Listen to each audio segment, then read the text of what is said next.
Hey, what's up? How you doing? Hi, Tobeans. How you? I'm doing all right myself.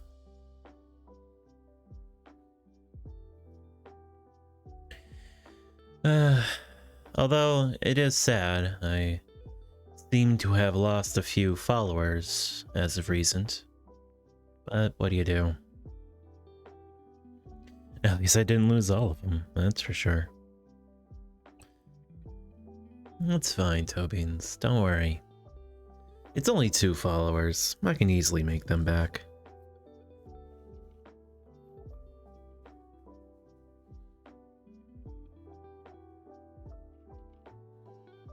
Hmm.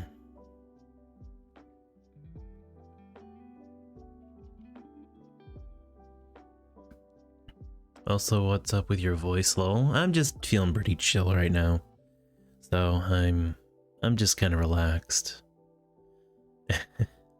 Sorry if I don't have the manic energy I normally do.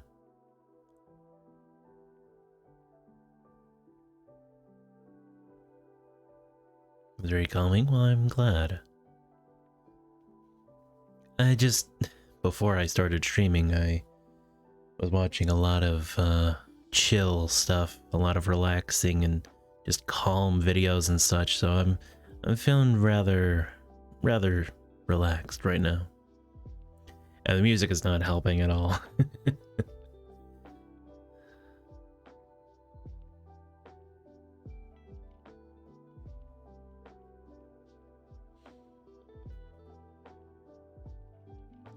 So what have you been up to, Toby? It's been a couple of days. Hope you're doing alright. Hope school is going okay. I hope no one's bullying you, and if they are, let me know, and I'll beat them up. Funny, that happened today? Sure, I'd be happy to know.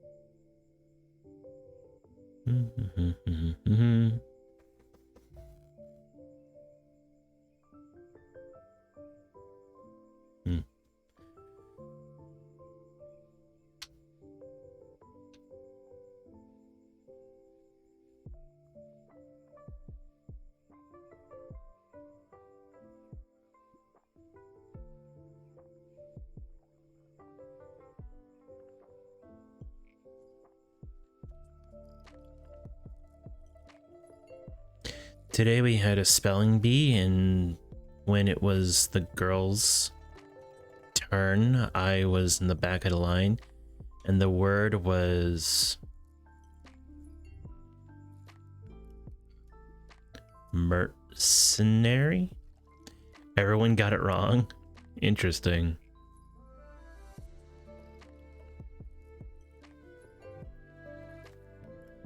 Except for me. Fun! Well, I'm glad you were able to get that one right. How far did you get in the spelling bee? Did you take first place?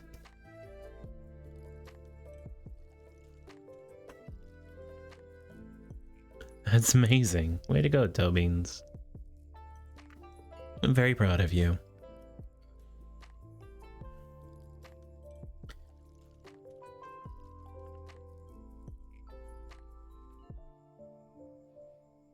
It was the first round too.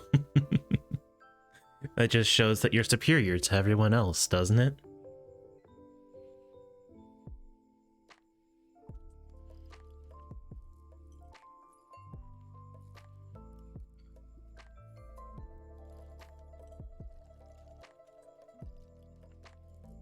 Anyway, why don't we get into the game?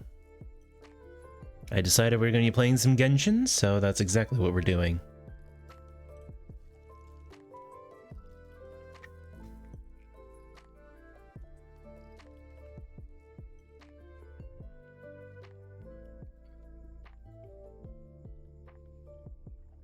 And don't worry, if you want to talk, I'm capable of pausing the voice lines, so should be fine. Let's pause the music though.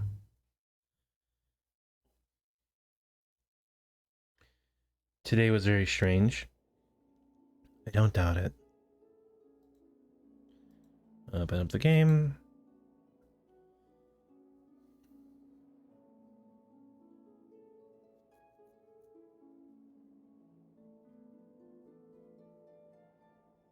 Load, please.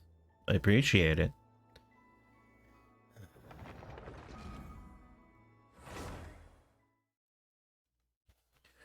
We had to have... Excuse me. We had to have science in the cafeteria because, I don't know, something was going on in the teacher's room, I guess? Interesting. Maybe someone mixed in the wrong compounds and created a noxious gas. Who knows? It's possible. I've seen weirder in school.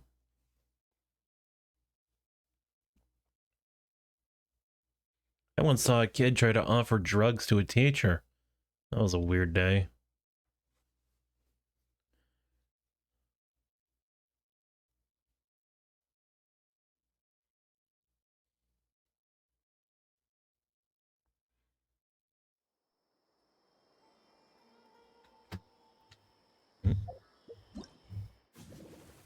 Oh.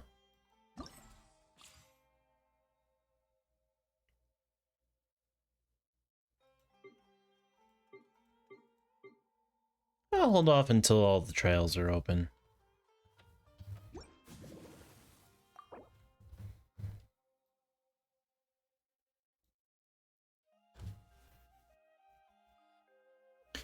For the last half hour of the day, we had a party-ish thing for people with good grades, behavior, and attendance.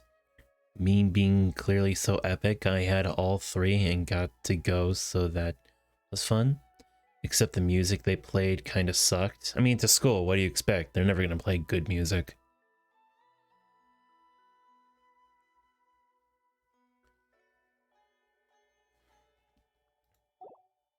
They played the Wobble Baby song? The fuck is that? What is the Wobble Baby song?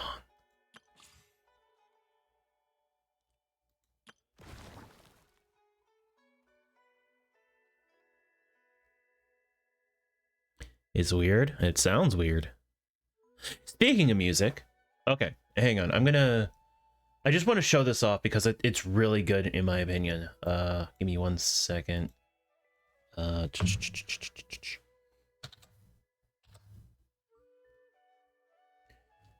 Genshin, that's how you spell it.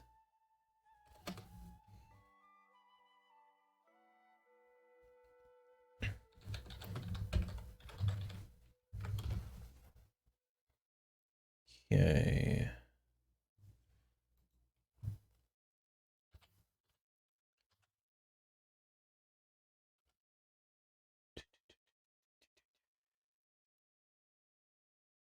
The main lyric is Wobble Baby over and over again. And we had stale popcorn. Again, what do you expect?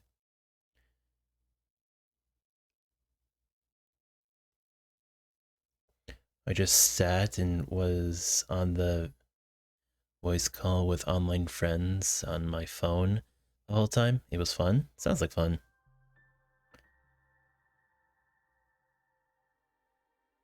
What was it? Hang on, I can find this. Profile.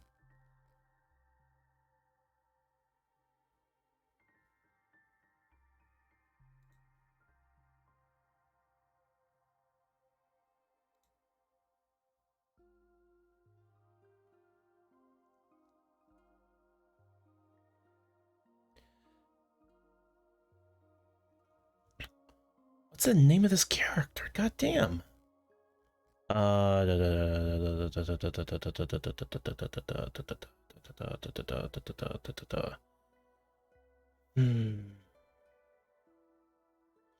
Hang on, I want to show this because I think it's really good.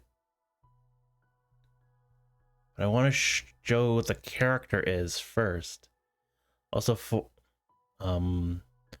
4-day weekend, yeah, because election day on Tuesday and a teacher work day on Monday. Nice. Can't figure out what.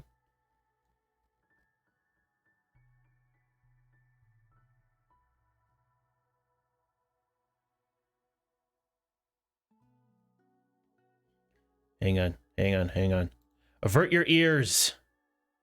Avert your ears. I'm going to cut off. Oh, wait, that's not what I wanted to open. I'm going to cut off the audio for you for a real quick second. Okay, what is the name of this character? Farzan, that's it.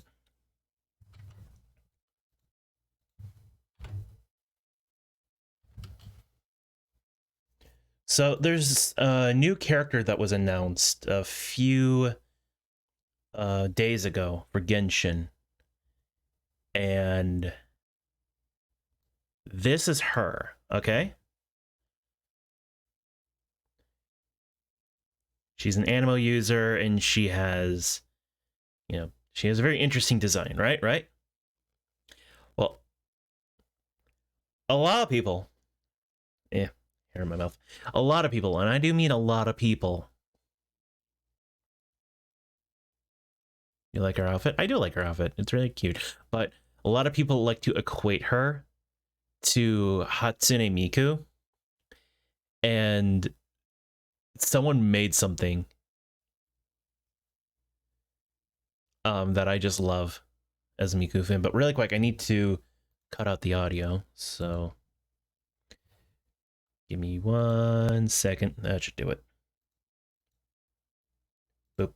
Okay. I should also bring back the audio. Okay. Look kind of similar.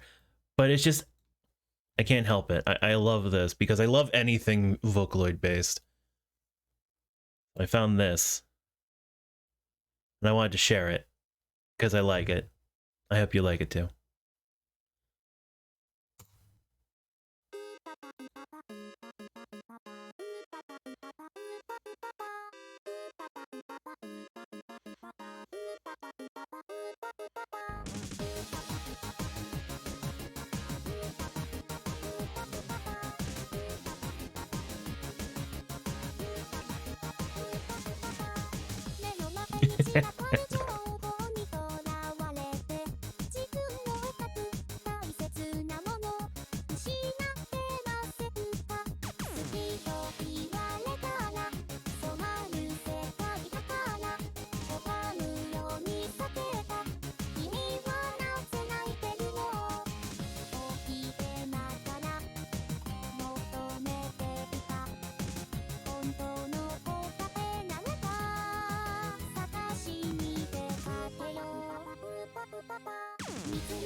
Awesome.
I can't help but love that. It's so silly.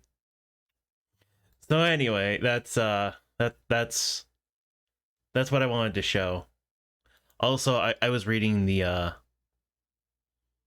I was reading what you were posting, and I get it.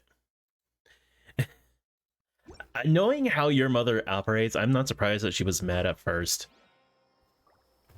I don't know why she's so upset with you having short hair. I mean, even if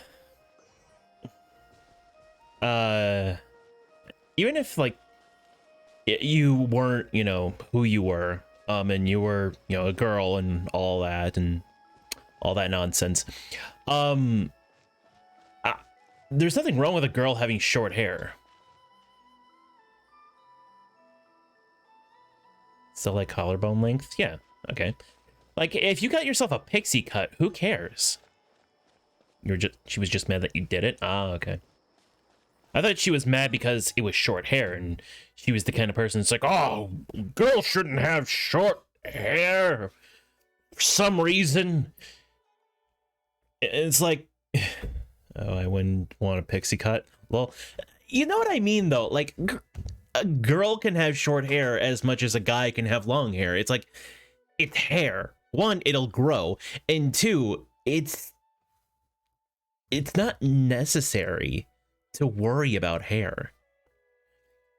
Aren't fluffy. I like fluffy. I like girls with pixie cuts, honestly. Just girls with like generally short hair, I adore. It's my type. It's definitely my type. Don't get me wrong, I like girls with long hair too. It's just I got a type. I have a type.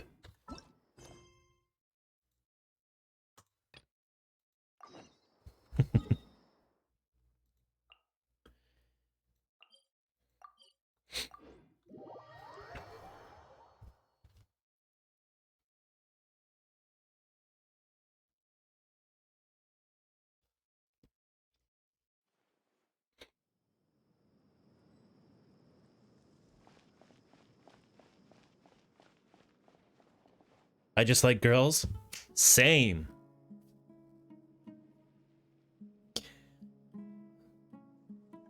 You know, I find it hilarious. Not same. I don't like guys. Guys are tier. Mostly guys, but also girls. I get that.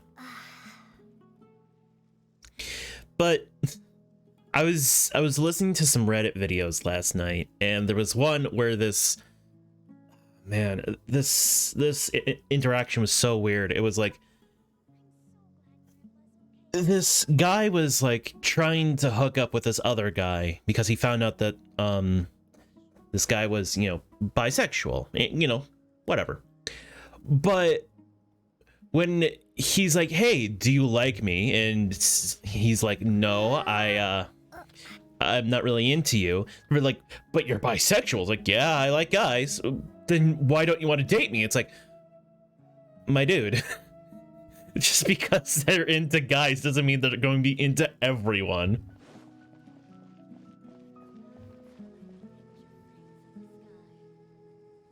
I don't know. It's just like, I saw it and it's like, that is so stupid.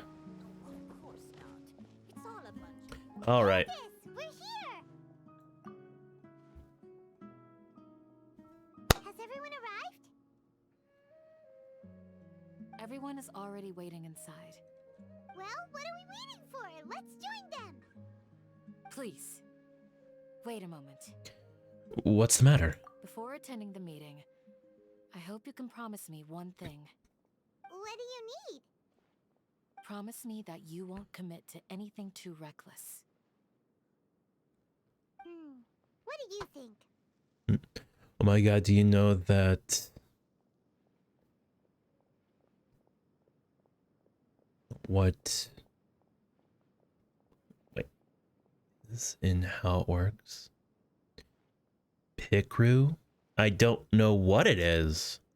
So of course I don't know how it works.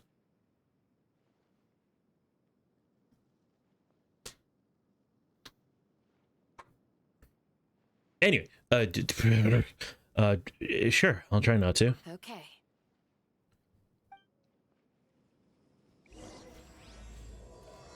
Hooray! Act 5.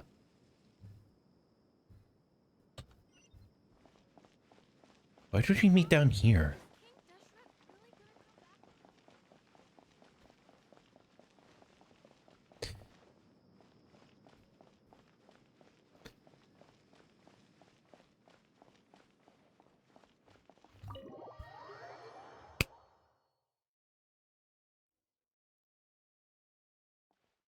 Everyone's here so early! But why isn't anybody talking? We already discussed things a bit. Hey, where have you been? I've missed you two. Are you ready? We can start now. Very well. After some discussion and debate, the groups from Are its you sure this is gonna work? it's basically a girls go game type deal, kind of like selection to the characters. And there's a bunch of different ones with different art styles. It's cool. Okay, let's look it up real quick. Let's see. It is, what is it?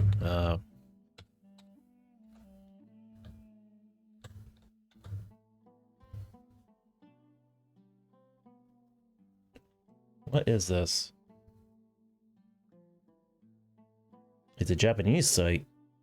I can't read any of this.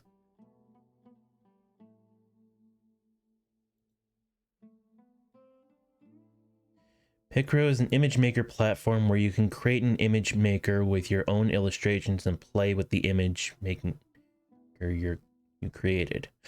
Oh, okay.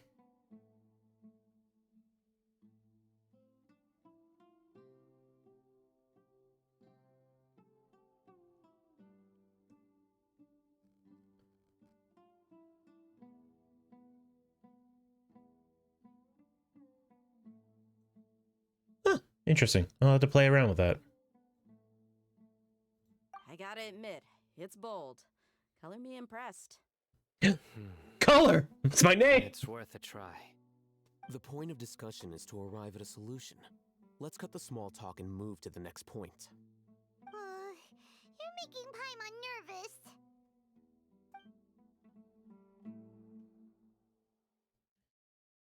They said my name, guys!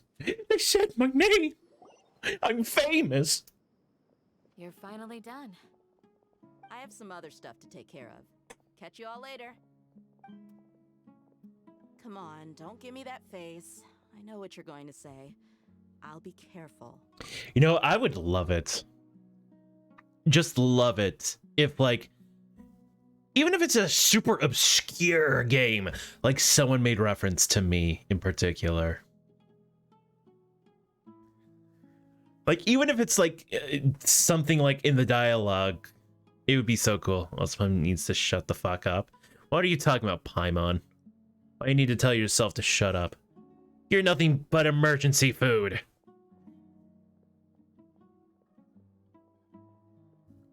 She's annoying. Why are you calling yourself annoying like that?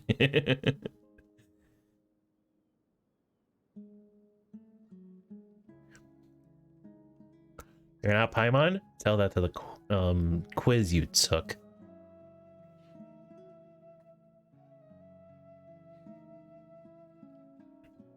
Screw it, I'm retaking it. Didn't you say that last time and never finished?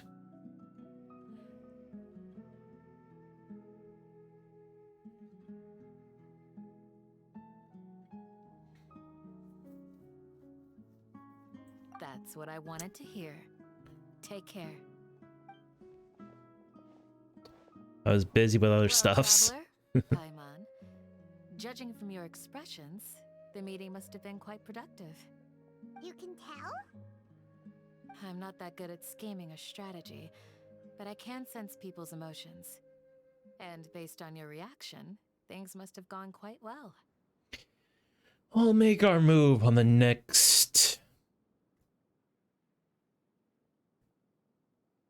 Wait. I don't know what that word is. I'm sorry. Jna Garba Day? I don't know. Paimon's a little worried. Hopefully nothing will go wrong. To be honest, I feel the same. But you're already some of the most capable people I know. So you have my trust. Candace gave us a compliment. Your deeds speak for themselves. Candace, we stayed behind to tell you that, although you won't be coming with us, we'll be sure to remember your words. I'm very glad to hear that. You know what I like about Candace's design, and a lot of people on the internet like it, it's that it's familiar. And if you know anything about late 90s to early 2000s anime, you know why it's familiar. You just know. Do you know, Tubbings?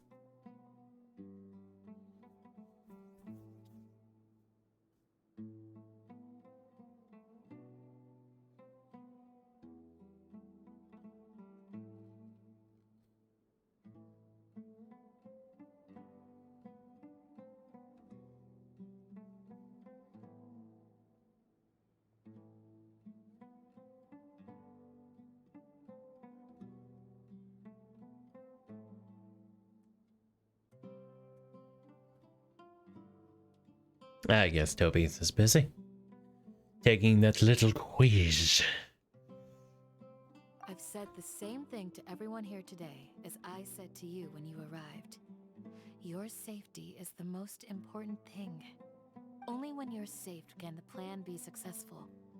So please, take care. Thank you, Candace. You're welcome. And thank you for taking my advice. Good luck with everything. I'll be here in the village praying for you. My teeth feel weird. Sorry, Candace. But, man, my teeth feel weird. After some tartar fell off, like broke off of my teeth. It's like there's a gap in it. It's very strange.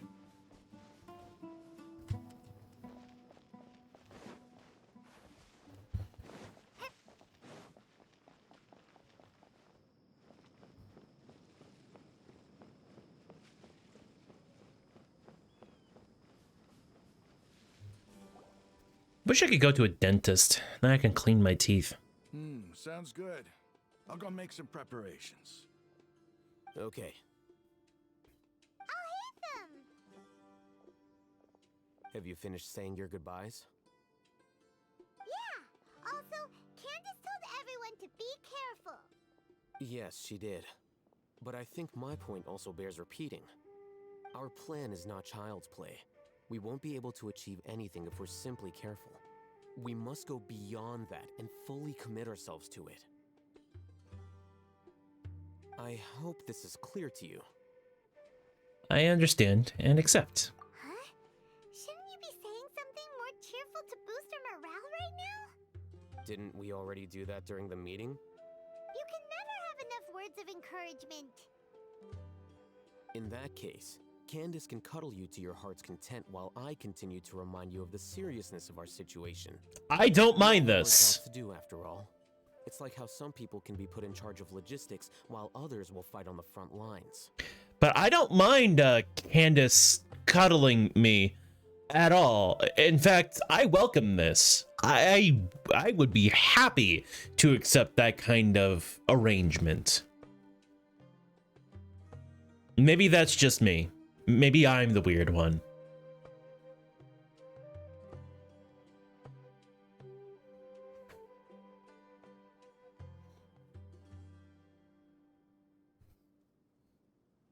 Also, that makes sense.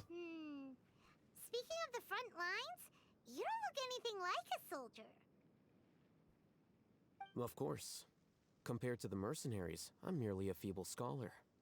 But the advantage of not being a mercenary is that I get to stay in a safer place and offer my strategic insight. Just think about that mercenary who lost his mind. Mercenary groups are facing constant danger every single day. Well, being a scholar is also a high-risk occupation, and you are a scholar. I'm not like the rest of them.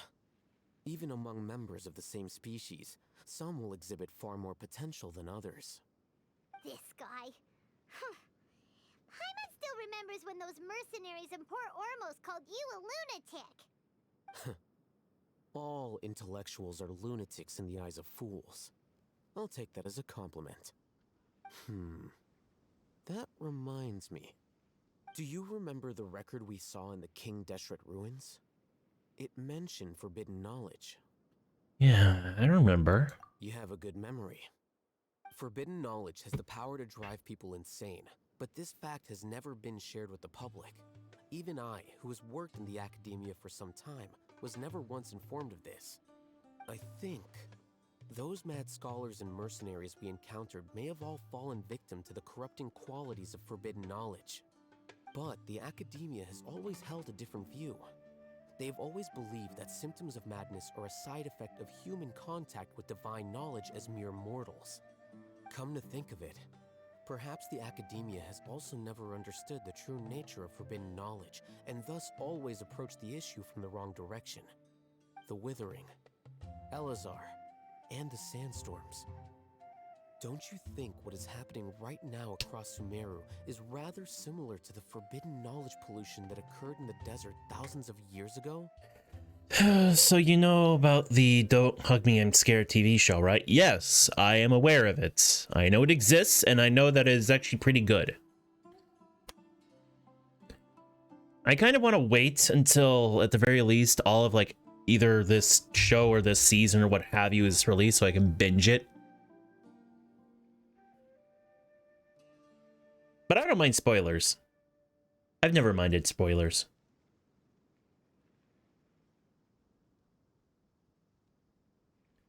I didn't tell you you could watch it on YouTube until today. Oh, yeah, you could. I've been recommended it on YouTube all the time.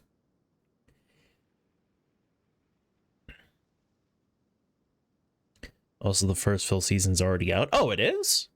Oh, I didn't know that. Well, I have something to watch later.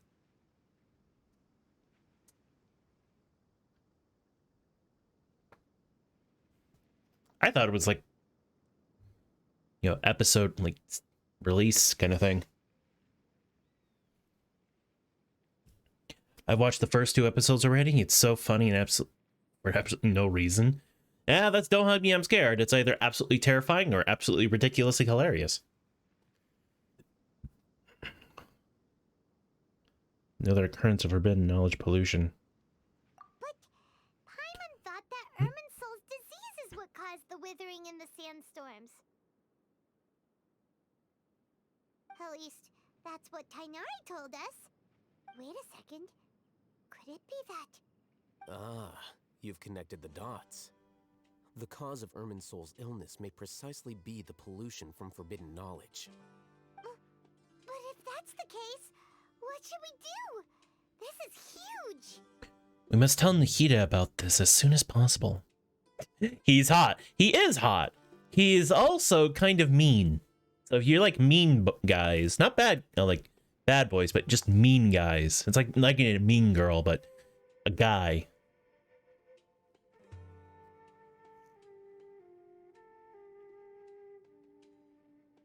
He's a cool outfit. I will agree. I'm a sucker for anything with with flowy cape cloth things. Oh, never mind then. He's a decent guy. He just likes to keep things real.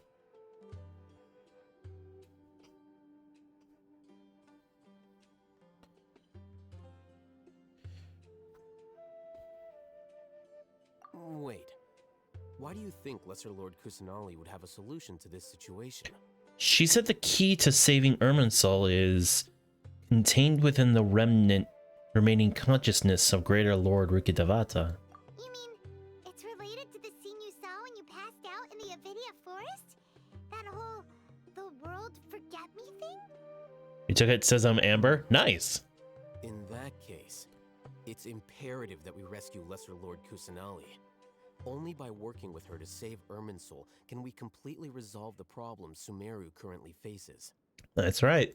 To make sure we're still on track, I would like to check on the state of some of our preparatory work. Where are we going? To an Eremite base.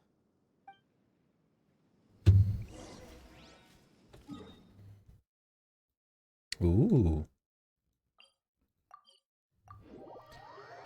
It says I'm loyal and always there for others. Accurate, I guess.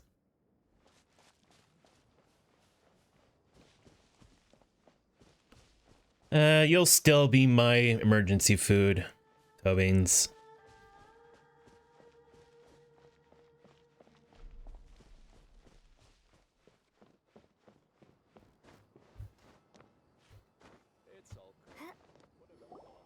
Oh, you made it.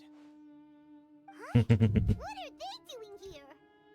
I gave them some technical work to do. Ah, it's the scribe. And is that the traveler I see? How's the work going? Ah, yes! We have fixed the devices according to your instructions. One of them is already ready for use, while the others are still under repair. Aren't those devices for can knowledge extraction? What are you doing with those? Look here. Huh? More can knowledge? Are you going to put more weird stuff into her head again? What's that look on your face? Are you scared? Paimon's a little scared, but very, very furious. That's an interesting response. Anyway, we're not going to use this just yet. As I mentioned during the meeting, this knowledge capsule contains a decree I drew up in the past. The Academia should also have their own copy. And according to the plan we just came up with, Traveler, I want you to record something into this capsule. Me? Do you believe we can save Lesser Lord Kusanali? Yes, I do. Good. Conviction is the most important part of all of this. Now, please get ready and put on this device. You want us to record our conviction into the knowledge capsule? Yes. Paimon is still Yep. really worried. I understand, but trust me, Paimon, this is something we have to do. It's best if you can do as I say. Because, to achieve this impossible task, it sounds like you'll need to fool your own heart first. Although it may feel like a trick, self-encouragement may be the most important tool we have. So my chat just disconnected for a quick second. So is everything running all right? Looks like it is, but I just want to make sure.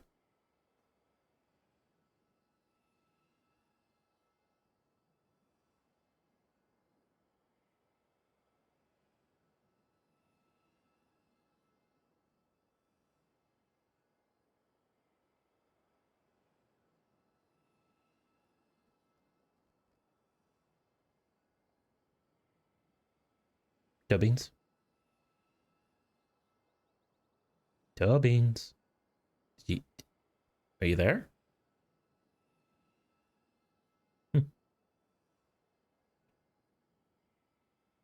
I said that my chat disconnected for a second, so I'm just making sure that everything's working properly.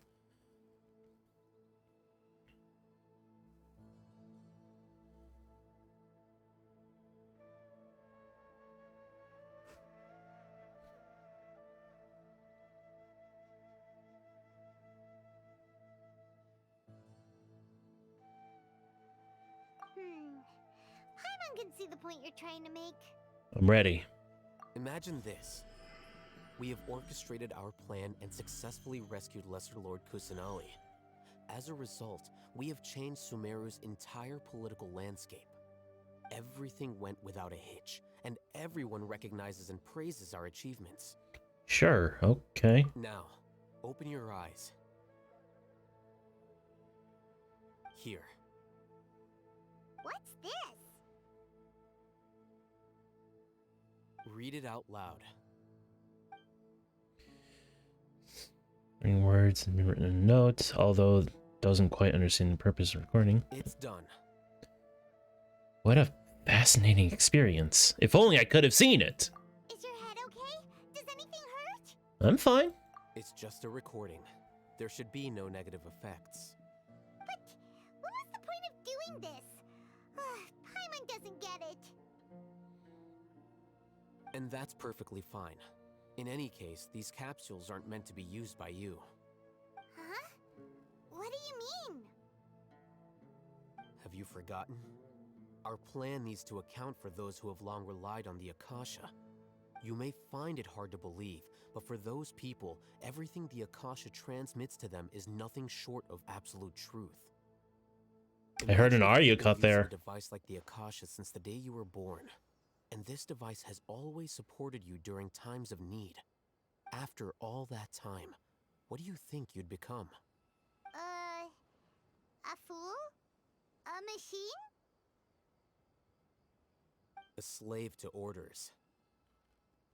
And So a that's why fool or a rules machine. are so important. In addition, those who understand the rules can delineate boundaries and identify gray areas. But why would you need to identify the gray areas? You To could break the say that law. Those kinds of ambiguous zones can be very interesting. One might even say they're advantageous in the right hands. Things you're interested in are really out there. Are all Sumeru scholars like this? Anyway, that's enough chit-chat. I'm going to take those two to work on some small projects. You can head to Caravan Rebot and start preparing for the next step. I really wish the Traveler would get a new outfit. Projects? We're going to tinker with the Akasha terminal and make a few modifications. Wouldn't it be cool if like the Traveler gets a new outfit after or even during every different region? So like she gets one that's based off of Mondstadt outfits, same with Liyue, Inazuma, and Sumeru. I think that'd be cool. I think that'd be a fun idea.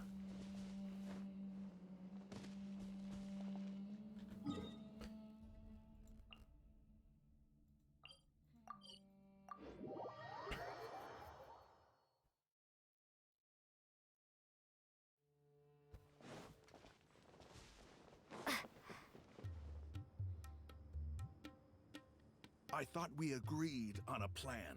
How can you go back on your word? The plan is too radical and carries a high risk for casualties. I've given it a lot of thought. And in the end, I still can't agree to it. But it's still the best plan we have. As a former Matra, you of all people should be able to see the bigger picture and recognize the innate advantages of our plan. I did. And that's how I saw the danger behind these so-called advantages. Alhaitham's plan is even more radical than I imagined. I don't know why. I'm just making fart noises with my hands. I've now learned that I can actually do this.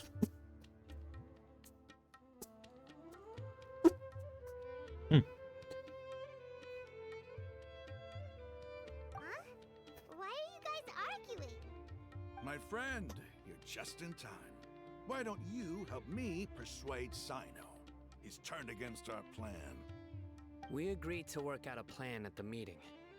As mercenaries, you're familiar with the local environment, so you'll take care of the specifics. But then, you went to Alhaitham for suggestions. Had I known Alhaitham would give you those kinds of suggestions, I would not have agreed to the plan. Look, you already know that we're all on the same side here, don't you? Mercenaries place a lot of importance on their bonds of friendship, but also will not hesitate to make sacrifices if they deem the situation to be sufficiently dire.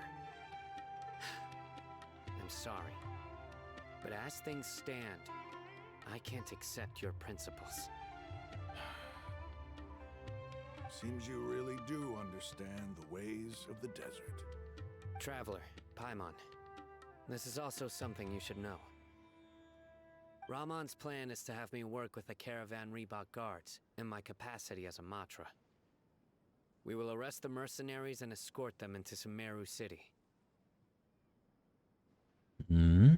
Wait, how can we work with the guards? We can't get through that wall easily, remember? Caravan Reebok would never let so many unregistered members of the Eremites enter Sumeru City. My plan will clear us of any possible suspicion, and also let us enter the city as a big group. There is no better way. When did it?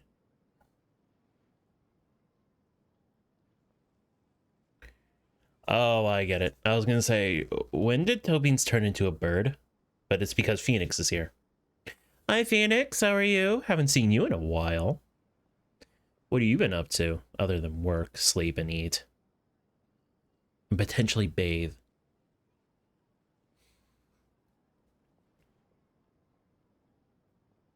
Sleeping? Fair. It's legit sleeping. Oh.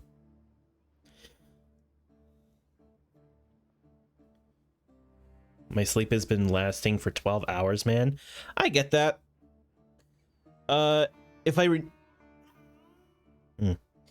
I understand correctly, sorry, undoing or not. If I understand correctly, it might have something to do with when you're going to sleep and waking up.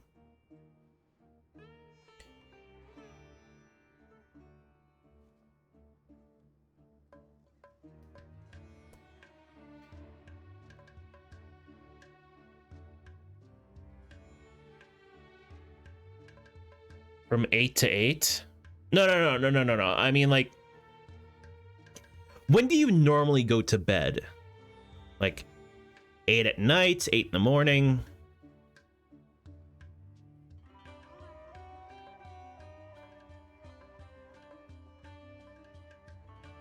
Eight to 9 a.m.? Yeah, that would do it. Your circadian rhythm's, like, thrown off. See, the thing is that, as humans, we are biologically designed to sleep during the night and work during the day. As a result, no matter how much you may train yourself, your body is trying its hardest to make sure that you get enough sleep because it thinks that it needs to sleep at night. Basically speaking, you're sleeping more because it's trying to readjust its circadian rhythm. At least that's what I believe that's what's going on.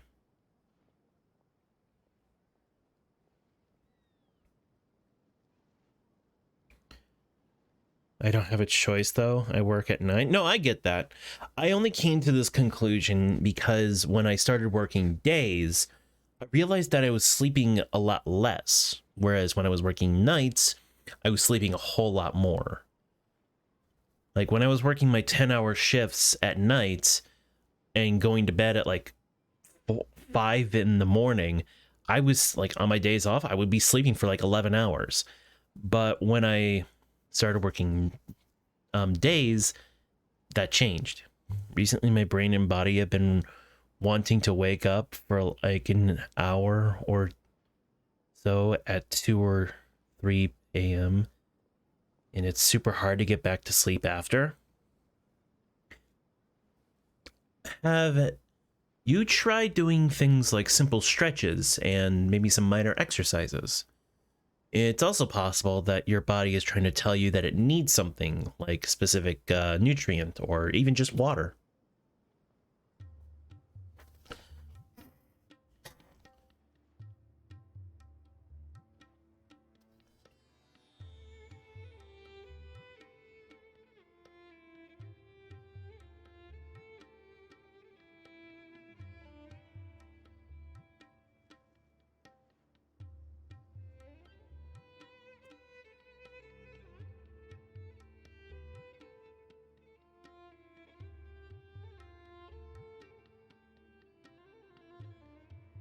Oh yeah. Hey Phoenix. I want to say this now, but no matter what may happen in the coming future, as much as I appreciated it before, try not to be as generous this Christmas. I just don't want you to burn up your money. But yeah, sorry I haven't been active, but at least now you know the reason why.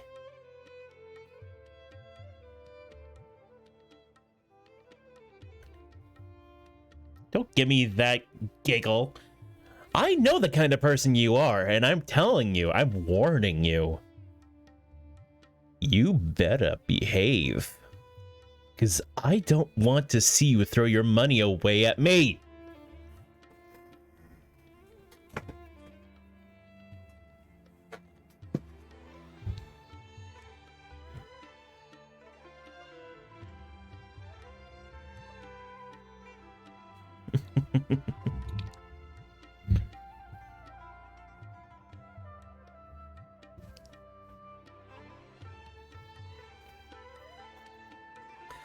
Don't get me wrong, I appreciate your generosity, I really do.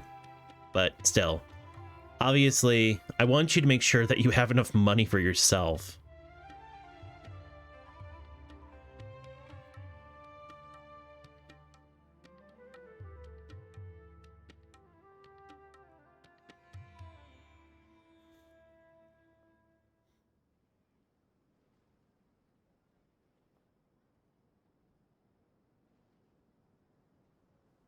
Anyway, back to the story. That also sounds like something Alhaitham told you. Am I right? Doesn't Alhaitham know how dangerous this plan is? Of course he does. He told me. There is no perfect plan, but this can get the job done. He also said that with the help of Cyno and the Traveler, our chance of success would increase significantly. I never blindly trust anyone, and I've always had a good eye for people. I think he made a number of valid points. It's my own choice to trust you. If I make the arrests alone, I can control myself and prevent you from getting hurt. But I can't guarantee that kind of discipline from the guards. To make the whole thing more convincing, you'll need to resist to some degree. Casualties are inevitable once push comes to shove. I'm okay with the deaths of enemies. But now that we're allies, I'm against the meaningless loss of our own. I can't believe a Matra would actually care about us. I've lived a hard life, and I can say that people like you are hard to come by. I've always treated my allies with honesty and respect. They have the right to know important things like this. Now you're making this hard for me. Hey, is there something we can do to help? If there is no other way, I can help. I know what I'm doing. I knew you would say that. We can help fight some of the mercenaries, which should reduce the number of times you'll have to struggle directly with the guards. That should help at least a little bit. We should respect the demonstration of Raman and his comrades. Cyno, on behalf of my people, I thank you for your kindness. But this is a mission we cannot turn our backs on. We strongly value the lives of our friends, but the goal we are about to achieve is even more important. We have no fear of casualties, because we crave the spoils of victory. So please, lend us your support. We will show you the determination of us desert dwellers. Well, now that you've put it that way, I can no longer refuse. But remember, you need to follow the plan and not do anything reckless. Candace made it very clear that we can only achieve our goals if we can ensure our safety. Since you and I both recognize the significance of this operation, there should be no more animosity between the followers of the Dendroarchon and those of King Deshret. Everyone's life is equally important. Okay, you have a deal. Let's do this for our shared dream. The guard should be stationed in the courtyard nearby. You can find them there. Oh yeah, Phoenix, did you see what happened to me the other day? Travelers and visitors, don't miss out.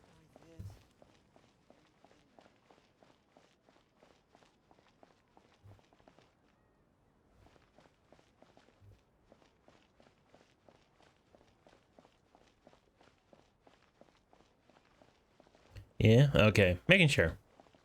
Still feels weird.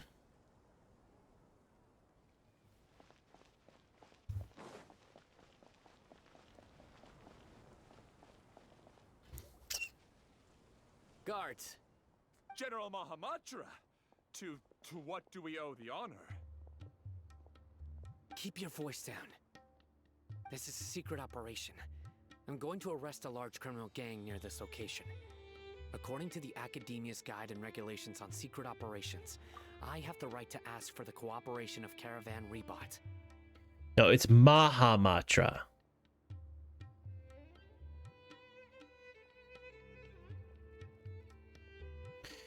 They're basically the policing group who deal with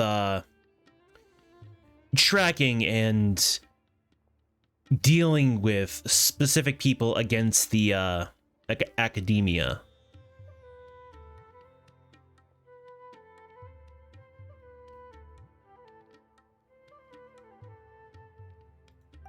Of course, of course. Mahamatra Sino's order is the Academia's order. Just let us know what you need. But who exactly are you planning to arrest, and how many people are you expecting? Depending on the scale of this operation, we may need to report it to our superiors. They're a squad of Eremites whose number is comparable to Ain el Akmar in Port Ormos. They're involved in the theft and resale of supplies from the Academia. As many as Ain al Akmar? This should definitely be classified as a joint operation. Then I suggest that you report this to your superiors as soon as possible, and treat it as a top priority desert operation. I will need personnel. Got it. Please wait a moment. I'll contact them immediately.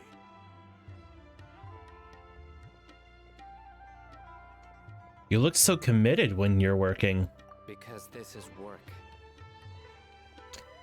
You're much more friendly to us. Because I trust you. Paimon can't believe you're still in the mood to chat. This whole thing has Paimon scared stiff. Aren't you even a little worried? What if these guards already know that you have betrayed the Academia and are no longer their General Mahamatra? Even if that guard doesn't know, their superiors might, right? We discussed this, remember? The Caravan Rebot operation is of great importance. But don't worry, the guards there shouldn't know that Sino has stepped down. How can you be so sure? First, the other Matra still don't know why Sino has left, which proves that the Academia has been covering up the matter. Second, this is a crucial moment for the Academia's God creation plan. If something were to happen to the General Mahamatra, it's bound to attract a lot of unwanted attention.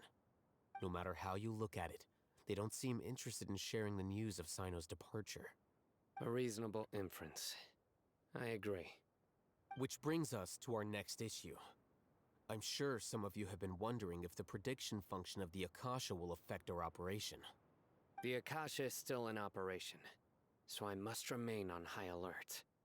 Actually, considering the power of the Akasha, it's quite strange that it hasn't already tried to interfere with my actions.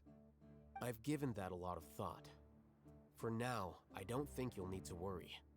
If you remember, when you first came to Aru Village, all your actions and routes were predicted by the Akasha.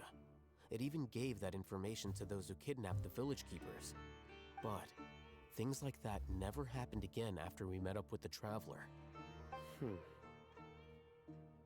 That's true. But why? Look at it from a different angle. Why do you think the Akasha will predict your actions? Because my personal data has been entered into the Akasha.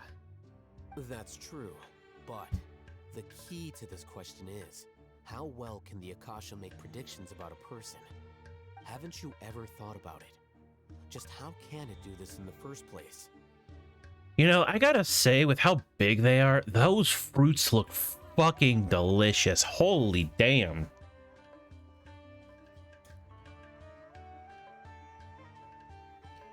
Like, could you imagine? Those things are... They're bigger than my face.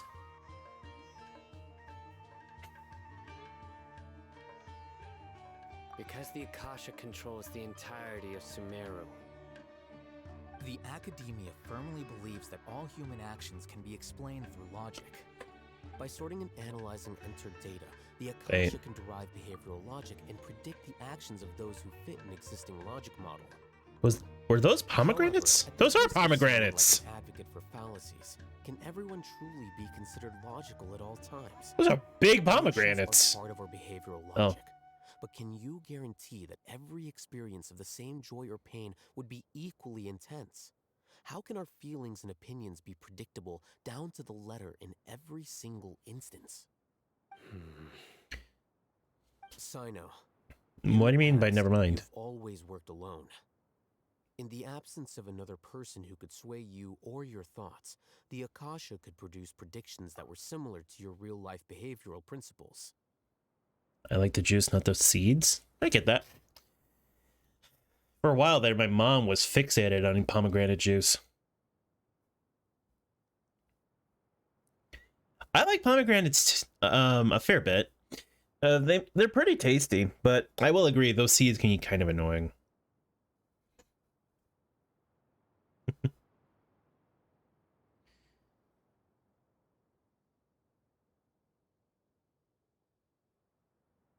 You cut because it cleaned your urine tract? Oh yeah, she was obsessed with pomegranate juice because she was dealing with gallstones. That's probably why. Decisive and principled, you were used to solving problems alone. That's why the Akasha could figure you out. But now, you've joined a team. And I believe the Akasha hasn't yet figured out the full composition of it. Our thoughts and logic have intermingled and weaved themselves together to become a complicated, chaotic mess. Any one of us could potentially disagree with another. The Akasha lacks data on these interactions, and it's impossible for it to predict your actions in the future based on your decisions in the past. After all, there's probably a limit to just how much we can be modeled or controlled by data.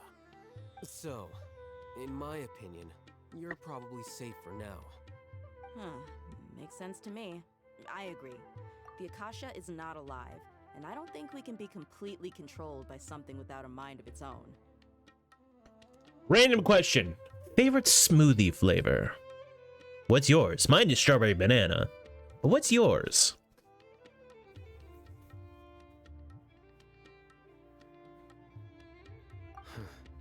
Is that so?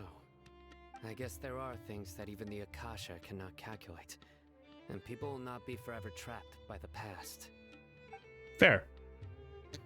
Orange is solid. I'm so glad that this is settled. Next time, pay attention during our meetings. Will do. I'm confident that we can do this. Just remember to stay vigilant. Footsteps! General Mahamatra, we were not expecting your presence here. I'm the security officer of the Grand Deshret Desert District. My name is Luxembargo. This is my assistant, the Traveler. She will be working with me. The construct next to her is for her work. Beep! Construct! Beep! Did you see her eyes? I love that. Her eyes just went like...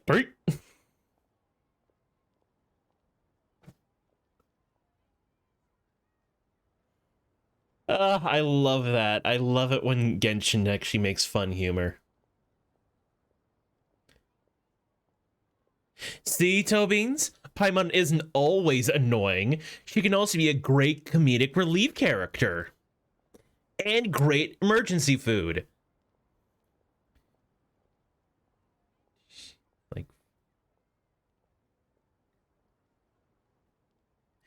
I don't think Paimon's annoying at all.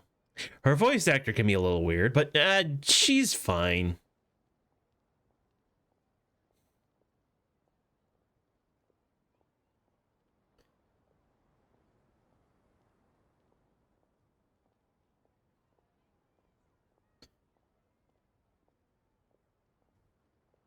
What a great honor to meet you. Your golden hair is as bright as the sun. And, is this the latest technology from the Academia? It's nice to meet you too. Have you made a decision regarding the matter I mentioned to your subordinate? It seems to be a dire situation, so of course you will have our full cooperation. To be perfectly honest, I've always longed to go on a mission with someone as well known as yourself. There's no need for flattery. Yes, sir. Kaino's hot. Take your most Sino's hot. platoon and follow Yeah. me to the eastern side of the district. We will carry out the operation there. You know, I have to wonder. Sino's from the desert, and there's a lot of characters from the desert. And I just want to know, like, you always see it depicted in media, whether it's games, movies, anime, what have you, that people in the desert always wear so little. But if you talk to people who are actually from deserted countries, you have to wear a lot to block out the sun. So I'm just wondering where the notion that if you're in the desert, wear as little as possible came from.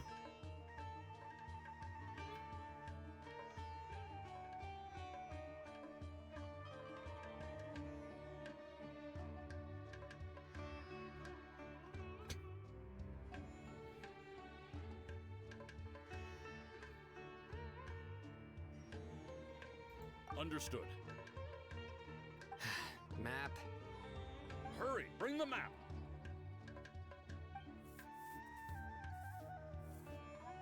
In 2 days, we will engage Rahman's Eremites and capture all of them. The myth that taking stuff off cools you down, which is half true, but if it's consistent heat, it's better to wear a hat. Yeah. And I learned this recently. The robes that a lot of country, like deserted countries like Egypt or a lot of the Middle East, those long flowy robes, they're designed in such a way that wind easily travels through them and into them, to the point where they actually remain fairly cool inside of them, even though they are layers of like cloth.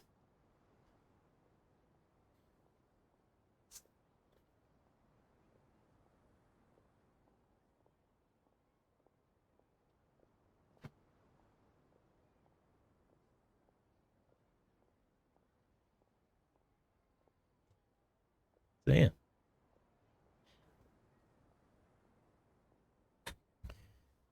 But yeah, that's how a lot of like Middle Eastern countries can wear such like so many layers and still remain cool in the hot hot desert heat. Any questions about the time or location? None at all, sir. Good. See you then. Yes, sir.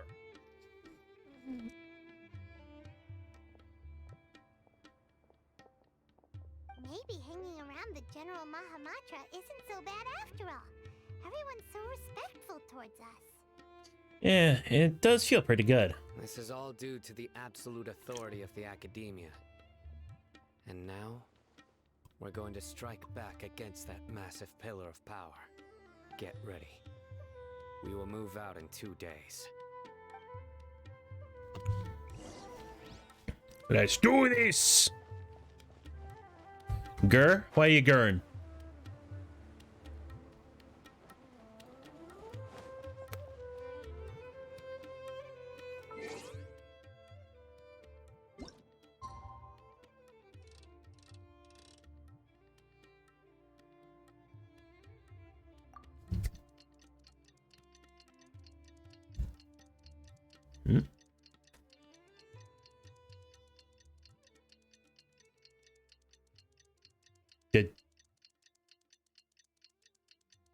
Did Tobin's Gurren leave?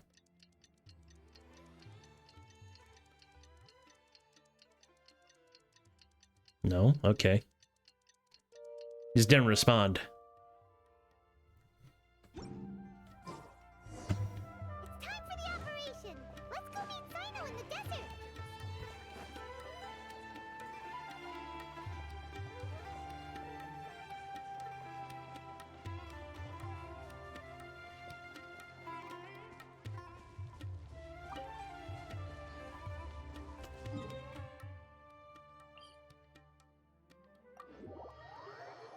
So my mom just came home with dinner. I'm gonna still be watching, but I'm a lurk for a bit. All right.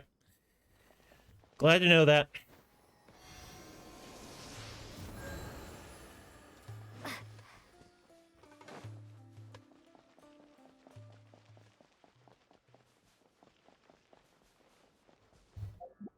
Hang on, that's new.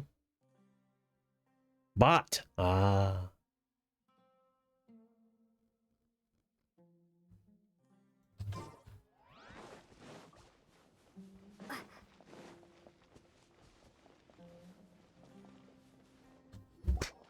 Over there! Our helpers have arrived already!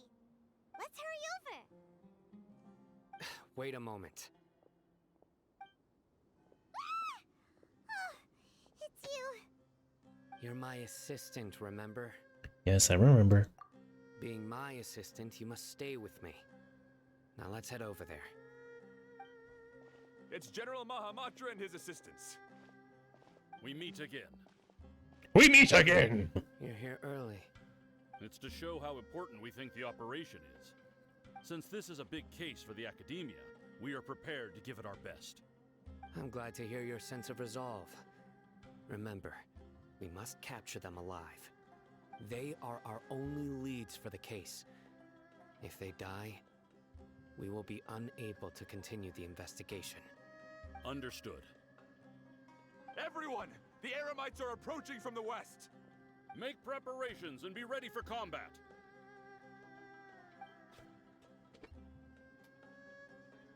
Halt! Oh? What a warm welcome! What do you want? Judging from those shiny weapons in your hands, it seems like you're not interested in a deal. Rahman, the Academia has caught wind of your smuggling and illicit sales. If you value your life, I advise you to surrender. Who are you supposed to be? A Matra from the Academia? I can't believe you came all this way just to catch us. I'm not here to talk. Oh. Nobody's given me this much time of day since I became a mercenary. Brothers! For that slight, let's wash our blades with their blood. Let's show them we Eremites are not to be messed with.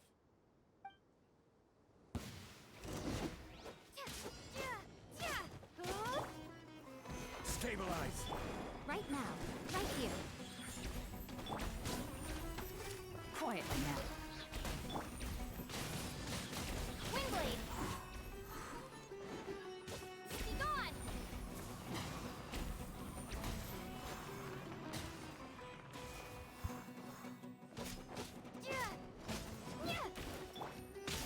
Busted.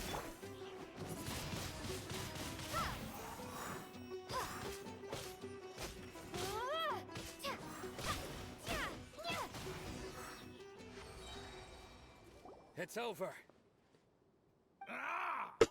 Excuse me. We have subdued them.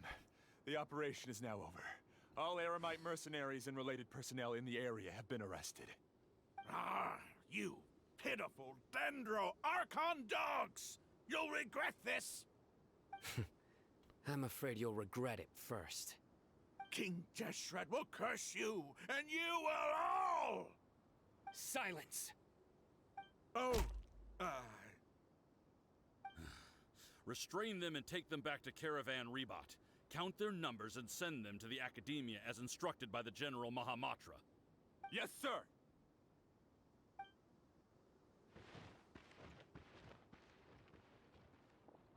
Mahamatra Cyno, I will now take my leave.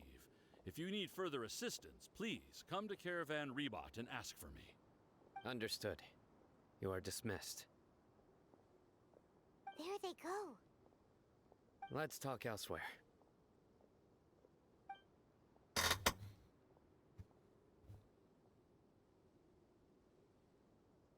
This part of the plan went really well.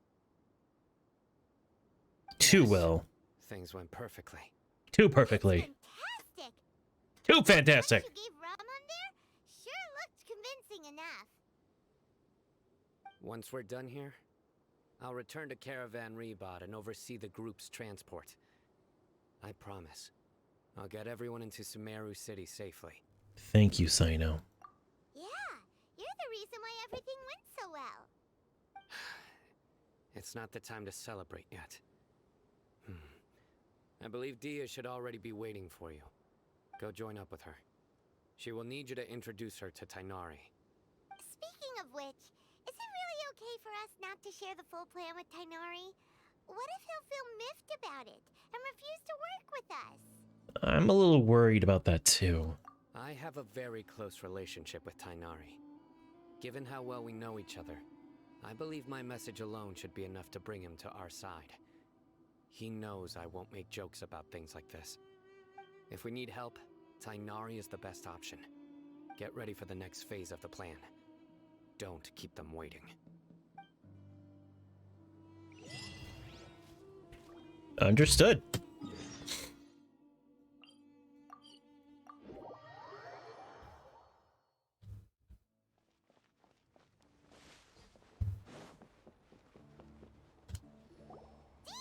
We're here! It's about time. Didn't you say our part of the plan is the most important of all? And here you come rolling in late. In the time it took you to get here, I already did 5 laps around the place, downed 7 drinks, and even did some clothes shopping. Sorry. We didn't mean to keep you waiting. I just wanted to fix your attitude and rub it in a little. After all, you took your sweet time getting here, and we've got important stuff to take care of. Sorry, the situation was a bit tricky. I just like seeing that serious look on your face. Alright, I'll stop. All joking aside, I'm glad you're here. Let's get moving and take care of this as soon as possible. Yeah. But where should we start? Our responsibility is to get a status update on the Fatui Harbinger known as the Doctor. We need to make sure he won't get in our way when we rescue Lesser Lord Kusanali. Dealing with an institution that controls all of Sumeru is already hard enough. If the Doctor were to crash the party, it would be next to impossible for us to achieve our goals. Yeah, we sure don't want him showing up. Ooh, he really gives Paimon the creeps. Right? Hearing his name just reminds me of those stuffy old geezers in the academia. I'd rather not have to deal with someone like that. So what should we do? According to the plan, we should first go to Pardis Di and ask for Forest Watcher Tainari. If all Hatham and Sino's sources are solid, then we can be sure that Tainari still has the Academia's trust. So, we'll find Tainari and convince him to get us the latest intel on the Doctor.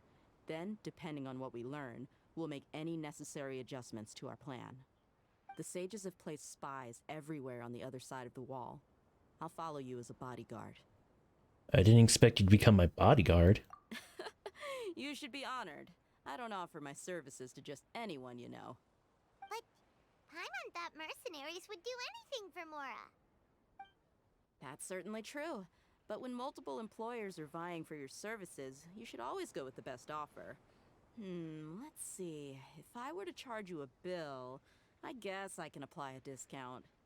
How much more do you want? Paimon's not sure we can afford it. How much do I want? Hey, how about paying me with a smile? What do you say? Huh? I haven't seen you smiling much recently. If you ask me, someone like you must look lovely when they smile. Come on, give me a smile so that I can be less worried. Thank you, Dia. Looking good. I hope this pretty smile will become our lucky charm. There are many kinds of smiles, but only a truly joyous one can bring blessings to others. Let's consider this smile a down payment for our future victory. Let's go. It's time to pay a visit to Party's DI.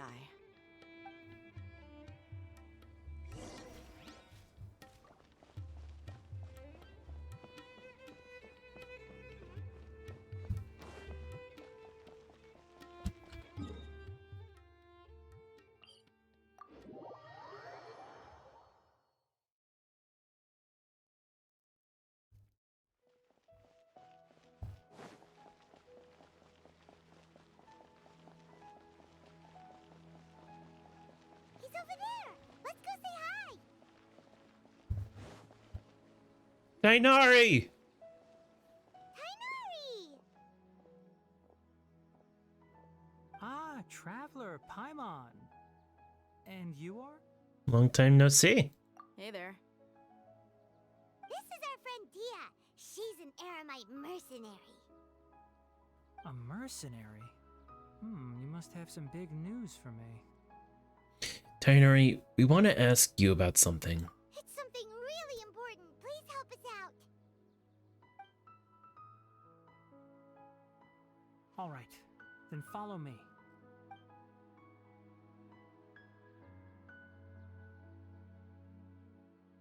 This place is better. We won't be disturbed by any passerby. Okay, what is this important thing you want to ask me? Have you ever met the doctor? I want to know more. I want to know where he is. The doctor, huh? He's that strange-looking Fatui Harbinger with the mask. Paimon thinks he has blue hair. Yes, I know him. Actually, he left Party's DI just a little while ago. He left already? Yeah, he came looking for me. Can I ask what it was about? Sorry to ask you like this after having just met, but your answer is very important to us. For now, all we can share with you is that your friend Sino is working with us. Sino, you say?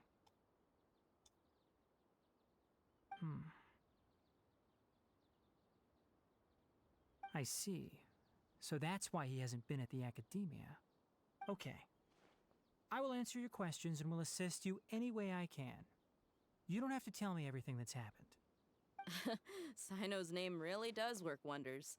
You're not even a little worried that we might have made it all up? Despite having just met you, I can sense that you're the serious type. Between you, the Traveler, and Sino, none of you strike me as the type that would conspire to deceive me.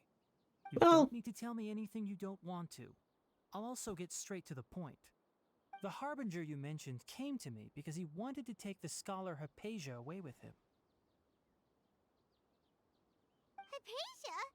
Why would he want her? What is he after? And what do you mean by take away? Is he planning to leave Sumeru? Yes. He told me his return to Snezhnaya is imminent.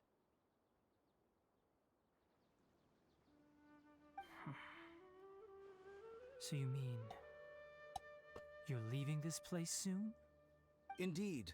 Otherwise, we could have perhaps talked a little more. I was just about to set out when I remembered something important. To that end, I made a final trip to Pardis Di. Let me ask, have you been taking care of a scholar by the name of Hypatia? Your sources are accurate. No doubt because you recruited many informants. But you're right. Hypatia has indeed been receiving treatment from me.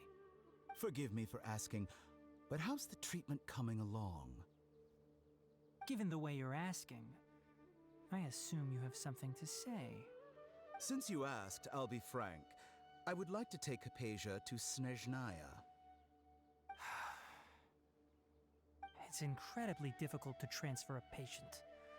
As a scholar yourself, shouldn't you at least be aware of this? Oh? I can't believe your utter lack of faith in me, to the point of even questioning my general level of knowledge. How unbefitting.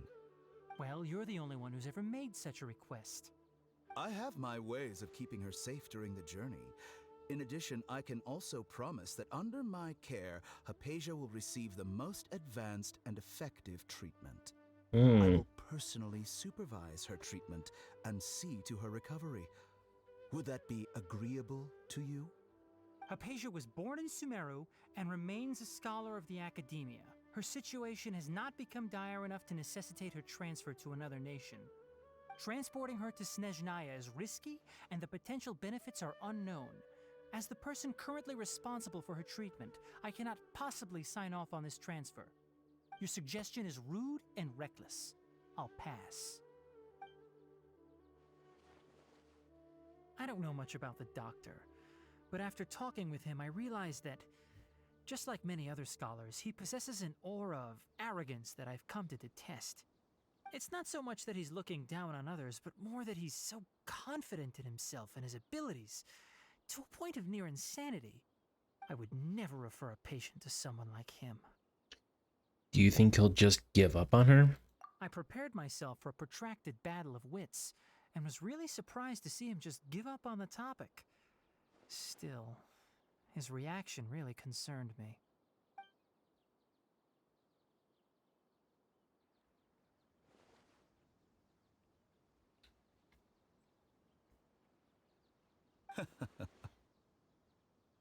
I see, I see.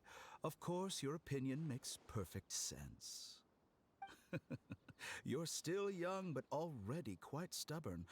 I must say, you are not like what I had expected. Under normal circumstances, I wouldn't just let you off the hook like this.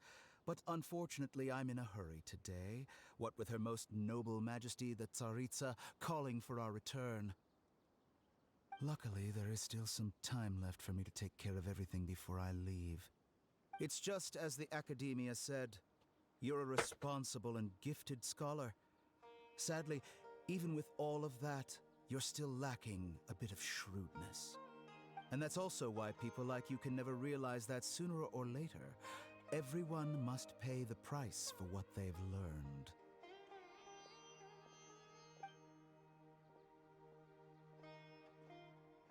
You ever just stretch in weird positions because it feels good? Paimon can't help but feel like he's hinting at something unpleasant. He asked a question, yet didn't care for my answer. Perhaps I'm nothing but a talking rock in his eyes. He never came off as malicious, but an utter lack of compassion permeated throughout our conversation. From his tone, I can sense that he's always looked down on others. I can't believe he's actually leaving Sumeru. I can barely believe it myself. But if that's true, the situation will be in our favor. I don't think I missed any details. Frankly speaking, I don't want you to do anything too risky. Now that you know a little more, it should be easier for you to stay safe. Thank you for sharing the information with us, Tighnari. Sorry we can't tell you everything. We appreciate that you helped us anyway. I won't forget your kindness. It's okay. I have an obligation to do so. To be perfectly honest, all of this may have started because of me.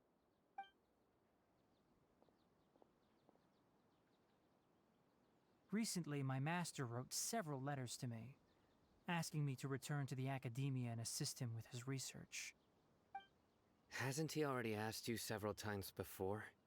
Yes, but there's something off about this most recent batch of letters. The handwriting and tone are both familiar, but some details have been omitted. My master will occasionally leave a few dots on the back of the letter. 1 dot means that he wrote the letter on a sunny day, and 3 dots stand for a rainy day. This has been a habit of his for many years, but I didn't find any dots in his recent letters. I believe something may have happened to him. I get it. Since you are always at Gandharvaville, you would like me, someone already working at the Academia, to investigate this matter, right? I'd like to ask you to do that for me. If you can keep yourself safe, please withdraw immediately at the first hint of danger. I can do that, but I have a feeling it won't be that simple. The Academia has been working on a big project. I'm not quite sure what it is, but your master might be involved with it. If the higher-ups really are hiding something, then it will be difficult to remove myself from the situation once the investigation starts. If the situation becomes critical, I'll leave the academia. If you don't see me there for an extended period, that's your cue. All right, we've got a plan. I'll stay at Gandharvaville to support you. If that scenario comes to pass, you must be extra vigilant. And be wary of any messages or direct requests from the academia. I must say, I didn't expect a warning like this from the General Mahamatra. Being loyal to the academia doesn't mean blindly doing whatever the sages say. I know what I'm doing. On that note, aren't you also being quite distrustful of your alma mater? The academia, yes, but my master is a man of integrity. Even when I was a student, I was worried he'd get in trouble for sticking to his beliefs. I suppose he's lucky to have lasted so long. But in the end, it still caught up to him.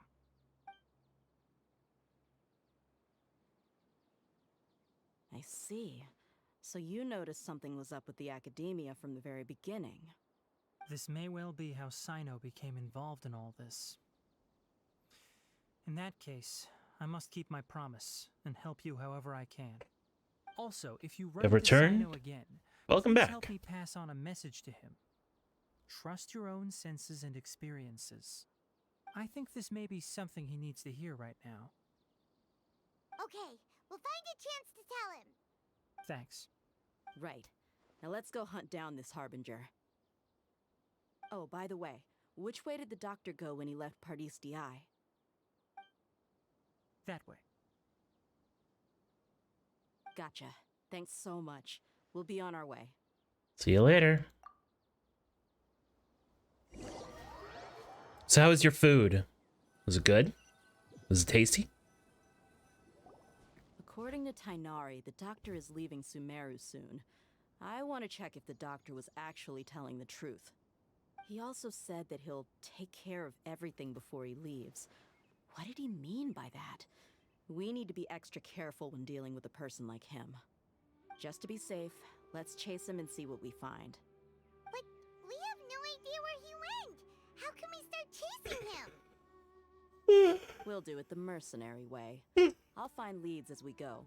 All you have to do is just follow me. That Harbinger may have tried to cover his trail, but he still left some traces. Or perhaps he never even thought about concealing his whereabouts. Maybe that's just how arrogant he really is. Yep, we're headed in the right direction. The traces are still fresh, but there's no sign of his entourage. Clearly they're in a hurry. It's just as I thought.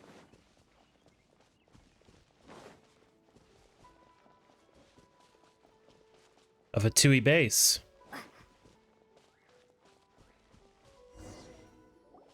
We can stop here. I think I know where the doctor went. A Shroomboar! To the south of here is Port Ormos, which seems to be where they're headed. Port Ormos? They're going to leave by boat? That's right. Let's go to the port and have a look for ourselves.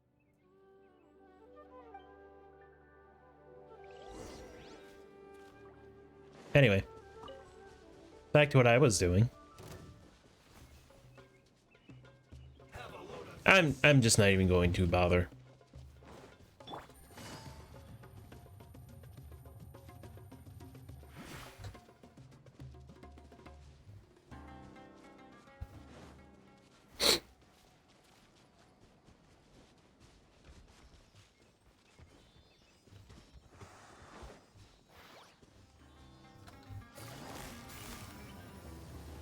Quietly now.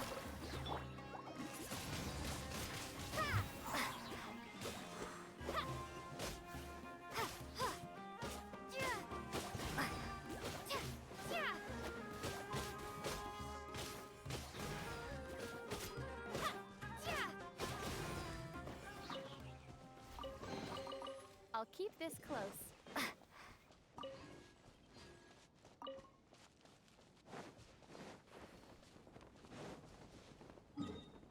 Okay. Off to Port Ormos. Are we gonna run into Dory?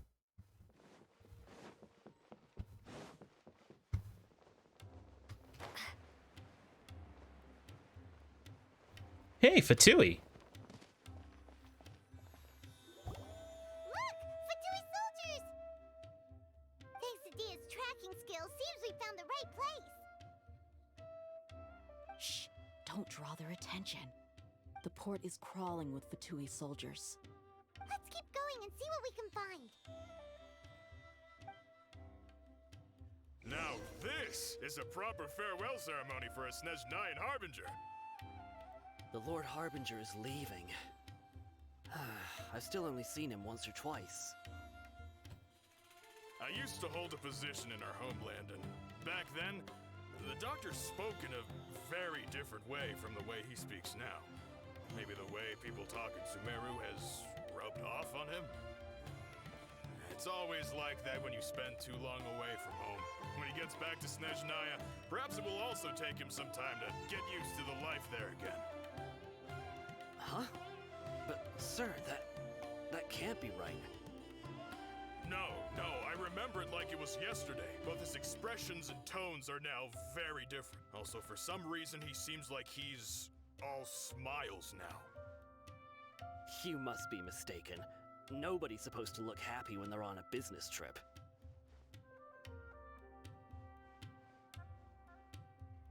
The doctor is on that boat. So he told the truth after all. He is actually leaving Sumeru. Let's get closer and find a place to hide so we can observe him. This place will do. Donkeys are We can donkeys. hide here while we keep an eye They on the go boat. Shamp. What the fuck? What are you? Tobians, was your food laced or something? Are we sure he's not planning something? What's the matter? He saw us.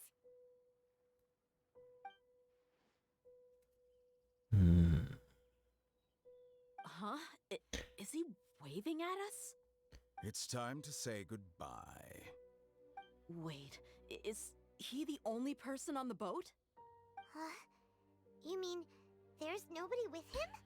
That's not good. Where are all the soldiers we saw in the port just now? They were all here just a few minutes ago, but now they vanished. So this was a trap. There's nobody around us. Wait, don't tell me that. Luckily, there is still some time left for me to take care of everything before I leave. Oh no. Uh-oh. They might be after Hypatia. Let's get back to Party's DI. Huh? What do you mean? I just remembered Hypatia once connected her consciousness to the Balladeer. I'm afraid that she's seen something that she wasn't supposed to see. If I were the Fatui, I would also try to take her away. And if I couldn't... Oh no! Are you saying they're going to kill her? Let's go! What can he accomplish on a boat? Party's DI is inland. Party's DI is not a place you Fatui can just show up and do as you please. I believe we've already made ourselves quite clear. Our superior gave us permission to search for and collect medicinal herbs in Pardeus DI for research purposes. But you've been in Sumeru for some time already. I find it coincidental that you chose to only come here today. Even the Grand Sage himself may not have the right to question our research, much less an ordinary scholar like yourself. I've done my duty to inform you. Don't make things difficult for yourself. It would seem that my words have fallen on deaf ears. You can keep trying to deny it, but coming to Party's DI now? I'm pretty sure you're not just looking for herbs. With all due respect, your baseless speculations will only lead to unnecessary trouble. Well, you only have your Harbinger to blame. He knows nothing about keeping a low profile. I may be staying at Party's DI as a scholar, but that doesn't mean I'm no longer a forest watcher. It is still my duty to protect the peace and safety of the scholars who have contributed so much to Sumeru. Then it seems our conversation has hit an impasse. No one will lay a hand on you, Hypatia. Not on my watch. Tighnari, are you alright? I'm fine. These Fatui have really crossed the line. Time to teach them a lesson. There's no use resisting! Give us Hypatia! Keep dreaming. Yeah, Tighnari, beat him up!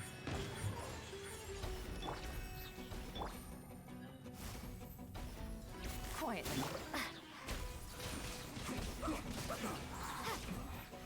This isn't good. Detoxifying heat! You need to hurry up! Roast and fry!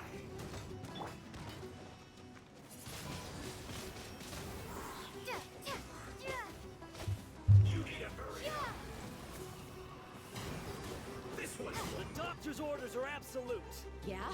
You've been someone's lapdog for so long that you don't know anything else now.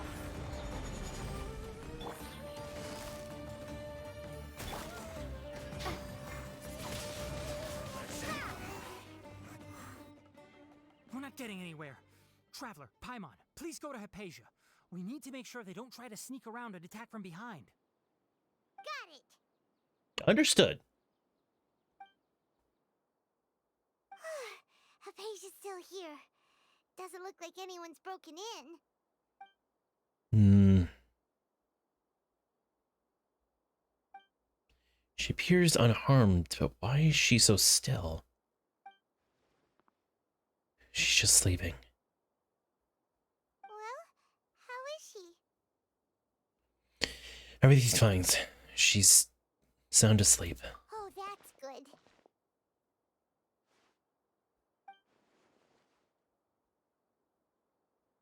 So, you think this is over?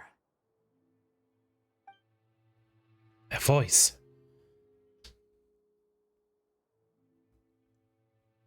The Balladeer? What? The Balladeer is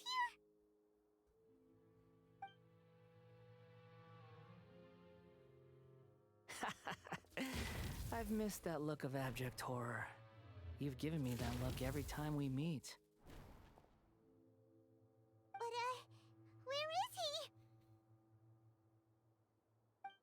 he? Paimon can't see him. So is he a spirit? A ghost? Wait. Is it because I made physical contact with Hypatia?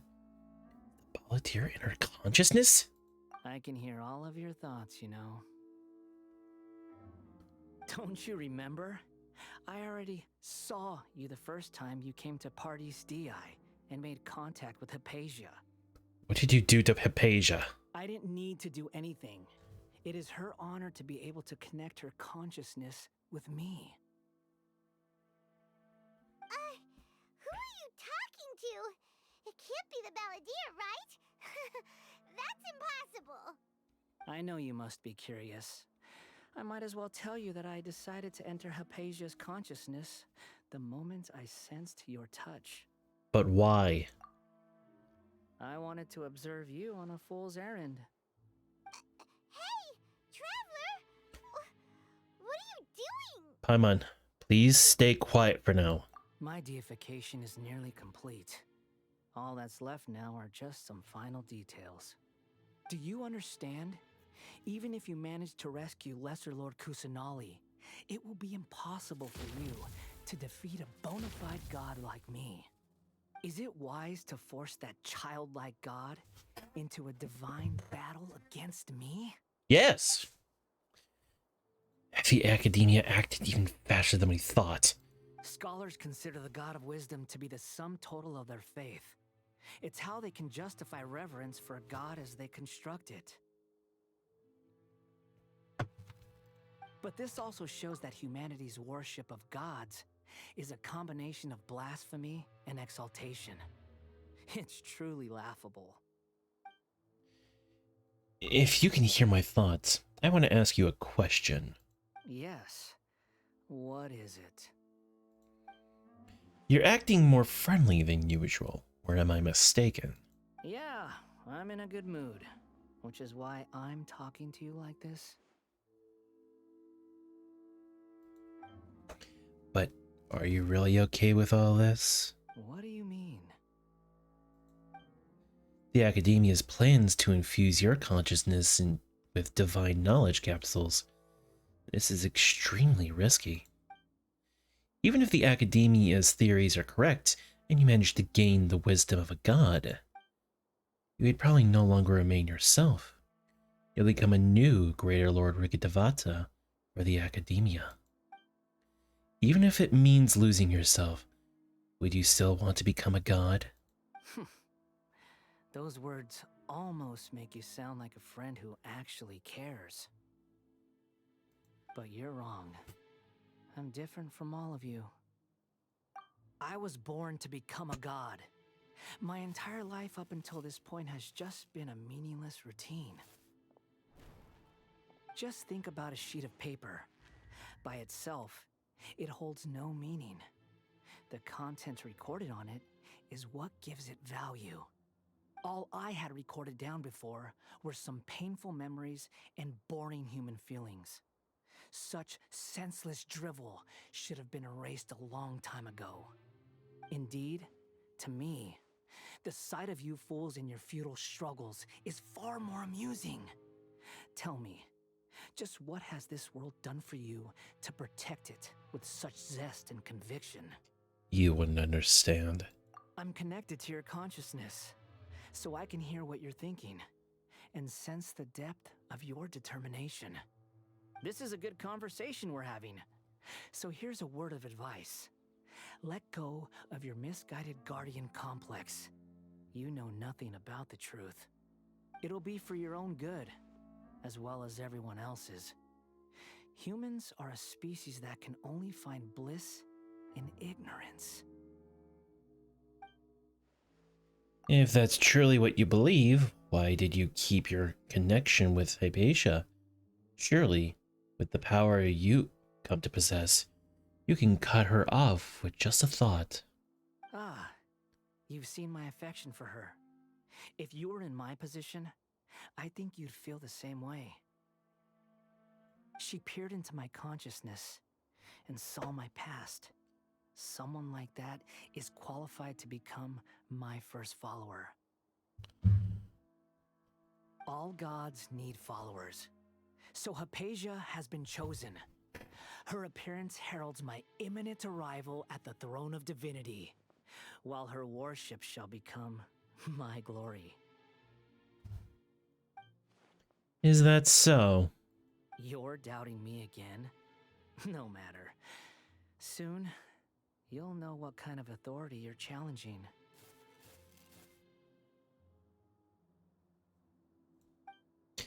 If you truly cherish your follower, you should protect her from harm. Who wants to hurt my devout follower? It seems the doctor doesn't wish for her to stay in Sumeru and continue receiving treatment here. Isn't that a little suspicious? The doctor wants to hurt my first follower? Doesn't that make you mad?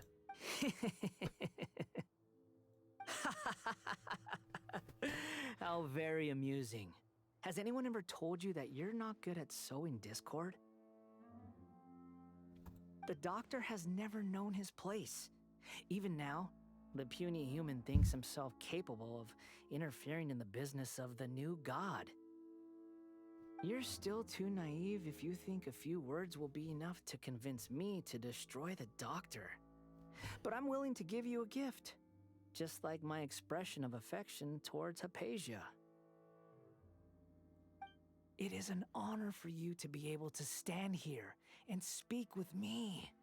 As my listener, you will be rewarded. That look on your face. What are you planning? Both good things and bad things can be called gifts. After all, gods have never needed to be reasonable. Paimon hears thunder! Thunder. It could be the Balladeer. That person Paimon couldn't see was the Balladeer? Oh, he sure chatted with you for a while. I didn't expect that either. He became milder. somehow even more deranged. Where is the storm headed? Can't be. The Balladeer using the Gnosis to change the weather? That means anyone outside is in danger! Let's go! Tighnari and Dia still must be fighting!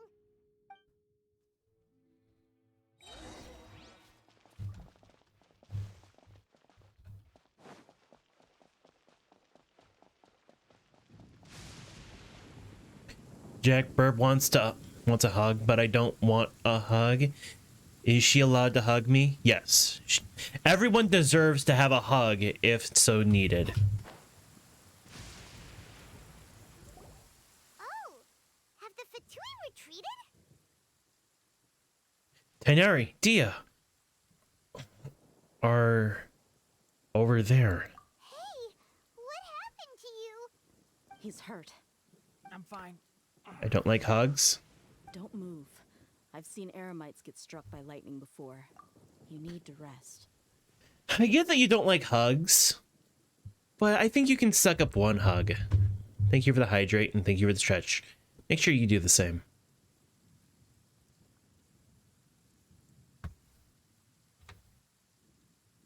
Struck by lightning? We were fighting, and just as things started looking grim, the weather suddenly became extremely strange. Lightning started attacking everyone, almost as if it were alive. I get that she could have hugged Bubble, but if she wants to hug you, then just suck it up. And when was the last time she had the opportunity to hug you?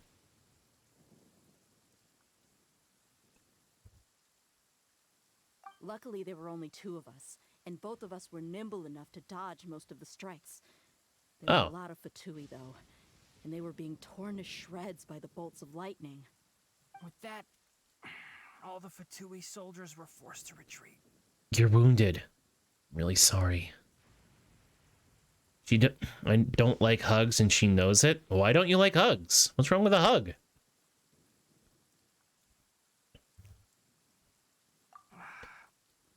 It's all right.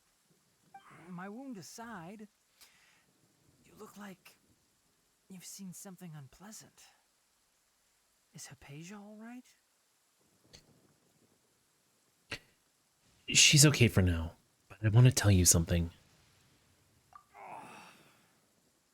Hey, didn't I tell you not to move? Just in case. Let's go to Hypatia's place and talk about things there.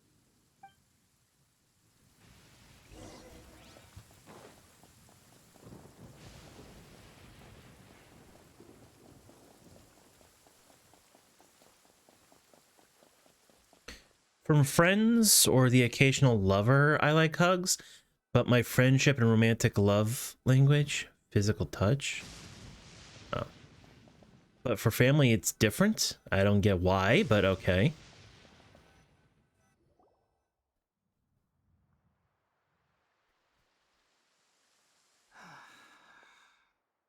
Thank goodness she's fine. Hey, how about taking care of yourself first? I understand my condition. The wound is not fatal. I'll be all right. Ugh. The more you understand medicine, the worse of a patient you become. I know. They always think they can push through the pain. Oh, he sat down. Let me rest for a bit. Sorry, traveler. Now you may start. Recount everything meeting with the doctor in Port Almost under a Balladeer. So that's what you were talking to the Balladeer about? Oh, Paimon can't believe what he's thinking. The Academia's God creation plan. How ridiculous. That sounds, ambitious, I guess? Anyway, this is all way beyond me. As long as I can enjoy every day with a drink in my hand, tasty food in my stomach, and a good night's rest, that's enough. I'll only work when I have to. I must be the least ambitious person who's ever set foot in Party STI. Don't say that. I haven't even thanked you for your help back there. Don't mention it. Well, if nothing else, all this proves that the doctor really did have some urgent matter to attend to and left Sumeru in a hurry. Yeah, I also have a theory. I think the Balladeer is the reason why the doctor is targeting Hypatia. Her consciousness connected to the Balladeer, and she has seen his past. Maybe the Fatui want to cover up some secret of the Balladeer. Is that why they tried to seize Hypatia? You said the Balladeer claimed that Hypatia has seen his past. So, what could be there? For now, I'm still not really sure. Have you noticed? The Balladeer is not happy with the doctor's actions. He thinks the doctor has no right to consider himself as his equal. So, if the doctor was to show up again, would the Balladeer zap him with lightning? Based on what the Traveler has said, I think he would. Having the doctor gone benefits him as well as us. In other words, we've successfully completed this stage of the plan. The doctor is out of the picture now. Yay! That's a big accomplishment! I'm also happy for you. Thank you for the help, Tighnari. Make sure you rest up for now. Yeah, please do get some rest. Yeah. All right. Okay, that wraps things up for us here at Parties DI. Traveler, it's about time we rendezvous with the others at the Grand Bazaar. Let's continue to keep a low profile. You can head there once you're ready.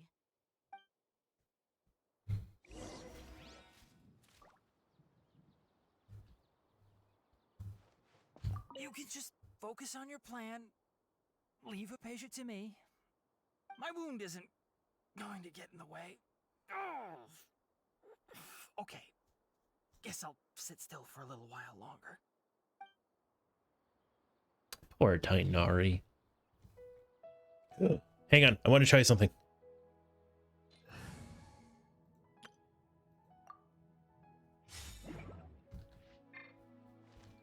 Everyone hold hands.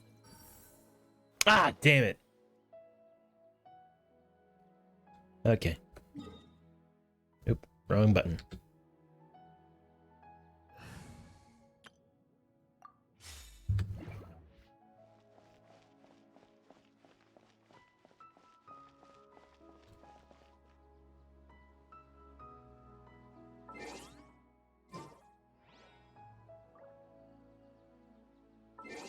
Seven, huh?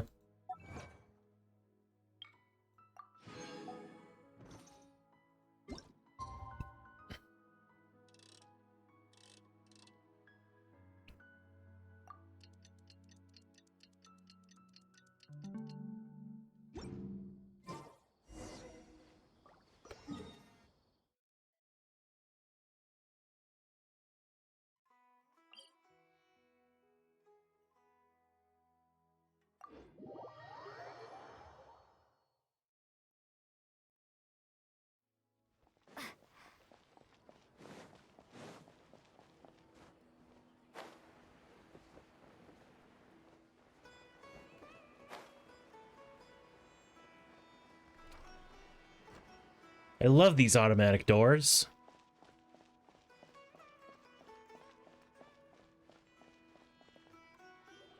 All right, everyone is here. How did everything go? Any luck with your missions? Let's report back one by one. I'll start first. We've made the necessary modifications to the Akasha terminal. In addition, the props required are also ready. I'll go next. The Traveler and I went to Parties DI. The situation was a bit complicated, but we found Tighnari. Unfortunately, he was wounded during a fight. Who was behind it?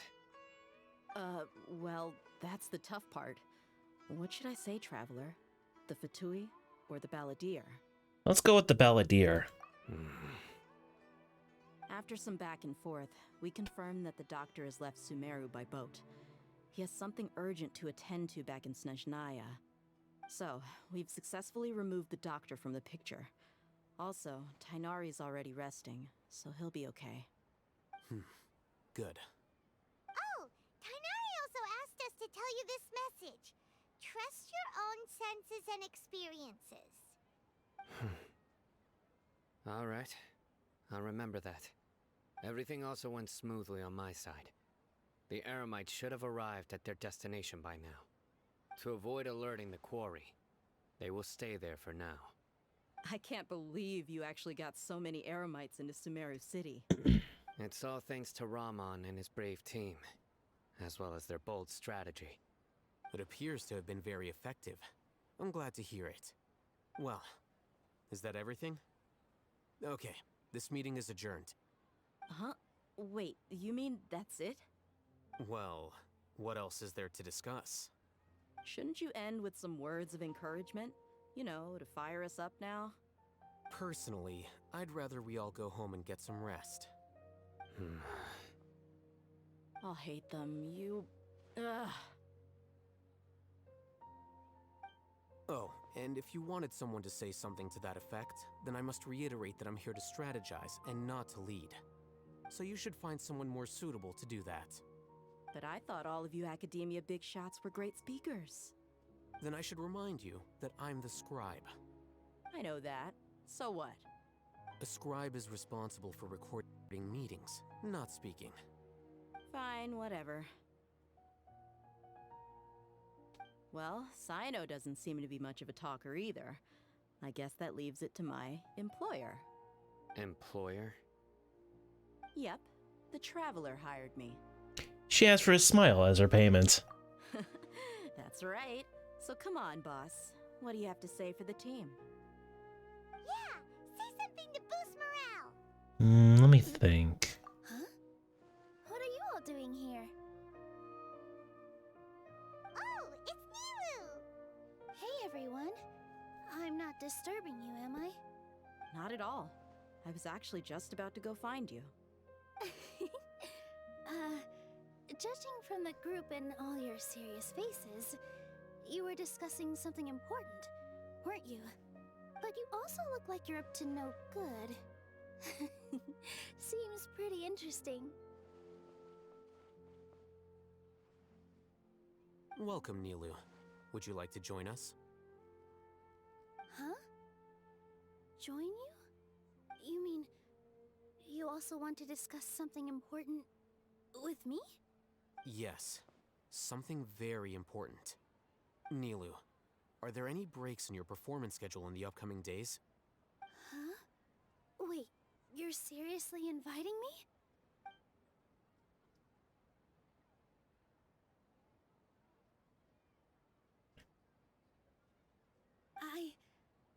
I can't believe my ears.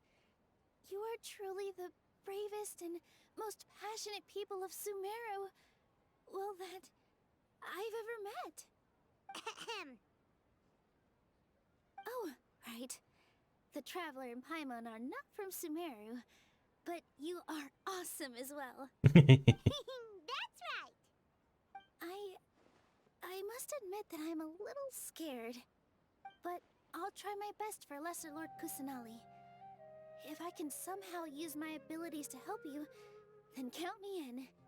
Remember, believe in yourself. Okay, I'll get my friends at the Grand Bazaar to help us tomorrow. Just remember not to say too much. Be discreet. Yep, you got it. All the preparations are done. Now, can we finally conclude this meeting? Yeah, tomorrow we are going to save a god. So, have you thought up what you'd like to say, boss? It's hard to believe everything that has happened till now. And our actions will bring change to many things tomorrow. Yep. It's a grand plan and we're all super awesome. That's right, so... just get a good night's sleep, everyone. Well said. A good night's rest before an operation can be the difference between success and failure. Thankfully, I've had my place to myself recently. It's been nice and quiet. Huh? Oh, nothing. Alright, let's all go home and get a good night's sleep so we can be up early tomorrow. Okay, so I guess that means it's time to say goodnight now. Yep, good night everyone!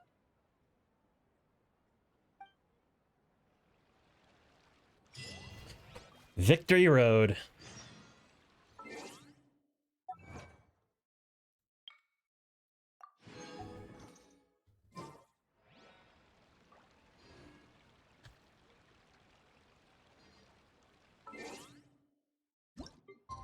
Yes.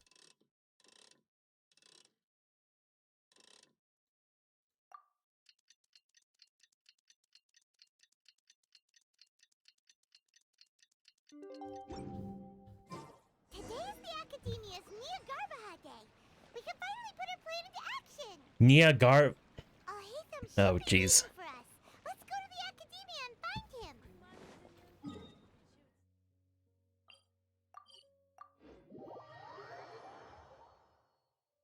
Hello, you two. Sleep well?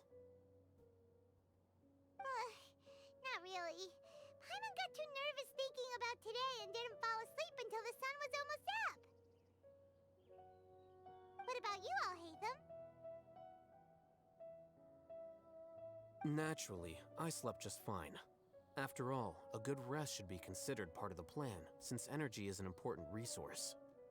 You just want to show off how calm you are. It's crucial to dissipate any tension before we execute our plan. The only thing you're doing is being annoying. Anyway, do you need me to go over the game plan again? No.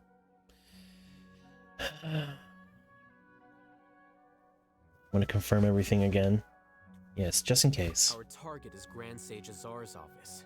Everyone in the Academia knows that's where the Grand Sage's console is. Only they can operate it. Many restricted commands and operations are executed via that console. I'm sure that console has a way to free Lesser Lord Kusanali. You know, Paimon's been thinking, what kind of technology could let the sages imprison even a god? That isn't something they could have accomplished with their scholarly talents alone. In the Sanctuary of Suristhana, there's a device of Greater Lord Rukkhadevata's that she once used to isolate herself while meditating. 500 years ago, the Grand Sage at the time modified the device so that it could no longer be controlled from the inside. They were effectively trapping one god with the power of another. So, how are we gonna get to the Grand Sage's office? By breaking in. Don't forget, today is Niagarbaha Day, arguably the most important day to the Academia. The sages and core Academia personnel are busy loading the latest batch of research developments and legal decrees into knowledge capsules so that they can be entered into the Akasha. All the Darshan's researchers have their noses to the grindstone, and the Academia's grounds are flowing with all sorts of people. It's the perfect time for an infiltration. When the Grand Sage leaves his office to supervise the entering process, that's our cue to access the console and free the Dendro Archon. When you put it that way, the plan feels a bit unrefined. Well, yes. That's just the visible side of our plan, after all. If precedence holds, the Academia should have already started preparing for Niagarbaha Day. Everyone should be in position. All that's left is for us to lead the charge. Let's go.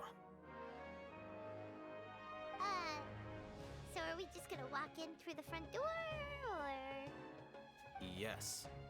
Were you expecting a stealthier approach? Paimon can't think of a good comeback.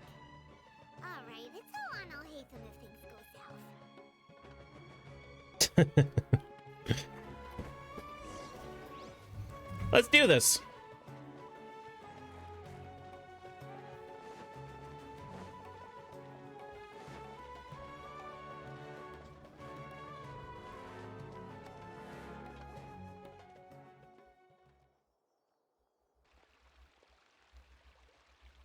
Scribe? Please, wait. Are you Scribe Alhaitham?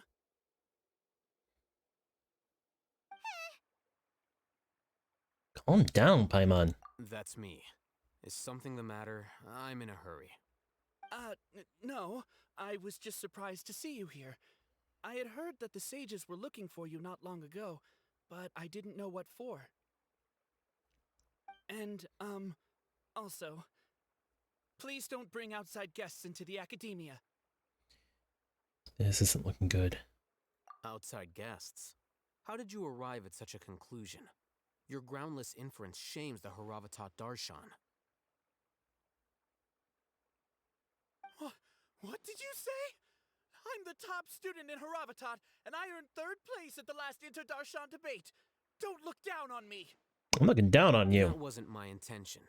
As your Haravatat senior, I just assumed that you possessed a greater aptitude for critical thinking.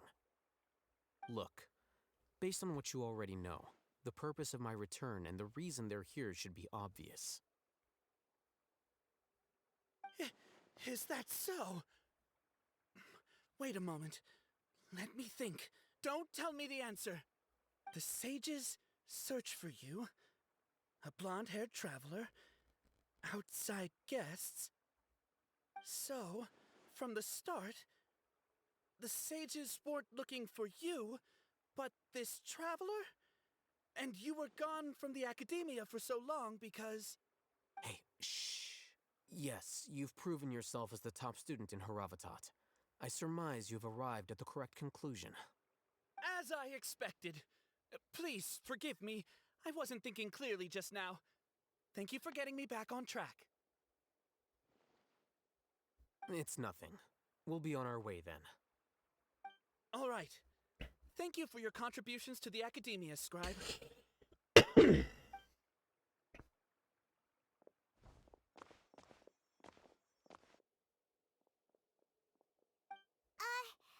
heck just happened now? What did he just guess? I'm afraid I don't know either. You have no idea? Mm-hmm. He convinced himself of whatever truth he came up with. That is the so-called pride of a scholar. If someone questions their academic facility, they will instantly feign understanding to keep up appearances. Nowadays, the academia is rampant with this type of scholar. Their obvious farces of intellect only serve to highlight themselves as fools. Wow, so there are special ways to deal with smart people. We don't even need to make up our own excuses. We shouldn't waste any more time. It would be problematic if we missed our window of opportunity. Let's go.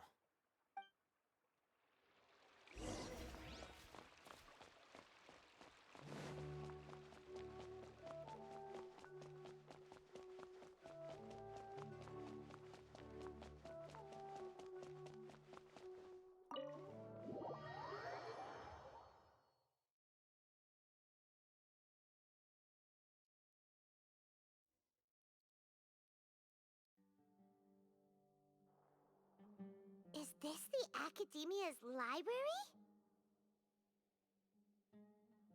No, nothing that small. Indeed. Oh. Known as the House of Dana, it is quite possibly the most extensive special collections library in Teyvat. There are a lot of students going through here. Is it really okay just to waltz right in? How you doing, Tobins? Marches to a fast beat, especially since it's Nyagarbaha Day. They're all occupied with their own matters. Just act natural.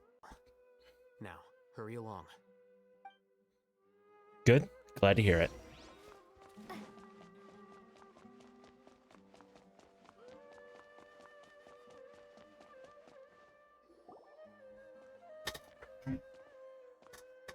What's this platform for?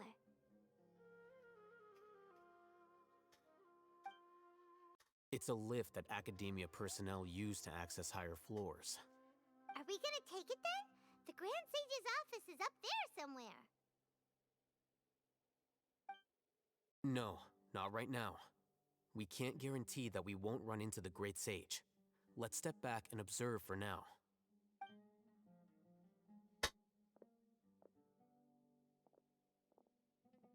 You think the Grand Sage will exit from there? About to start Moonin Village obsession. Just gotta find somewhere to watch it. I've seen a few clips before, but that's about it. Wait, Moonin Valley, not Village. Moonin Valley? What's that? Hang on. Let me just quick look it up. Moomin! Oh.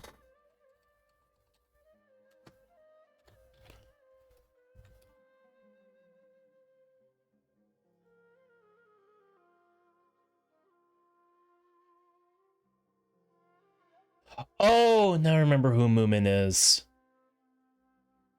That's right. And after he does, we'd sneak past him? Oh, Paimon thinks that's really dangerous. Who knows? However, if we can confirm Azar's current location, our operation will be much safer if we... Allow me to offer you a hint. If you wish to know his location, look behind you. I can tell I could get really into it. I'm glad to hear it. Busted. What's Grand Sage Azar doing here?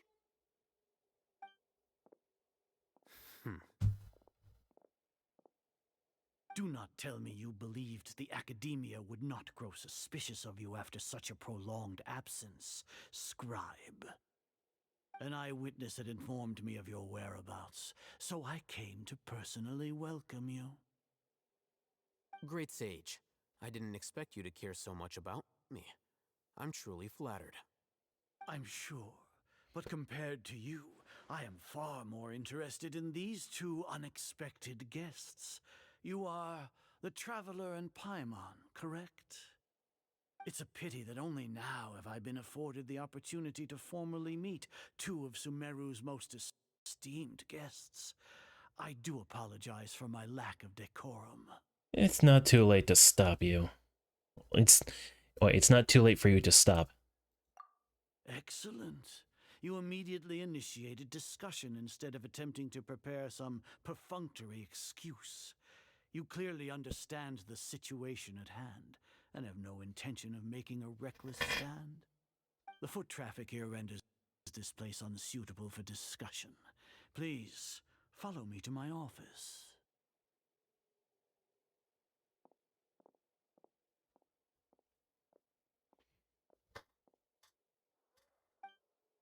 You're just eyeing me up.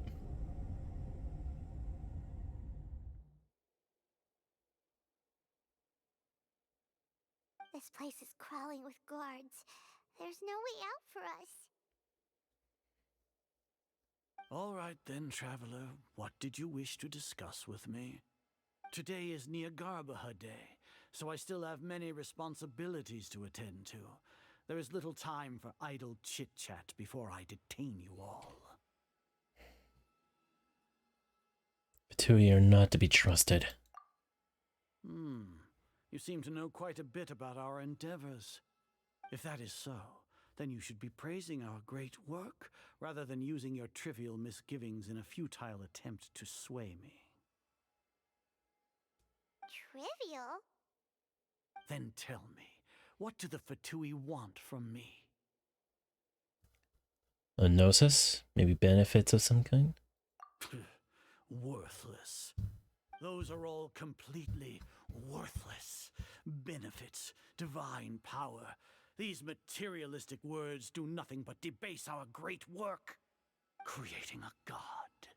Yes, we are using human wisdom to create a god.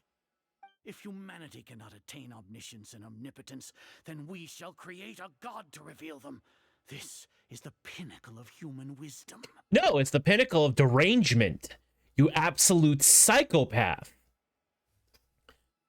You know, I know it's probably not going to happen, but you know what I want? I want to just be able, in the game, to just smack this guy. You know, he's done a lot of harm. I want to hit him really hard. We shall regain a god's guidance at long last. No longer will we flounder in the interminable void of consciousness and knowledge. Even Irminsul will be freed from its plight. For our nation of scholars, this is the ultimate aspiration. No cost is too great to realize it. You say it's the pinnacle of human wisdom, but in the end, you're still relying on a god. You will never understand the rapture of having a god be born within your very hands. With your degree of knowledge, you cannot even comprehend such an emotion. It's not like Sumeru doesn't already have a god of its own. Gods exist on a plane that far eclipses humanity's. Lesser Lord Kusanali, what can she even do? Care for the people? fend off sandstorms, fabricate silly fairy tales. These are but child's play for the academia. Does that make us equal to the gods? Tell me, if they're child's play, why don't you do them? You say you can fend off a sandstorm. Why don't you do it? You can say you care for the people. Why don't you fucking do it? We are a people favored by Greater Lord Rukkhadevata. Though I may have personally not seen it, our forefathers bore witness to true wisdom. The ascension of the Lesser Lord has brought nothing but bewilderment to the scholars. They all ask, is that truly what true wisdom is supposed to look like? With that in mind, it is better to keep her isolated in the sanctuary of Suristhana, so our academy will not become embroiled in turmoil. What a pathetic justification! Do you really think that only the super smart or powerful should be able to call themselves gods? I don't think that's what I can say or do. The arrogance of these scholars. As per your judgment, Grand Sage, they are indeed dangerous individuals. Not only are they acting against the academia, but their ideologies have the potential to lead scholars astray. Looks like there really was merit in my assignment. Alhaitham? Are you talking about us? Anyway, I've brought them to the academia as ordered, but it took some time and trouble. Oh, that reminds me. Here's the investigation report you had requested. It's a summary of my time spent with the Traveler, an array of information about her ready for your perusal. Alhaitham? So you're still on the academia side! I wouldn't. We finally started to trust you! We've been set up.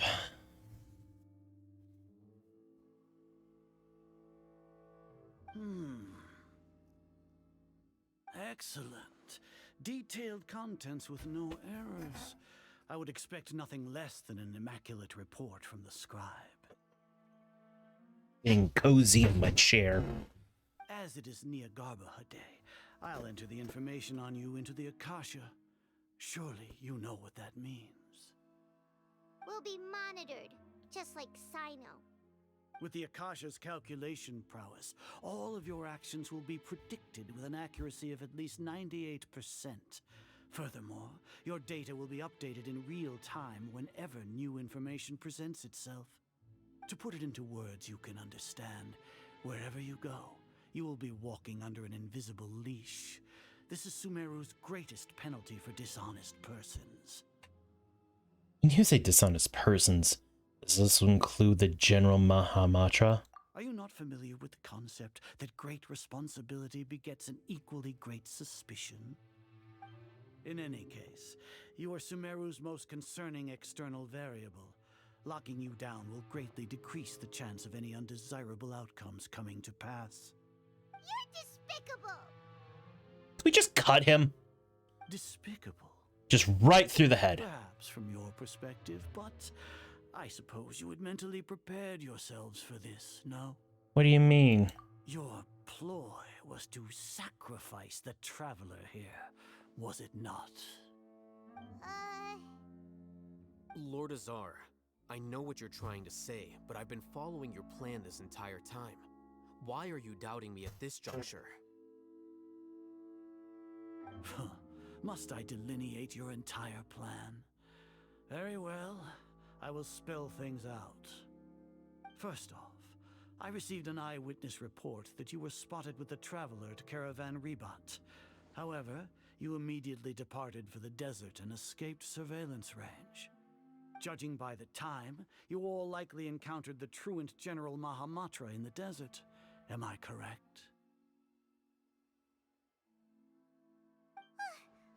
Maybe Paimon shouldn't have mentioned Sino just now. The Academia had not received correspondence from its scribe for a prolonged time. You were also in the company of the Traveler, a close associate of Lesser Lord Kusanali and General Mahamatra Sino, who had defected from the Academia. With their instigation, what was the probability that you would betray the Academia? Rationally speaking, 50%?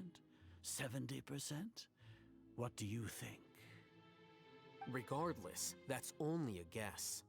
The facts are that I've brought the Traveler right before you, and I gave you my report. Indeed, your boldness deserves praise. To think that despite status as an outlander, the Traveler is still willing to sacrifice for the sake of your plan. If I'm correct, you have a contingency plan to save Lesser Lord Kusanali and ruin our great work.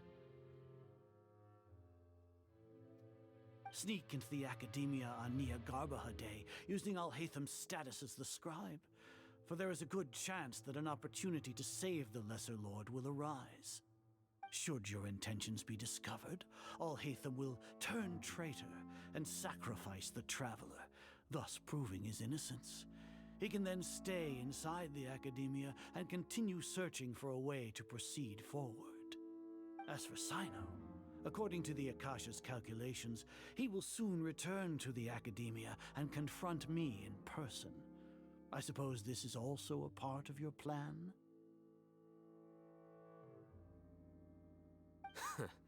You'll see me as a traitor regardless of what I say, no? Even if you impugn me, it would have little effect on you all. You misunderstand. Losing our scribe would irreparably damage the Academia's regular operations and the development of Sumeru's future academic systems. However, under the current circumstances, even that is trivial compared to what we stand to gain from our great work. You said that I betrayed the Academia, but you, Azar, you've betrayed all of Sumeru, betrayed its Archon. So flight has turned to fight at long last. Guards!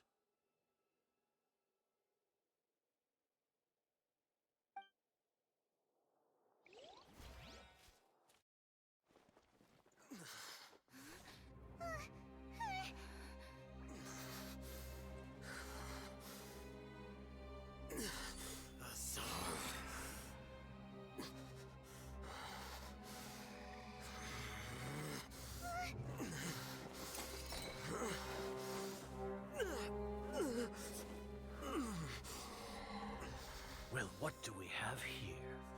So you stole that divine knowledge capsule. Traitor!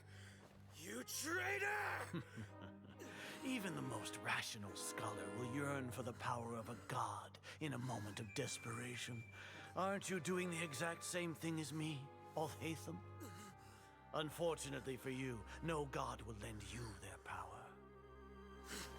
Azar!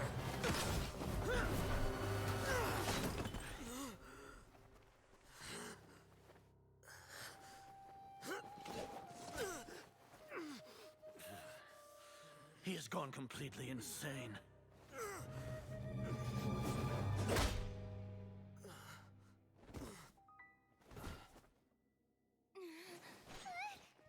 Take him to the Matra and exile him to Aru village. Then find someone to take these two to the confinement room. I'll deal with them later. Grand Sage, we've finished all required preparations for Nyargarbaha Day. We may begin to enter the capsules now. Excellent. You may begin.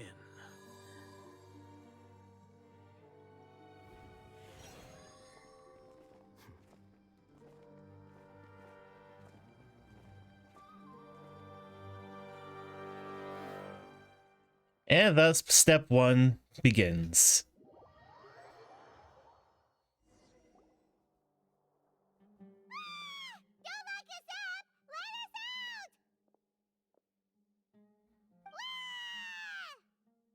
Paimon, that's enough.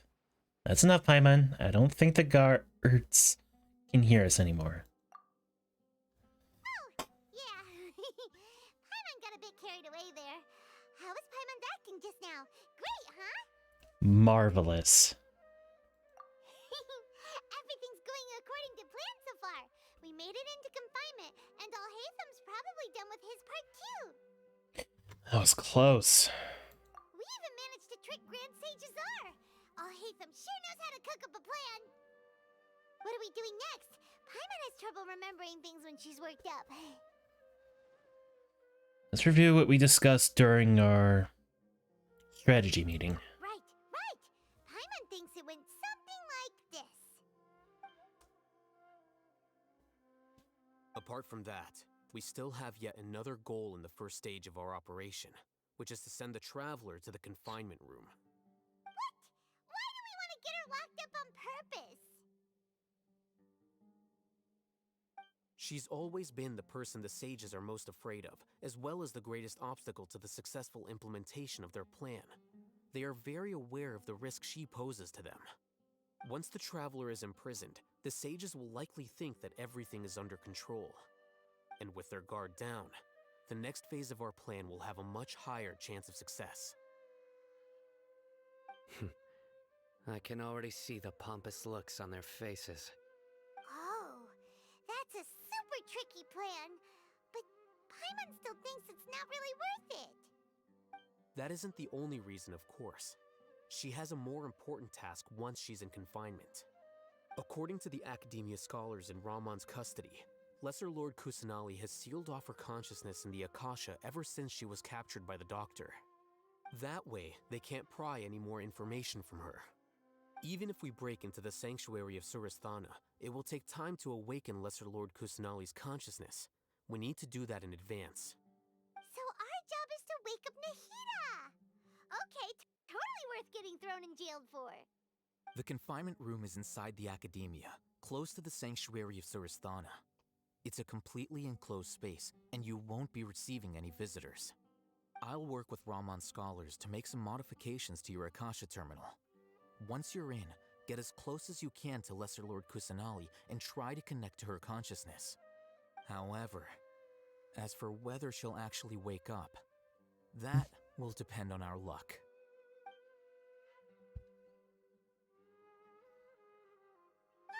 No wonder you've been wearing your Akasha terminal today. It's the one that Al-Hatham modified. Paimon thought they'd take our Akasha terminals when they locked us up in here. Were they being careless? That wasn't because of carelessness, but of their arrogance. They think that Akasha is completely under their control. Alright, so what now? We first need to find a place with the best signal in this room. Then we try to connect with Nahida. Sounds easy enough. We can finally talk with Nahida after all this time. Let's do it. Do it. Do it.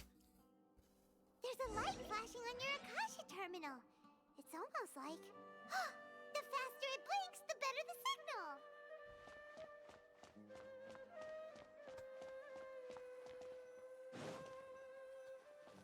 Whoa, it's Mora. Ooh, Mora. No, Paimon, we're not here to hunt for treasure.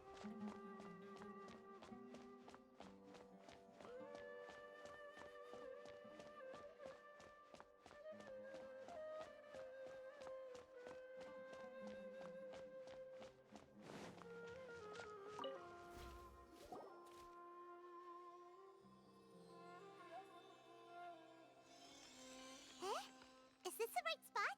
Are you getting anything? It's faint, but I have a signal. Preparing to connect with her consciousness now. Please work.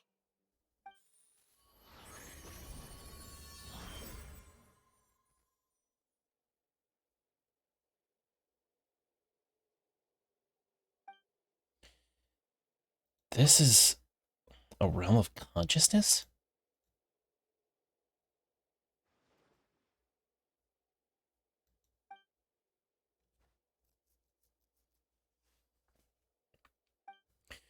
Heat is not moving.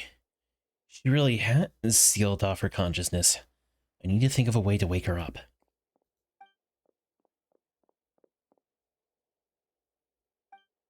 What is this? It looks like some sort of barrier. Nahida using this barrier to isolate her consciousness from the outside world? Nahida! Ah, I'm talking. Hey, Nahida!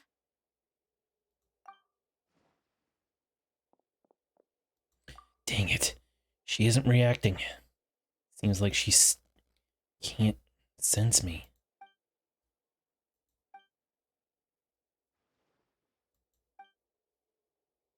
When did it first start? Oh, right. It started from the moment I was born. I want to become a worthy Archon. So I've kept studying.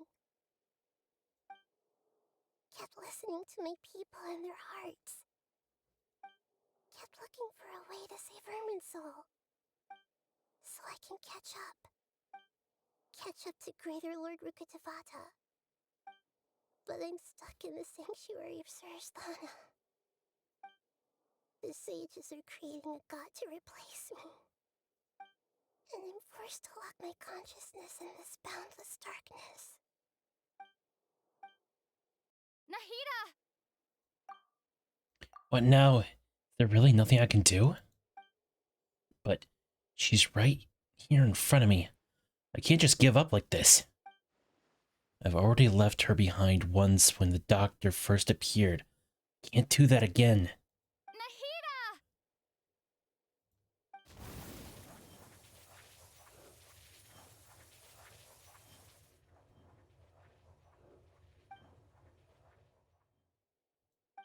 It's so quiet here. Now that I think of it, I don't think I've ever actually listened to my own inner voice. Do Archons have them? Should Archons have them? Have I been doing the right thing? Am I really not needed? How do I really feel about all of this? It's so quiet here. Since you're the god of wisdom, you've known the answers to all these questions since the very beginning, haven't you? Who are you? Whose voice is that? It sounds familiar. You're right, though.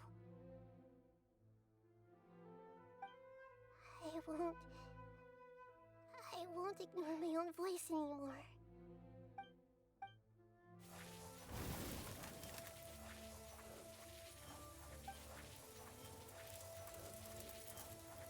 Nahida!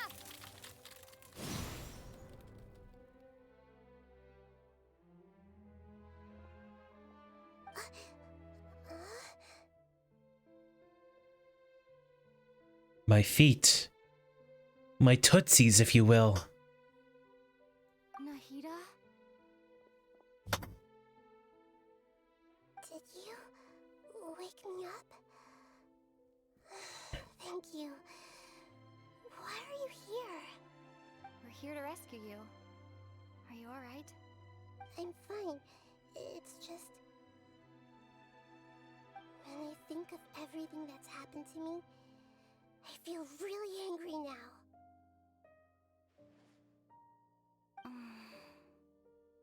You should have been angry ages ago.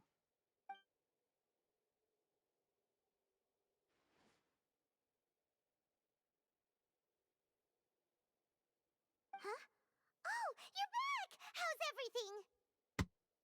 He is awake. That's wonderful news! Great! We weren't locked up for nothing! When you went to wake up Nahida, Paimon was listening for any sounds outside. You were out for a long time. There are fewer and fewer scholars going about now. You think everyone's done with their Nyargarba day stuff? I guess they finished entering all the knowledge capsules. Yep, so that means our next act is Nilou's performance!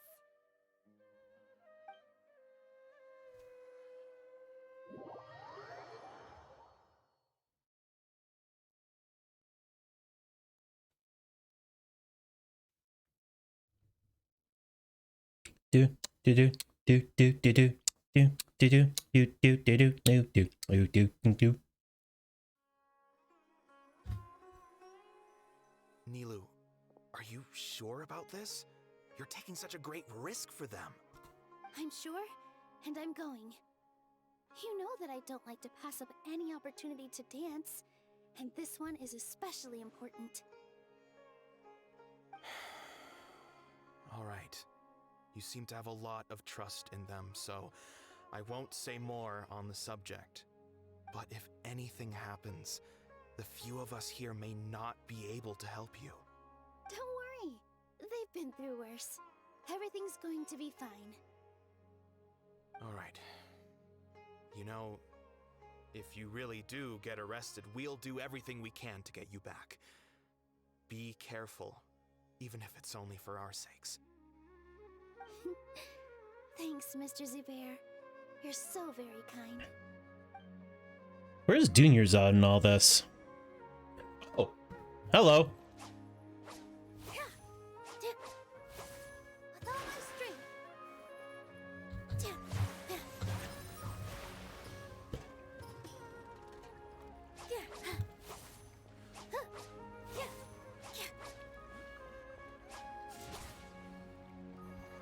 Okay, I like Nilou.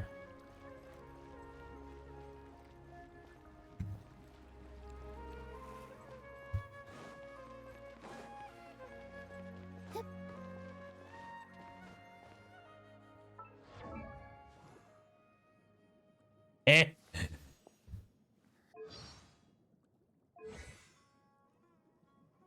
Oh, that's interesting.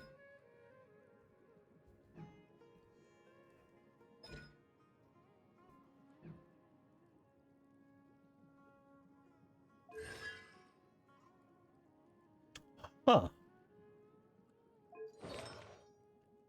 Oh.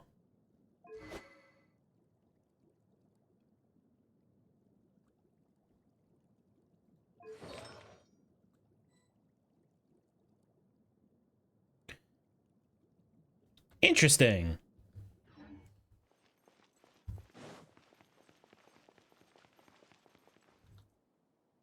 Nilou, how's it going? Nervous? Definitely more than usual. But it's because I'm worried I won't dance well enough.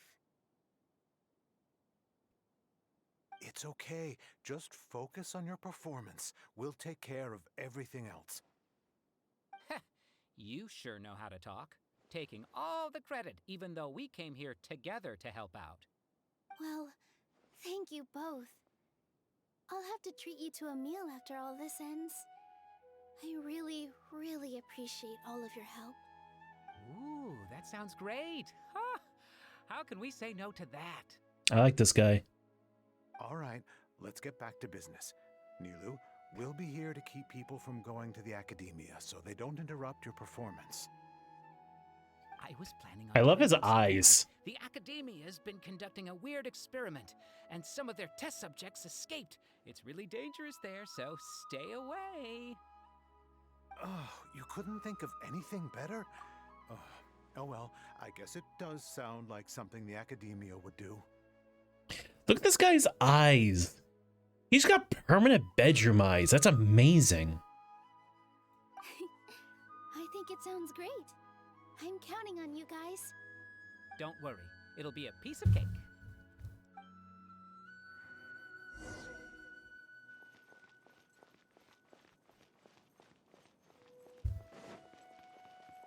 It's Mustache Man! Hey, Nilou!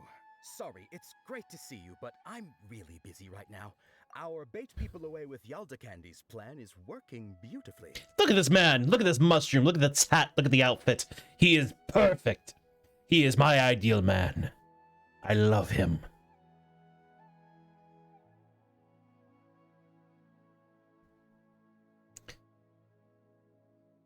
He has goofy hat. I know. Isn't it great?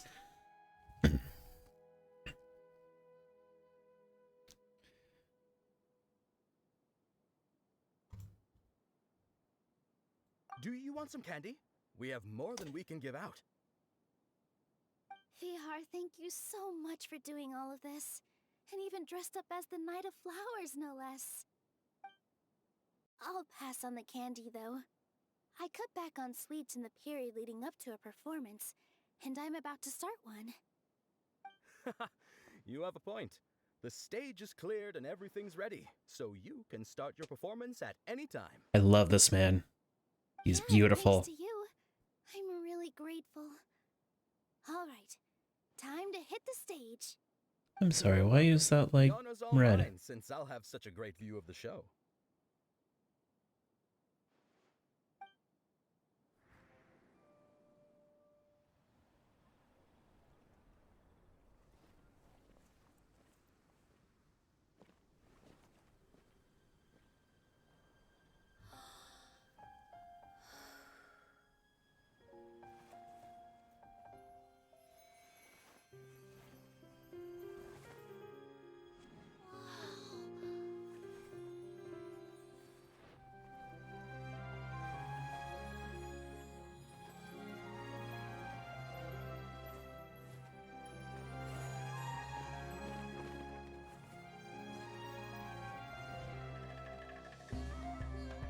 I've never seen a performance like this. This is incredible. Yeah, but I heard that public performances like these have been banned. I can't believe she's doing this here.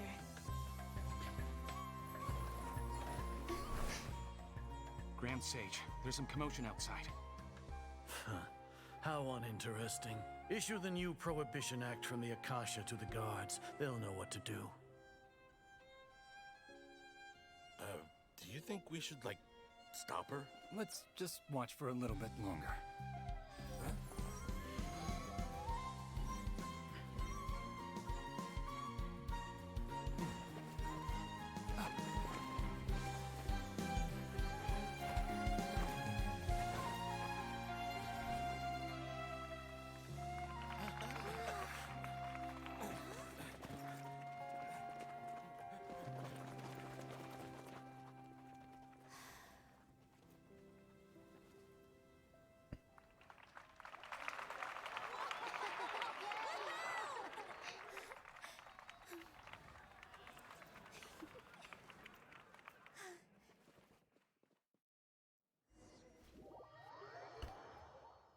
Well, that happened.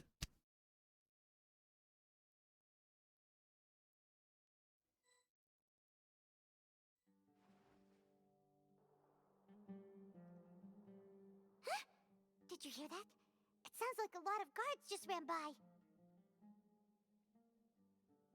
Does this mean the plan has moved on to the next stage? Certainly sounds like it. It sounds like Nilou completed her task. Yep, yep. It's great that everything seems to be going well. Come to think of it, when did Alhaitham replace the knowledge capsule that was about to be entered into the Akasha? When he prepared that he had been corrupted, do you remember when he rushed towards the Great Sage? Oh, so that's when he did it! Paimon was too nervous to notice. Speaking of, didn't Alhaitham also yoink the divine knowledge capsule from that mercenary leader in Port Ormos when everyone else was distracted? It's a time-tested trick of his. He can maintain his composure when things get chaotic. That's why he can pull off this kind of thing. Mercenary.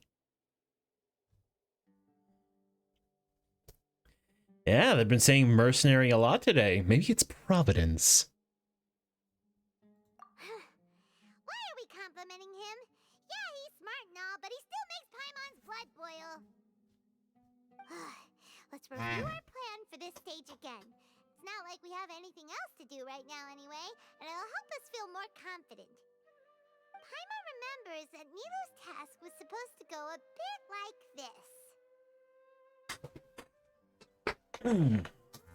Now that Lesser Lord Kusanali's consciousness has been forcefully sealed, the core figures of the Academia and their guards have started to wear their Akasha terminals again. With the Doctor's technological support, they think they have nothing to fear. How despicable of them to rely on such a person. But this is also our chance. I was originally asked to draft the knowledge capsule for the Artistic Performances Prohibition Act when I was still at the Academia. It should be on the Grand Sage's desk right now, and will be entered into the Akasha during the next Nyargarbaha Day.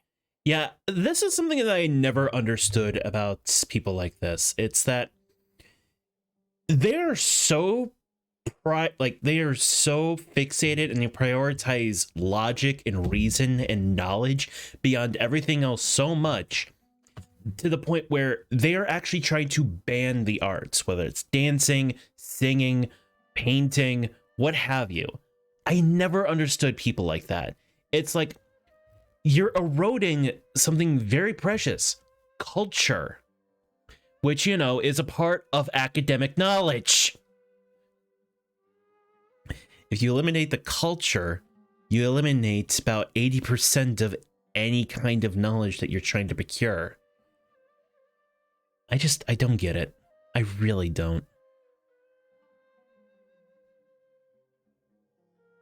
Are they really going to stop all artistic performances? That's horrible! I'll make an identical knowledge capsule, but this time I'll smuggle some misleading information into it. We only need to find an opportunity to switch the capsules. Once it's been entered into the Akasha on Yagarbaha Day, if someone were to be seen performing in public, the sages would definitely use that opportunity to announce the ban. And so, the misleading information will be disseminated amongst the guards.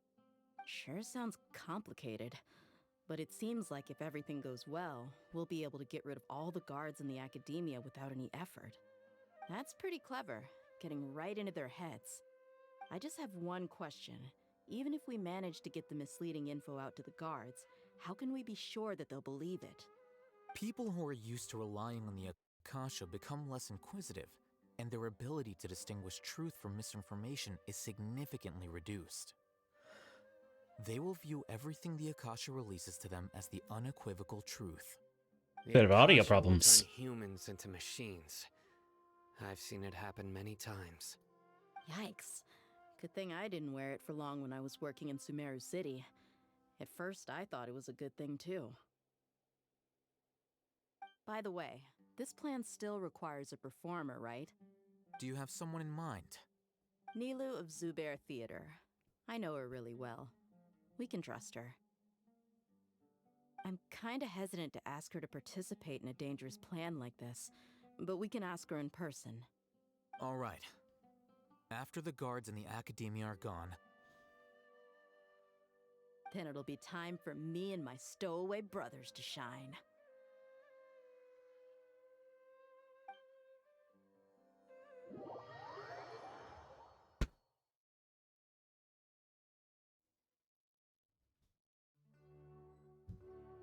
Here they come.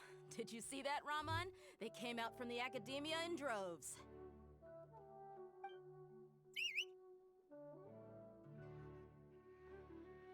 After laying low in the city for so long, this is the moment we've been waiting for. My brothers have already sprung into action. We couldn't do anything to them inside their coop, but outside the academia, this is our hunting ground. Oh, it's already 9. Highness like you, the prey sure won't be able to run far. We still need to eliminate the guards as soon as possible. If we give the sages enough time to realize what's happening, the plan's doomed. Why are you shaking? All they've done is to sit on their cushy salaries and twiddle their thumbs all day while we fought and struggled every day in the desert. The only advantage they might have is their numbers. Speaking of which, most of the guards who report directly to the Six Sages belong to the Corps of 30, but they have a completely different reputation. Following those blasted sages every whim, throwing away all the principles of being a mercenary. As someone in the same profession, I'm obligated to teach them a good lesson today. Indeed, the trap has been set. All we need to do is lead them there. All right, let's each take a road and herd those scattered guards back into one place. Make sure to attract their attention. Isak will be the key. You gave such an important task to that child. Will he be okay? It'll be fine. Isak was so determined to help, so let's put our faith in him. Besides, even if he's caught, the guards would be too scared to do anything to him. They've never seen Lesser Lord Kusanali in person, after all. You've got a point. Anyway, I think I see them coming. Let's head out. Good luck. I love this. I've seen images of this. It's great.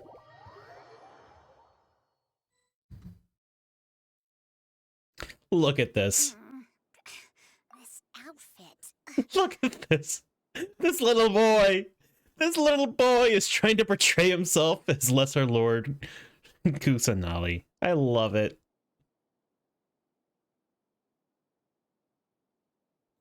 Hey, do you remember what you need to do, Isak?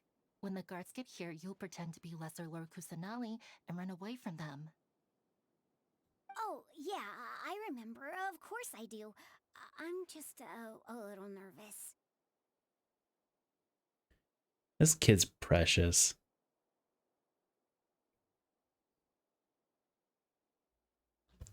I just...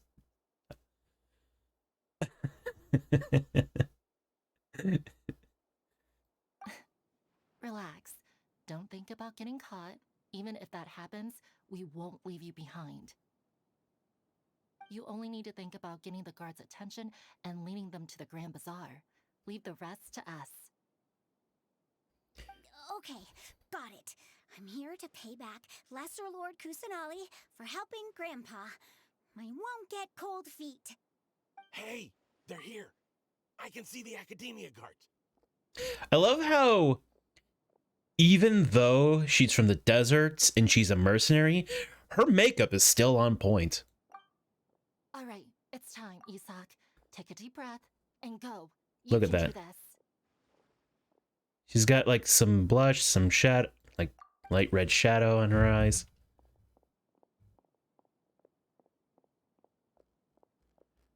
I follow this child. Why is there a guard over there? Did he already run ahead of me? This is different from our plan. But there's no time. I need to make a choice. Oh.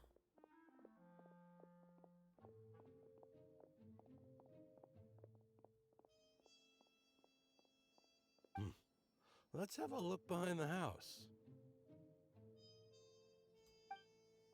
What should I do next? Huh. Looks like nothing's here. A wasted time.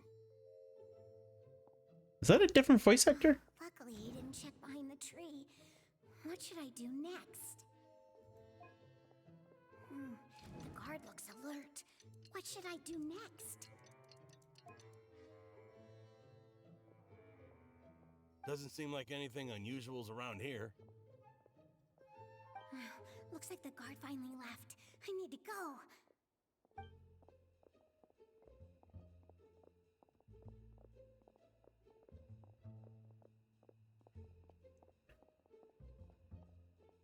Hey!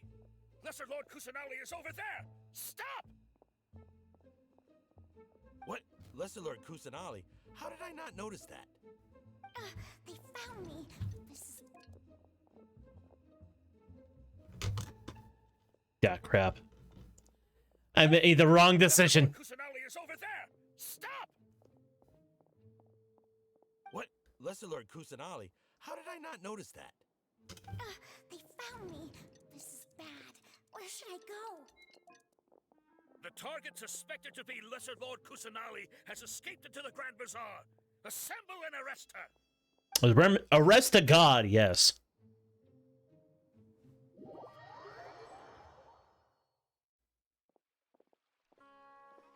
Where did she go? How did she disappear? Did we lose her? Hurry up and find her! Hey, why is your team here? Didn't we say to split up our search? Hurry! Hurry! This place is... Why are you all here? Yeah, isn't it one heck of a coincidence? Everybody's here. What on earth is going on? I love this guy. I suppose that's all of you? Who are you? Did you set us up? What are you planning? Phew, that was rough. I almost got caught. Little brat! So you're not actually Lesser Lord Kusanali. Who exactly are you all? eremites from the desert? Just some colleagues. Think of this as a business competition or a personal grudge. After stepping into our traps, stop thinking of yourselves as hunters. Behave like the prey you are.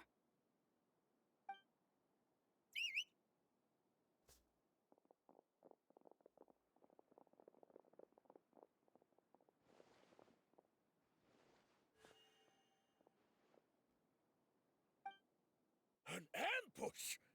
How's that possible?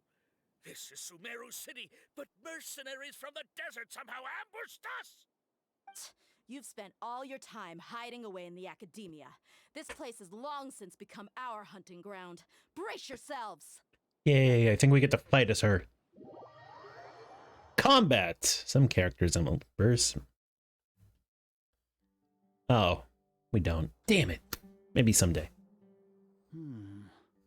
This is odd.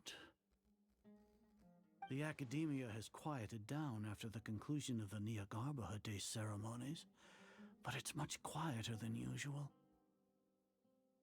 Where are the guards? Why have I not seen a single one? Guards? Guards!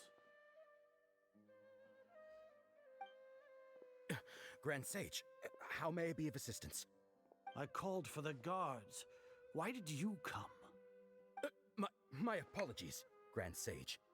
Right now, all Academia guards have entered the city to perform the ordered arrest. I thought you knew. Arrest? Who is there to arrest? I have an ominous feeling. Arrest Lesser Lord Kusanali, right? Is that not what the order was? Lesser Lord Kusanali? You mean she has disappeared? Yes. I wouldn't dare make up something like that. Right now, Excuse me. Everyone is in a panic, and many are saying that Lesser Lord Kusanali will take revenge on us. What happened? Just what is going on? Lesser Lord Kusanali somehow escaped? Was it Alhaitham and his party that freed her? That's impossible. The Academia is heavily guarded today, and any order to release Lesser Lord Kusanali would be strictly confidential. Besides, Alhaitham and the Traveler are already in our hands. What manner of trickery did they employ? How could Lesser Lord Kusanali disappear into thin air? Disappear? Wait. How was the arrest order distributed to the guards? It was issued by the Akasha earlier today. Only you have the authority to send messages like that, so I thought it was your order. Let me check.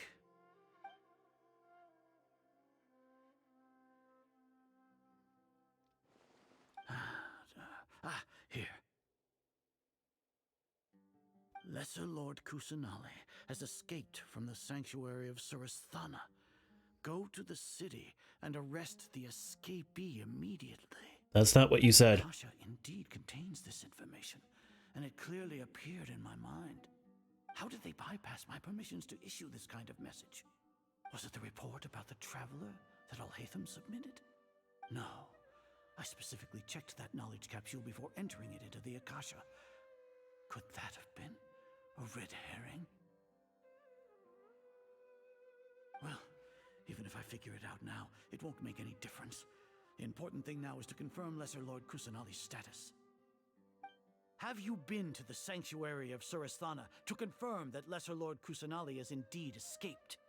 Confirm? No, I haven't. It may be a bit offensive to say this, but Grand Sage, what you're saying doesn't make any sense. How can the information in the Akasha be inaccurate? What the Akasha decrees is fact. That is common knowledge to all of us. If we have to confirm the information and knowledge from the Akasha ourselves, then how is that any different from us learning that information ourselves? Wouldn't Greater Lord Rukkhadevata's legacy lose its meaning that way? In the beginning, it was I who asked you to believe in the Akasha, to believe in the legacy left by Greater Lord Rukkhadevata. Are you trying to use my words against me? No, Grand Sage. I'm merely confused because I believe in you. I never meant to refute you. This is fun. I like this. Stay here and see if there are any suspicious people around. I'll go to the sanctuary of Surasthana on my own. Yes, Grand Sage. Wait, that's the...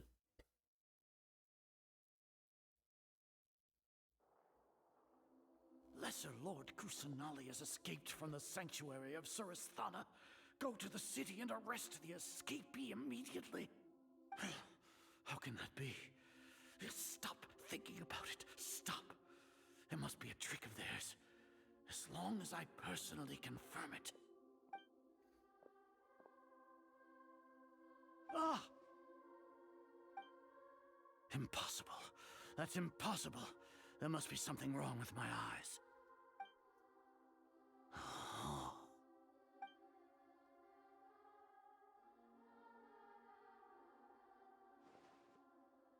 What a comical sight is our. Once the Akasha has put certain thoughts into your head, even the Grand Sage can no longer see what's right in front of him. You all can only see the world in your mind, the one you think you know. And precisely because of this, you disregarded Lesser Lord Kusanali's existence. She has been a wise and worthy Archon. Cyno, have you been waiting for a chance like this? The Akasha predicted that you would return to the Academia to confront me, but I didn't expect it to turn out like this. I was careless. No, you were blinded. Your faults stem from your reliance on the Akasha. You're still the same as always. I truly did not expect a proud person like you to cooperate with Alhaitham and the Traveler. People change, Azar. Admit it. The Akasha can't predict my actions anymore. Then tell me, what have you found during your investigation? You want to buy time? This is the sanctuary of Surasthana. Under your own regulations, even Academia staff are forbidden to come here. No one will come to save you. As for the investigation, I've at least confirmed that you are guilty of insurgency against the Archon. A serious crime. So what? Did you do all of this so I would plead guilty in front of you, General Mahamatra? No. I want you to plead guilty in front of the Archon herself. You once said that I had no standing to judge you. So now, how about judgment in the name of a god? Do we get to hit him? Aww. How long do we have to wait? Paimon wants to know how things are going out there. Paimon hasn't heard any sounds outside for a while. Hopefully something bad didn't happen. We must trust our friends. Yeah, but aren't you scared that we might be locked up in here for the rest of our lives? Thinking about it, at least Paimon has you. We could still chat like this. When Paimon thinks of Nahida being imprisoned alone in the sanctuary of Surasthana, Paimon can't help but feel sorry for her.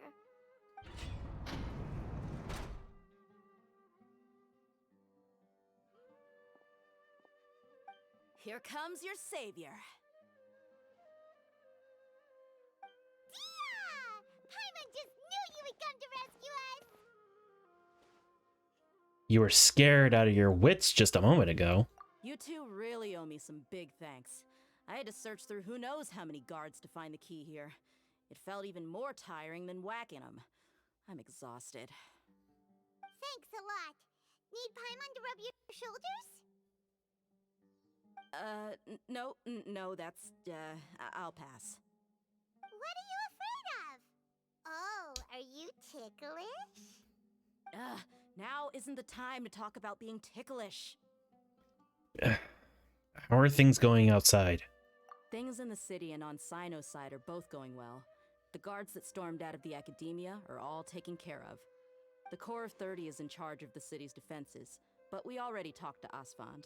They've been fed up with the sages bossing them around. As long as it doesn't break their employment contracts, they'll turn a blind eye. That's probably because you've been super great friends with them for a long time. So, how's Sino doing? The Grand Sage is in his custody. Even I know how terrible it is to fall into Sino's hands, so he probably does too. Sino forced him to release Lesser Lord Kusanali. He has no choice but to obey. So, hurry to the sanctuary of Surasthana. Assuming nothing weird happened, we should have already rescued our Archon. That all sounds amazing. Honestly, I didn't expect our ragtag bunch to do this well. We just came together last minute to save the Archon, you know? Alright, you two better go. I still have to clean up some messes in the city. See you around.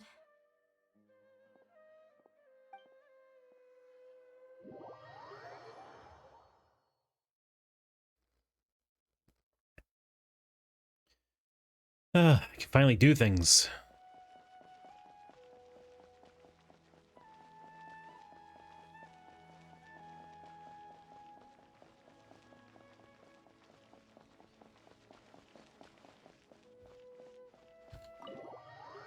Sanctuary of Surasthana.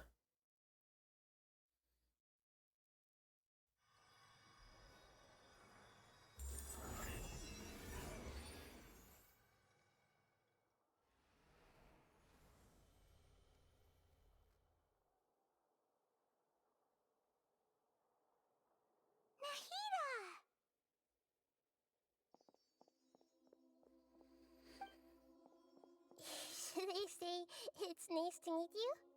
This is the first time we've met in real life. Before, we've only met in dreams, consciousness, or when I was in someone else's body. We finally meet, Nahida. Thank you so much for coming to rescue me, but I also need to apologize.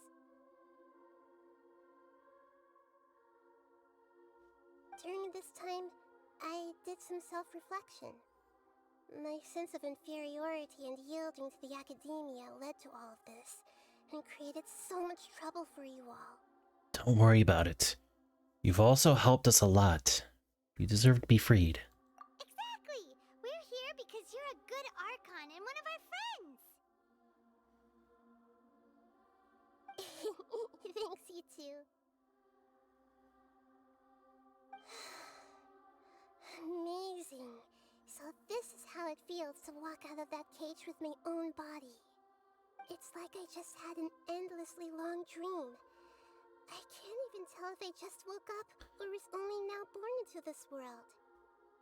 My concept of self has become so clear. But now doesn't seem to be the time to indulge in this feeling. The Academia's God's creation plan. This is really embarrassing. You all just rescued an Archon, and now she needs your help to save her country, and even the entire world. It's okay. With you here, Paimon's sure that everything will work out. There's one more thing. What is it? For all the things the Academia did to me, and for all the folly it committed in the name of wisdom, as their Archon, I will make them pay. Oh boy.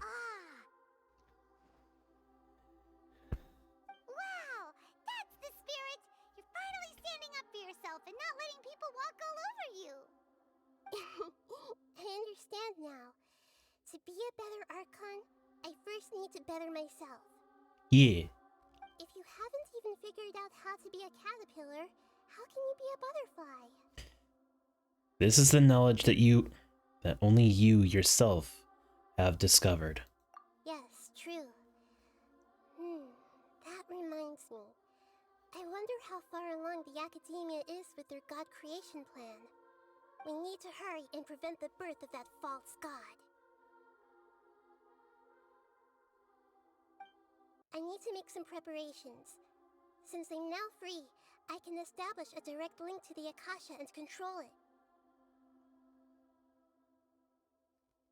First things first, I need to remove the restrictions that the doctor put on me in the Akasha.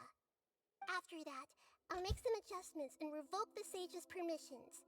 The Akasha will then be like how it originally was, only operable by the Archon. After all, the Academia betrayed Greater Lord Rukkhadevata's trust. This might take some time. In the meantime, you should also work on your own preparations. If we don't stop the God creation plan in time, we'll be in for a tough fight. So what are you doing right now, Tobeans? If you're still awake. Might as well prepare for a fight. When we're done, we can take a walk around.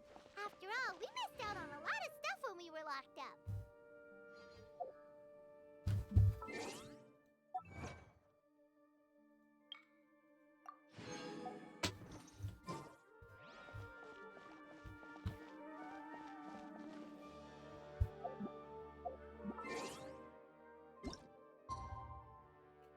Trying Snufkin? Wait, what was it? Wait until... Oh.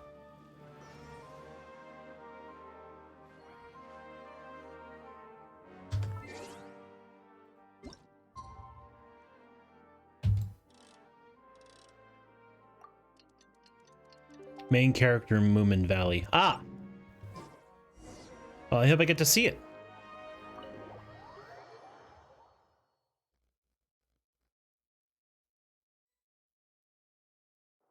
How's it going, Nahida?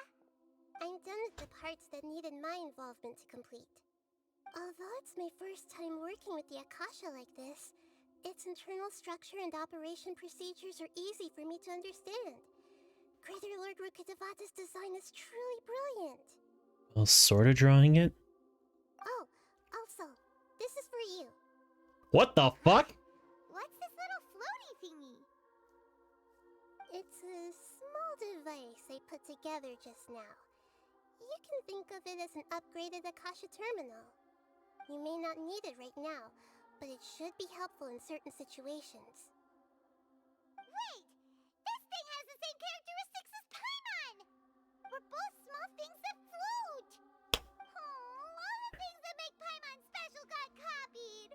When Paimon appears with the Traveler from now on, people won't remember Paimon because she isn't unique anymore! It looks completely different from you. More like changing the colors a bit and changing a few things, huh? It's alright, Paimon. It can't replace you. It's only a flying device, but you're the Traveler's irreplaceable friend. You're so good at comforting people, Nahida. If only the Traveler was as smart as you. I was simply telling you what I feel to be the truth. I wasn't trying to comfort you. Nahida, you're natural at this. What you just said made Paimon even happier. By the way, there's something I need to confess. Even though I'm the Archon and in control of myself again, I'm not very good at fighting. Your character would beg to differ. Okay, fair. You are technically the greatest support character that this world has ever known, but still. You may have heard that an Archon's power is derived from their people's faith. However, I'm not as well loved as Greater Lord Rukkhadevata. If we get into a situation where combat is our only option, I'll have to count on you, and I'll do my best to provide support. Fighting is my forte. I'm glad I can rely on you. So the God of Wisdom isn't good at fighting? That actually sounds about right.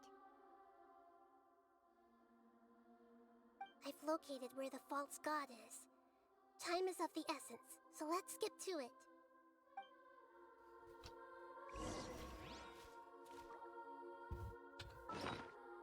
Did I?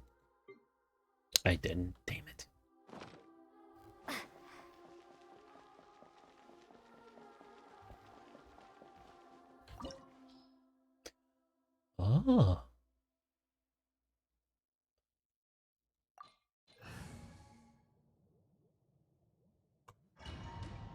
Let's do this with my strong defense group.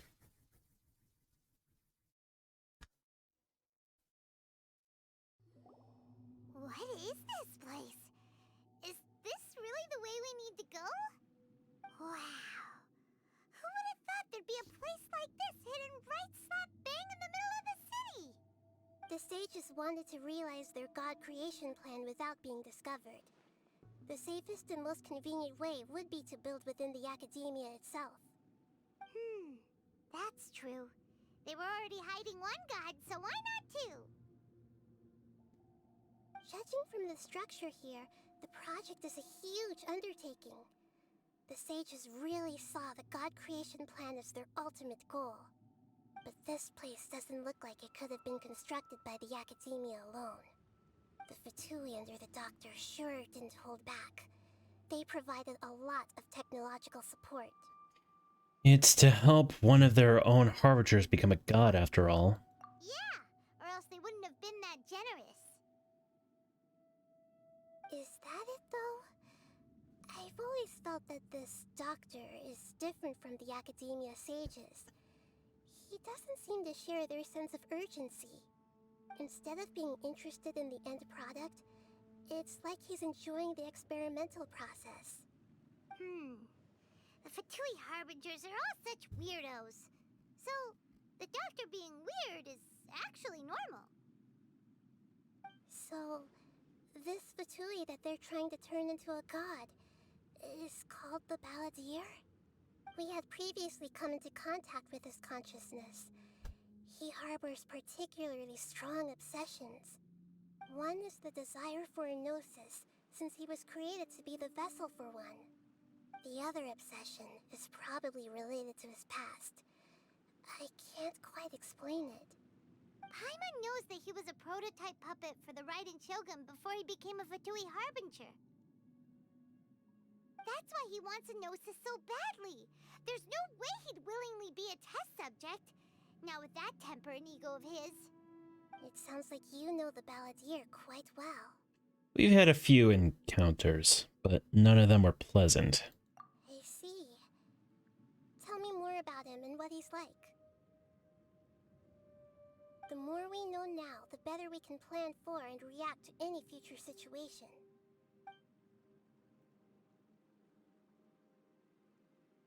I see. How fascinating. Alright, time to go. Let's get through here and meet him in person.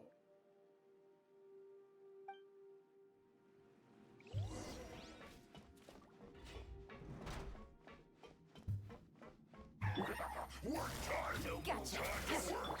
Put your back into it! Let's not waste time! Order guide you! No slacking off! Stay right there.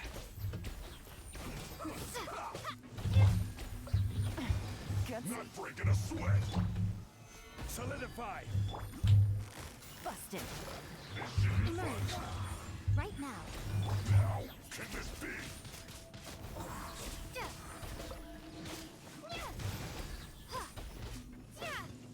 My duty. End this quickly. Quietly now. Stabilize. This is order.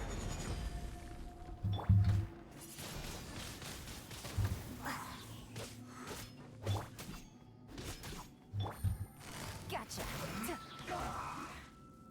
Here comes the catch.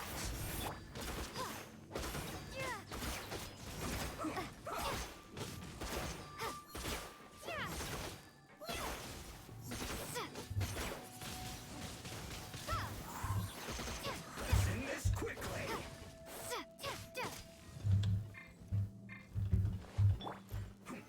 Solidify.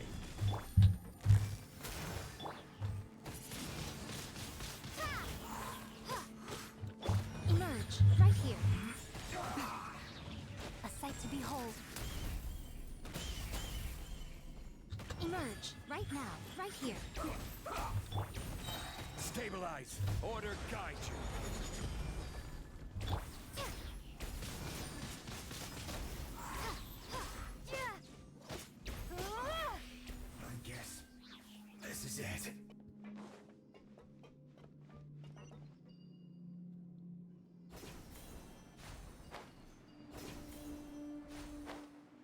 like we can climb up these pipes.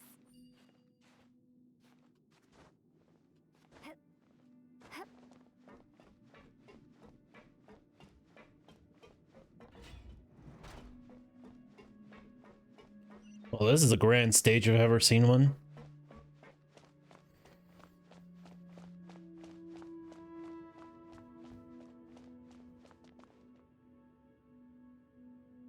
The pattern on the ground seems all messed up.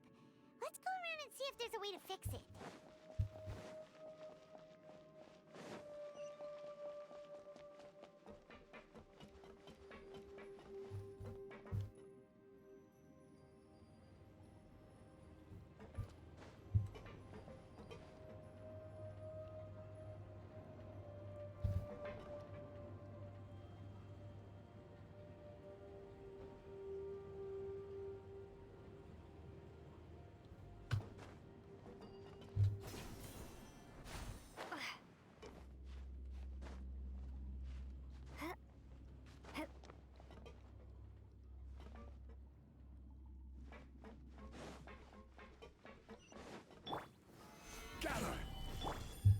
Quietly now.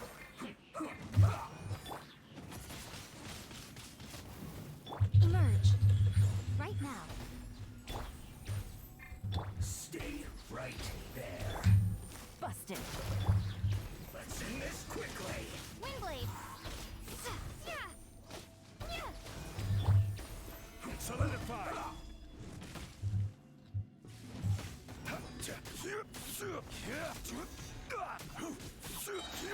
This is order.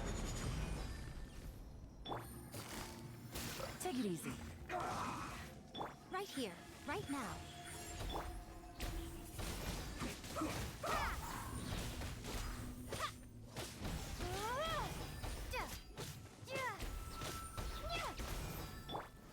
Gather. Let's end this. Gotcha. Right here. Emerge. Right now. Windblade!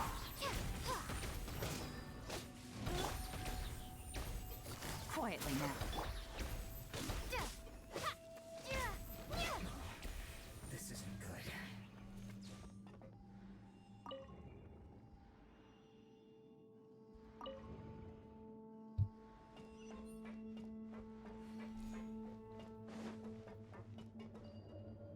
Hang on, I want to see something really quick.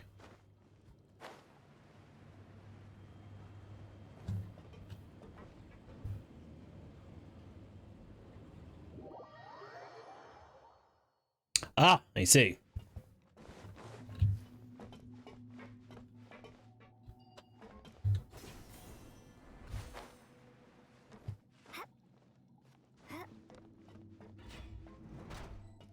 Frozen. Busted. Emerge. Right here.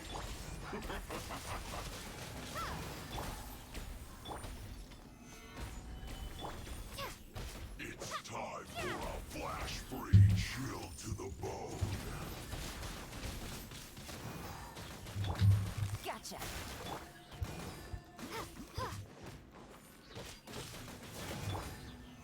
Solidify.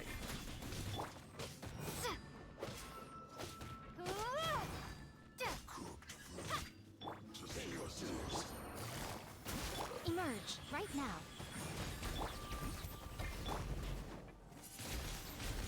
Windblade!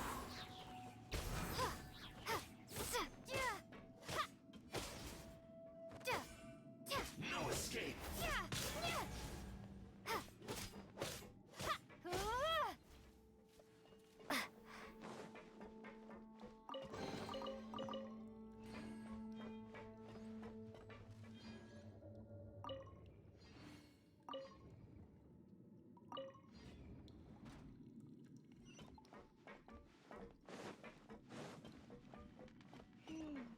The cart is stuck. Maybe there's something wrong with the tracks. Let's try adjusting the direction of the device to clear the tracks. I might end up falling asleep soon, so if I do, then good night. Alright, Tobeans. Well, you have a good night if you fall asleep.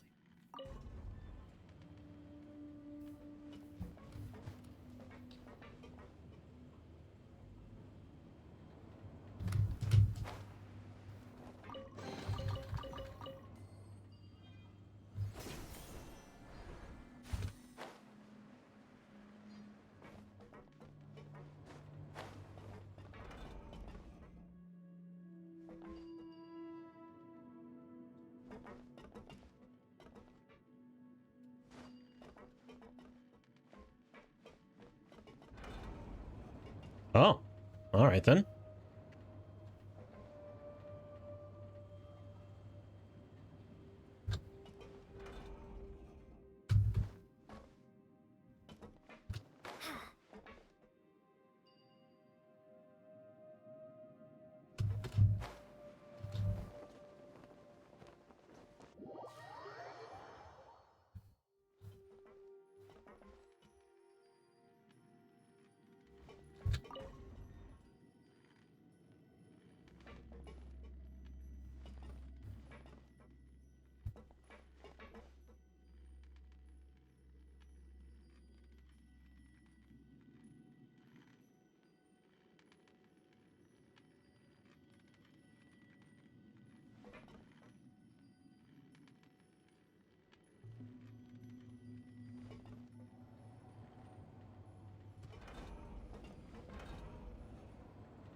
Stabilize.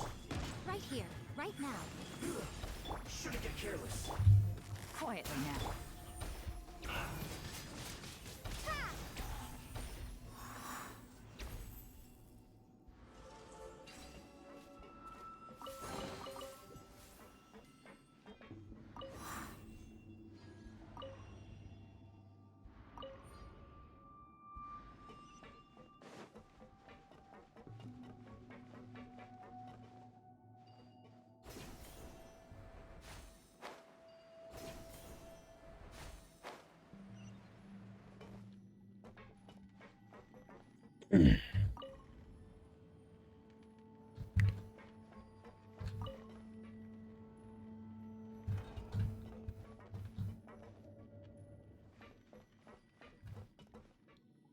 Hang on, I'm gonna take a risk here.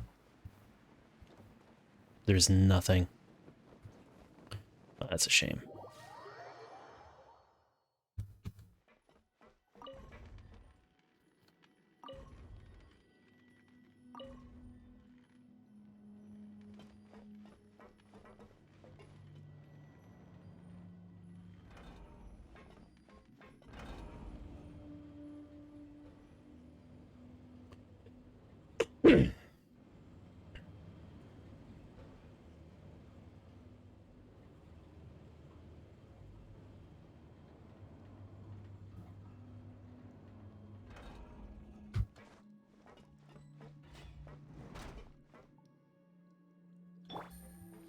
No more work problem.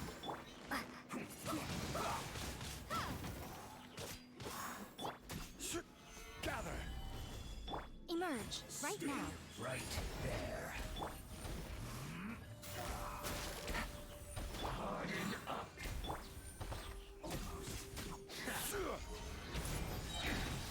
I will have order. Windblade! Busted. Send this quickly. Prepare to be blown away!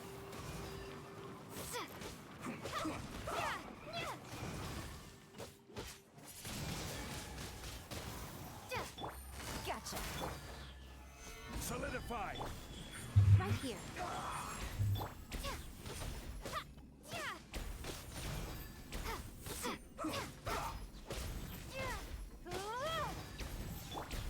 Crumble. Busted. This isn't good. Well met. Order guide you. Quietly now. Let's move. I see through you. Killjoy. Will just be done. You need all you got. You can't run. Well, I miscalculated. Right now, right here. Windblade! You need to hurry up. Fuel's clogged.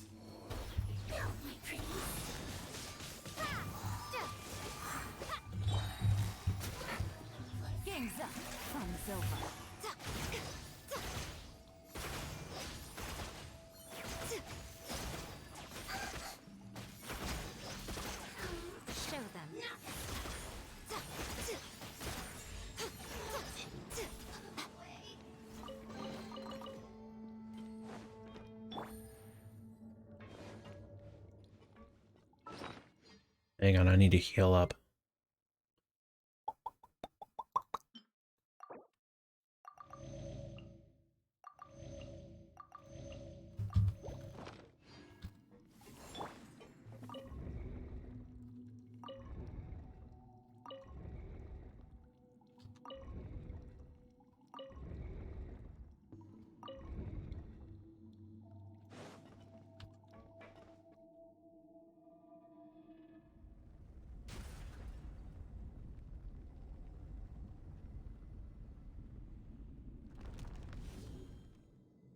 Huh.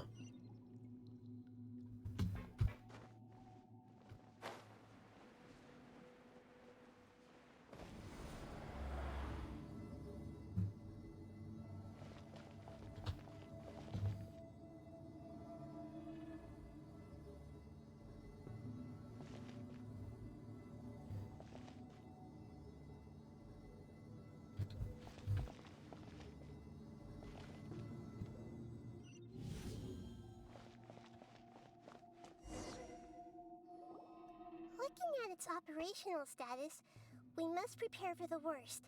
The god they wanted to create is likely close to completion or already completed. That's not a surprise. They've already seen him control the weather. Well, I've already seen him control the weather. Oh no, what should we do? Paimon can't imagine how hard it would be to fight against a Fatui Harbinger with a Gnosis. Are you nervous, Paimon? If you really want to know, of course Paimon's nervous. Aren't you too, Nahida? Yes, I am. This is probably the first time I faced with a calamity of this degree since my birth. I feel not just nervous, but curious as well. Curious? Curious about what? Curious about our fate. To me, everything we perceive in this world, everything we learn, and everything that happens to us is considered knowledge. And if it's a form of knowledge, then it can be understood. However, only fate is about that which has yet to occur, so it has always drawn my curiosity. So to me, fate is the ultimate knowledge. That's also why I love observing humans and all the things that happen to them. It all brings me great satisfaction. And now, at long last, I'm not just an observer anymore. I will personally experience my own fate with you by my side. Isn't this such a wonderfully exciting thing? Hold up, something's going on.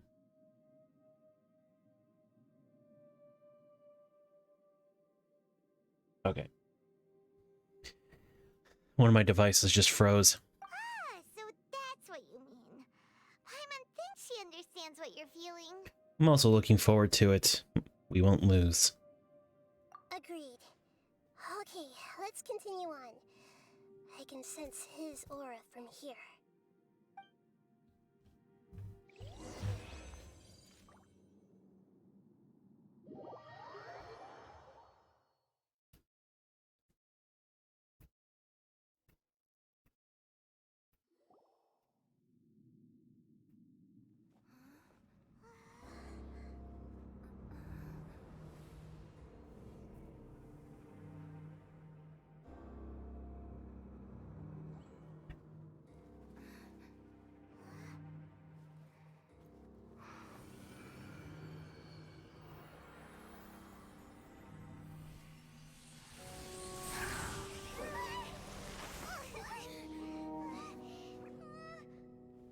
Who would have thought the world would be so eager for my birth?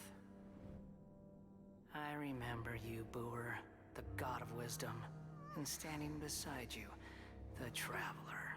Is he all-knowing and powerful now like Greater Lord Rukkhadevata?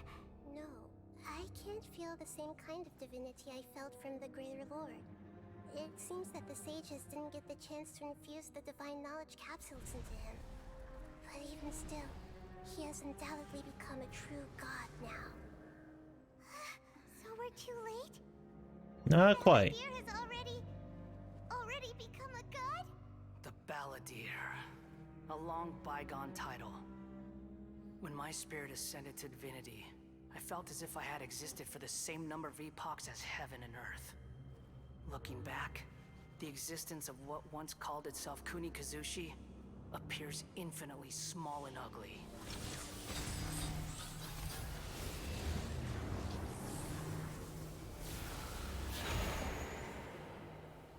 Oh boy. This imposing aura. It really feels like the gods.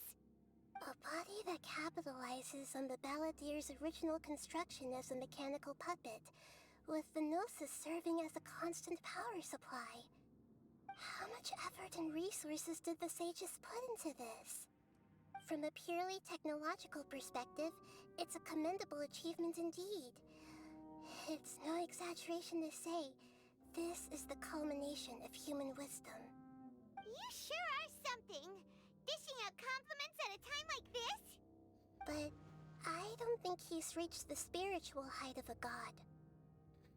So he's still the same old balladeer on the inside. I'm not sure if that's a good or bad thing. Strife is engraved upon every god and every gnosis brought forth into this world. Can you feel it? The exhilaration of such power, and the thrill of anticipation for our contention. Nahida wouldn't feel the same things as you! Do you not realize that you are interrupting a conversation between gods? Lowly creature, know your place. Still the same balladeer we know. The strife engraved upon a gnosis. You're talking about the Archon War. Teyvat's current peace was not easily won. I didn't personally participate in the Archon War, but the way I see it, all those losses were meaningless, driven by the demands of the laws. There's no point in bringing it up again. Is that so? Yet I am deeply disappointed that I was never allowed the fortuity to personally participate in the Archon War. This is a first. Encountering a god in this world who does not crave power. No wonder your own people have abandoned you, God of Wisdom. But from now on, Nahida's followers will only continue to increase in numbers. Your judgment is as your existence, unsubstantial. This is where everything ends, Booer, the God of Wisdom. You should know that wisdom cannot solve every problem. Like now, where your only option is to face me in combat.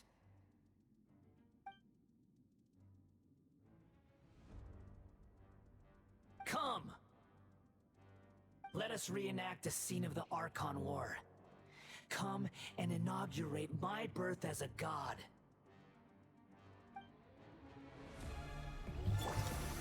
Gather! Perish!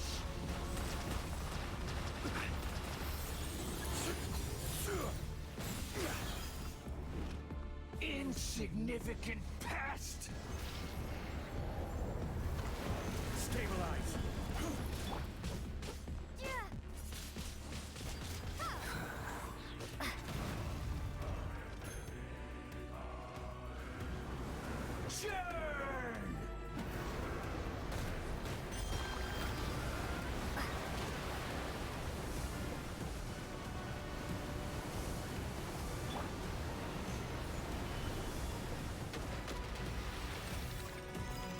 At my command, you shall fall.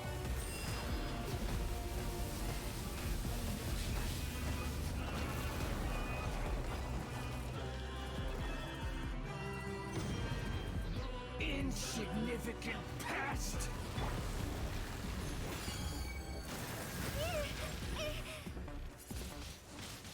Windblade!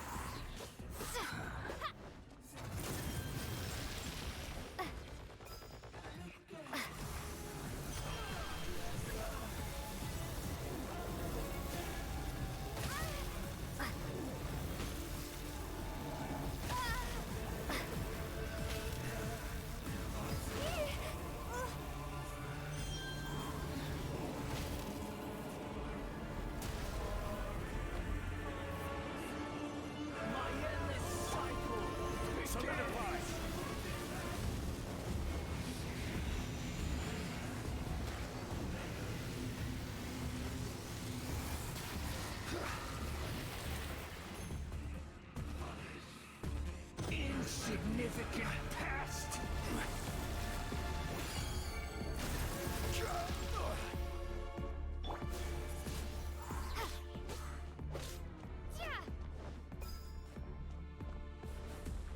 Feeble human! Oops, wrong button.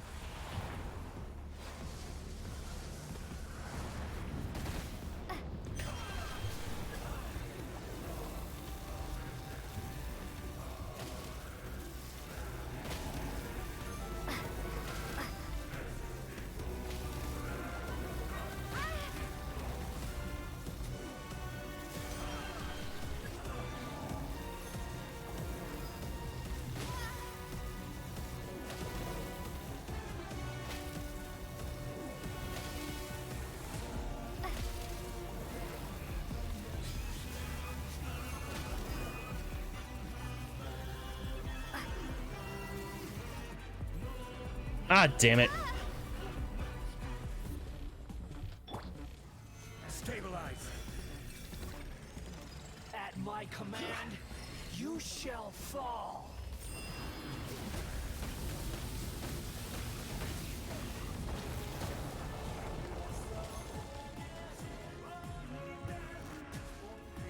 Feeble human.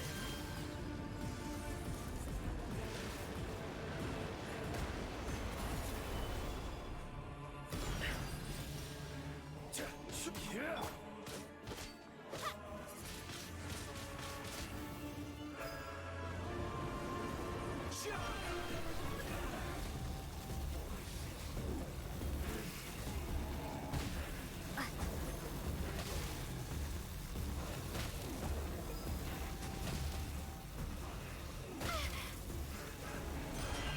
More power.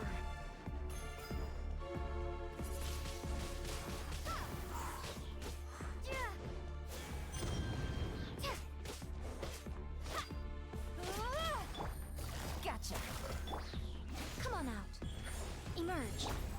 You cannot defy me, mortal!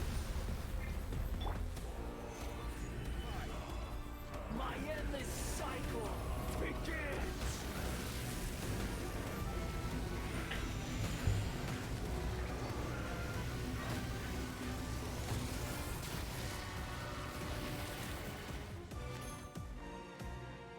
Insignificant past! Stabilize!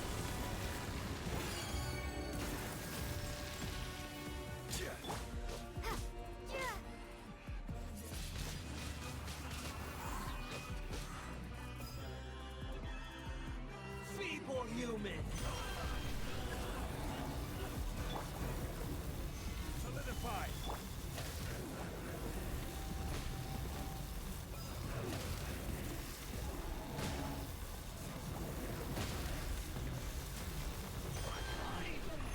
It's...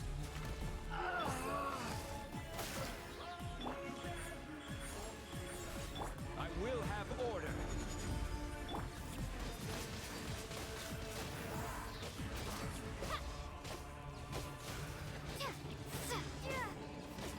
You cannot defy me, mortal! Rise!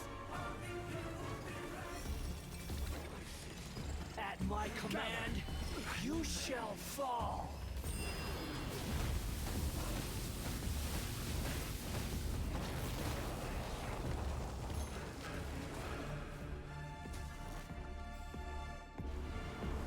Churn! Stabilize!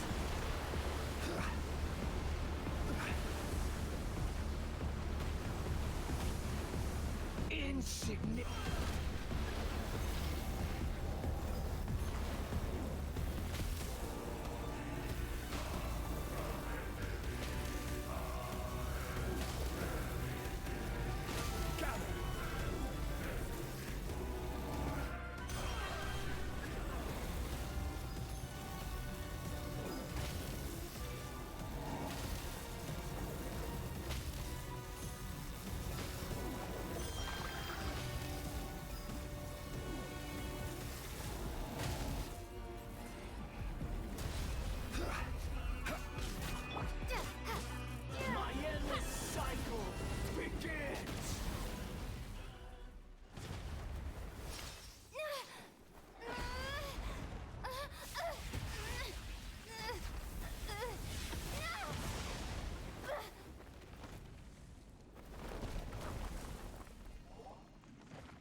it easy. Kneel!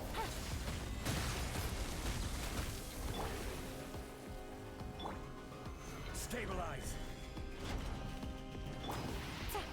Burn to oblivion!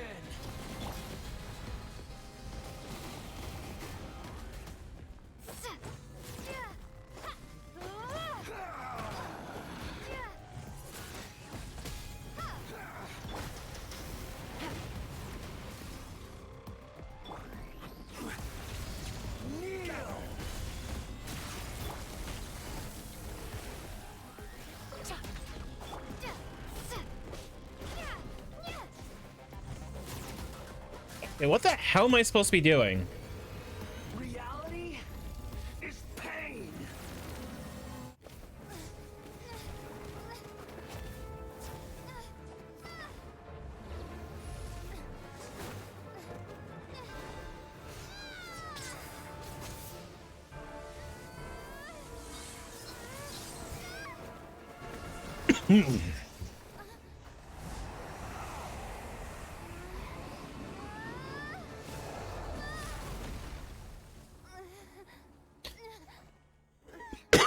Excuse me.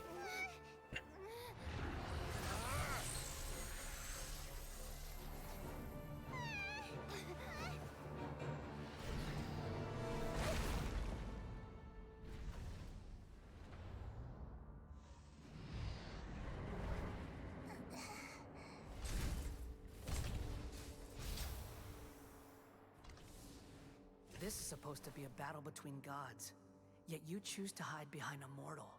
And now, you're acting like you'd sacrifice yourself for a human. Are you having fun proving a false sense of heroism to yourself, Booer?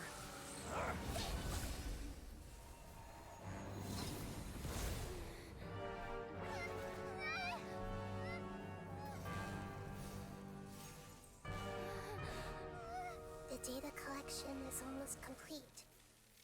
Do you even know how many times you've tried to take my gnosis from me?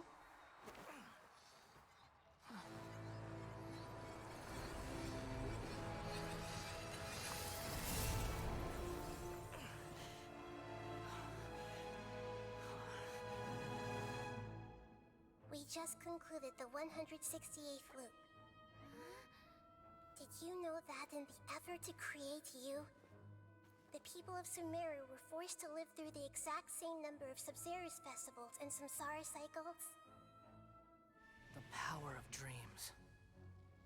When did you use it on me?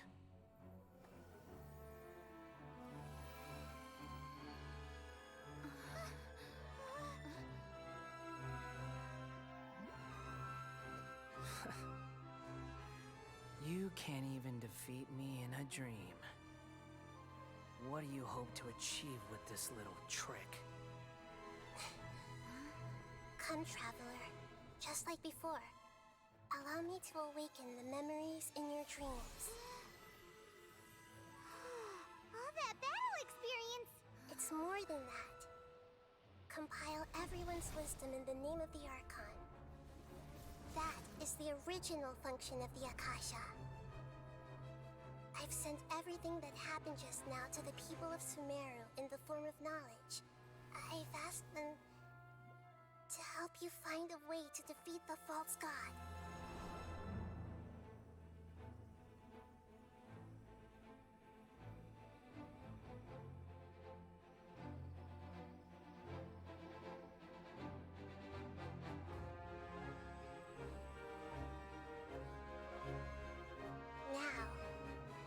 Sumeru's wisdom is at your disposal. Meaningless tricks won't save you.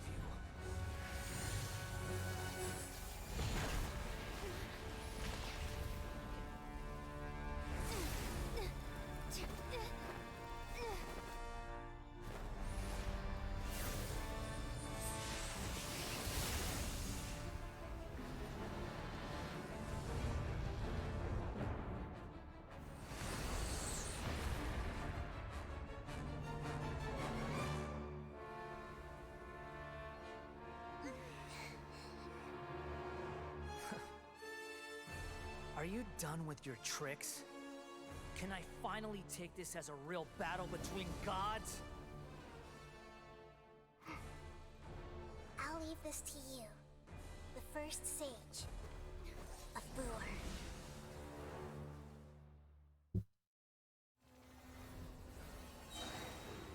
A thousand eons, mine to dominate.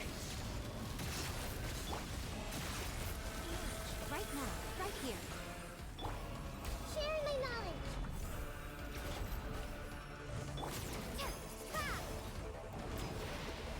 Burn to oblivion! Busted. You filth!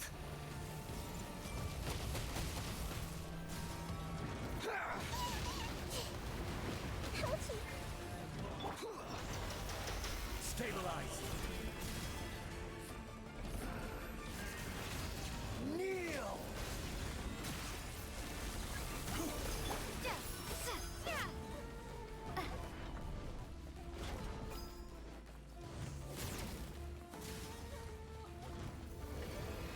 Reality is pain!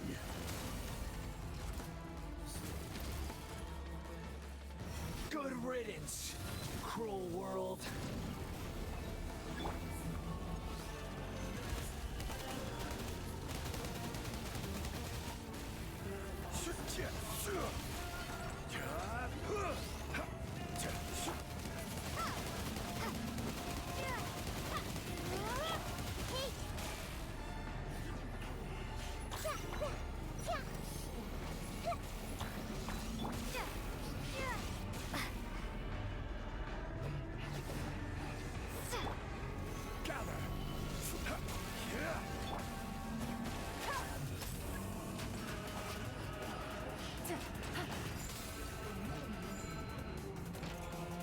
Oh, that's not good. Your new god awakens. Now, your eyes have been opened.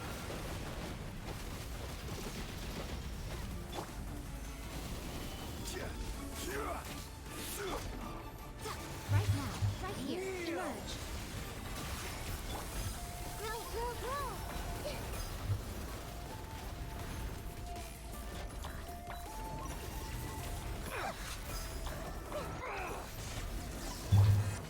Quietly now.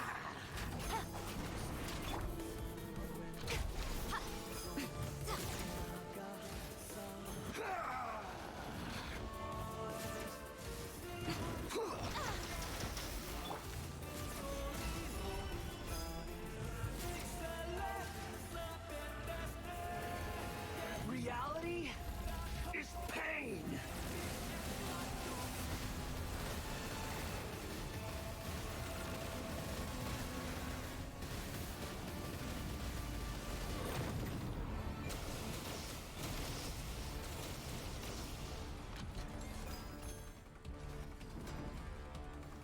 Solidify. Burn to oblivion.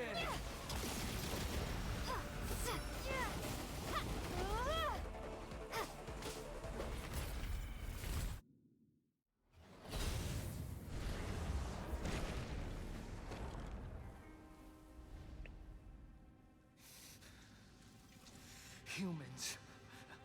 Filthy humans.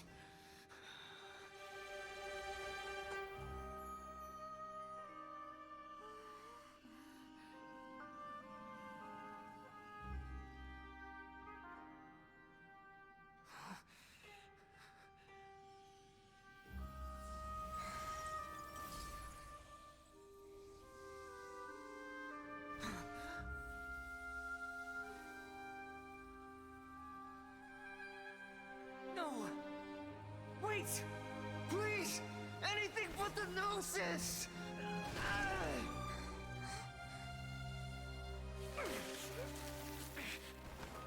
That's mine!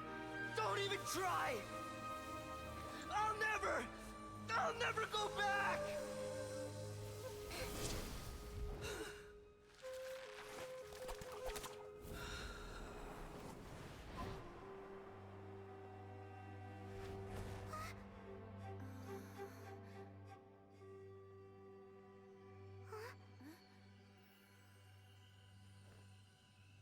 haven't yet found the answer to the most important mystery. Irminsul is still waiting to be saved. With the power of another Gnosis, we may now finally understand the last memory of Greater Lord Rukkhadevata.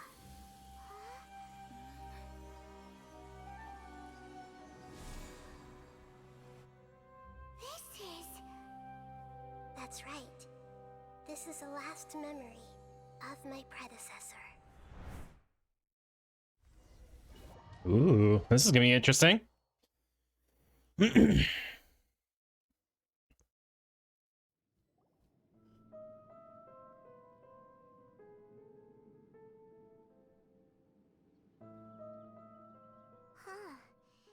sure seems very different from what Paimon imagined. Shouldn't Irminsul be in this realm of consciousness? Yes, that is our destination. But I didn't expect the remaining consciousness of Greater Lord Rukkhadevata to be as polluted as this. Polluted? Surely not. It must be due to forbidden knowledge. Forbidden knowledge? It seems you know about a concept that even I don't completely understand. Could you tell me what you know?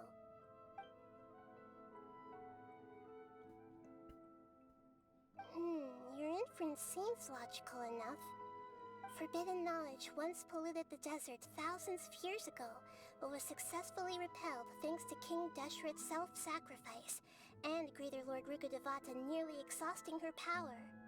Then, a second instance of forbidden knowledge pollution occurred during the Khaenri'ah Cataclysm 500 years ago. But I'm afraid it is much more serious this time, with Irminsul itself already in danger. So, if we're in the remaining consciousness of Greater Lord Rukkhadevata, and it's also been affected by forbidden knowledge pollution, then does that mean, in order to save us, Greater Lord Rukkhadevata? Yes. It's very possible that she sacrificed her life in the fight against forbidden knowledge. She didn't completely eradicate forbidden knowledge, but if it weren't for her actions, the pollution would have been far more rampant over these past 500 years. The way that everyone, including me, has forgotten everything about forbidden knowledge may very well be due to her restoration of Irminsul. Do you feel sad, Nahida? Something else. I'm just sharing her pain. The pollution of her consciousness here is severe. There is madness, chaos, and pain all around us. Did she fight to resist the forbidden knowledge pollution in such terrible conditions, all the way up to her last breath? She even used her last remnant of lucid consciousness to leave a clue for us to follow. By clue, you mean the words, "World, forget me"? Yes.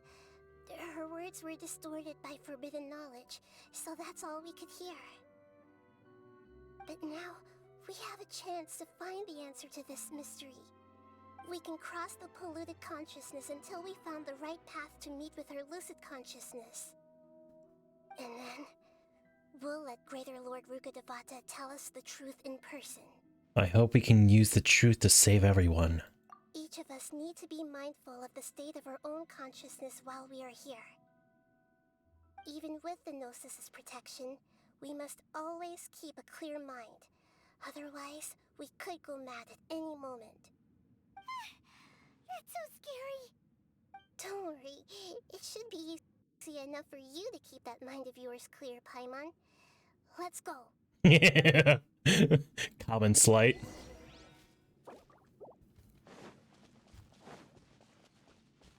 Are we in the air? And why is there a huge boat? That's the boat of consciousness, which symbolizes reason here. Its course is the direction our consciousness is traveling towards. If we lose control over our consciousness, we will fall into madness. So let's make sure the boat stays on course. Wow. What are these? The monsters seem to have been affected by them.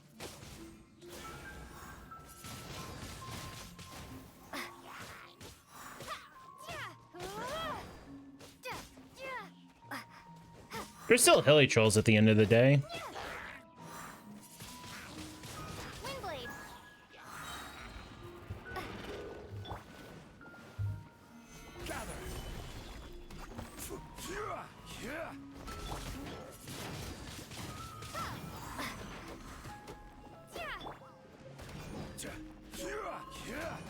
Quake.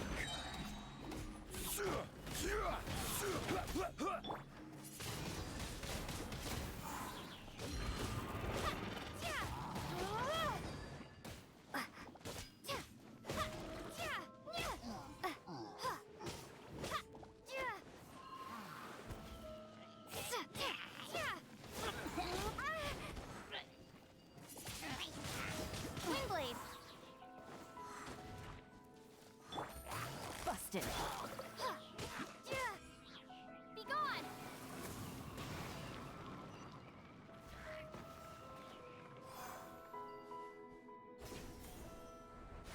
Why did it have to be wolves? Quietly now.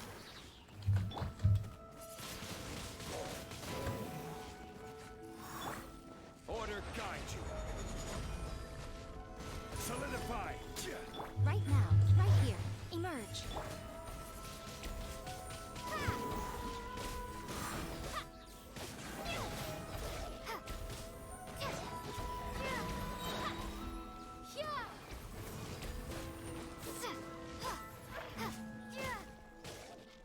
Right here. Emerge.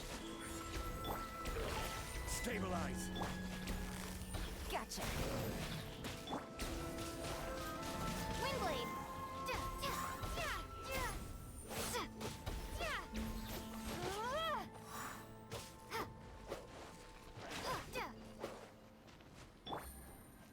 Take it easy.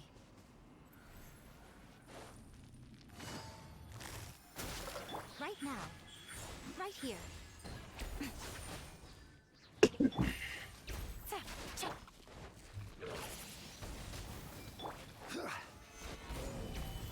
This is order.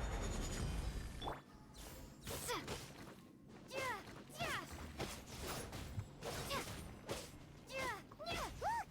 A four-leaf sigil has appeared in the sky!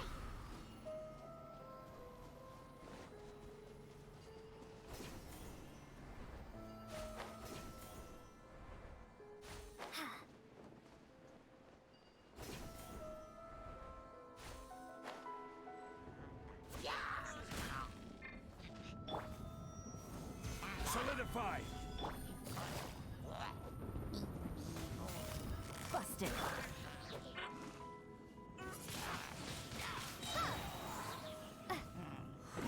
Prepare to be blown away!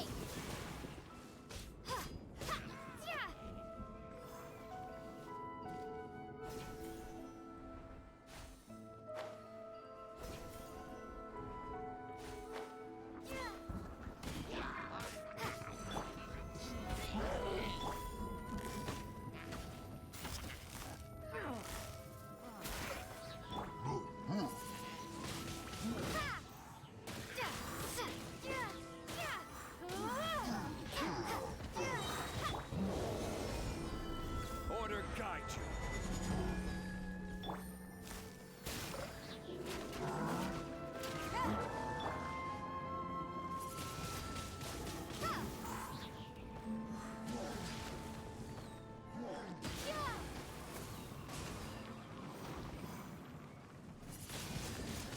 Windblade. Gather. I will have order. Quietly now. Emerge. Right here.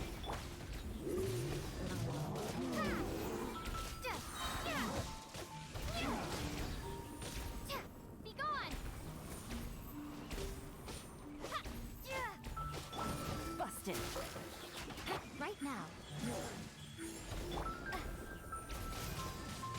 Windblade.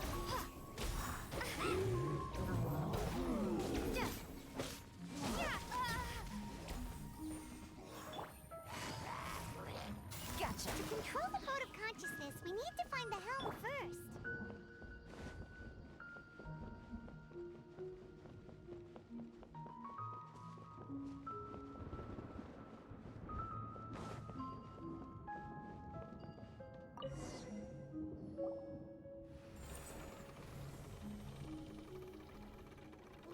direction.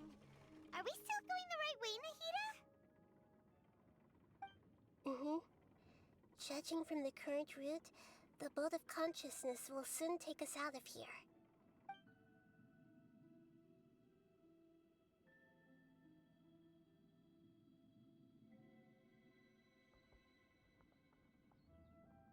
Oh?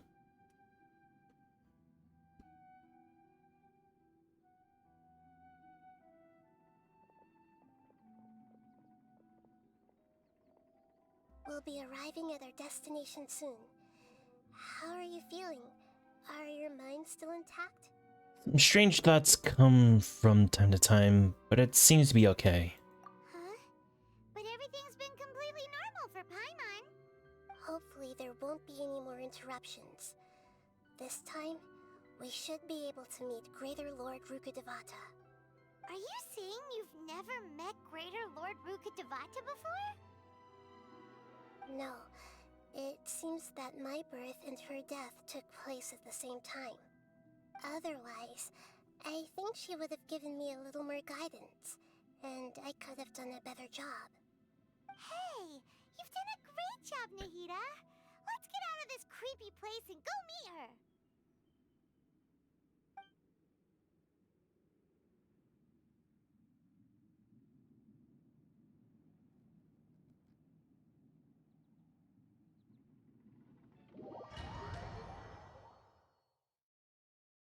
So, is this the place you were talking about?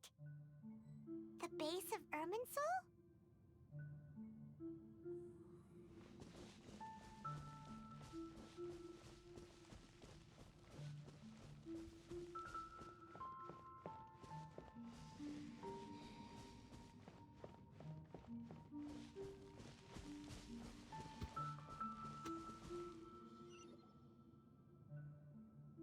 Well, this is the place.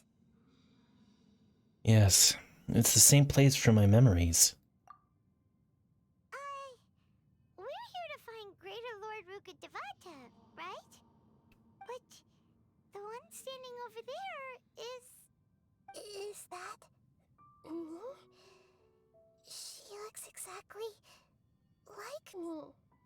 Are you Greater Lord Rukkhadevata? Yes, that's me. Are you surprised by my appearance?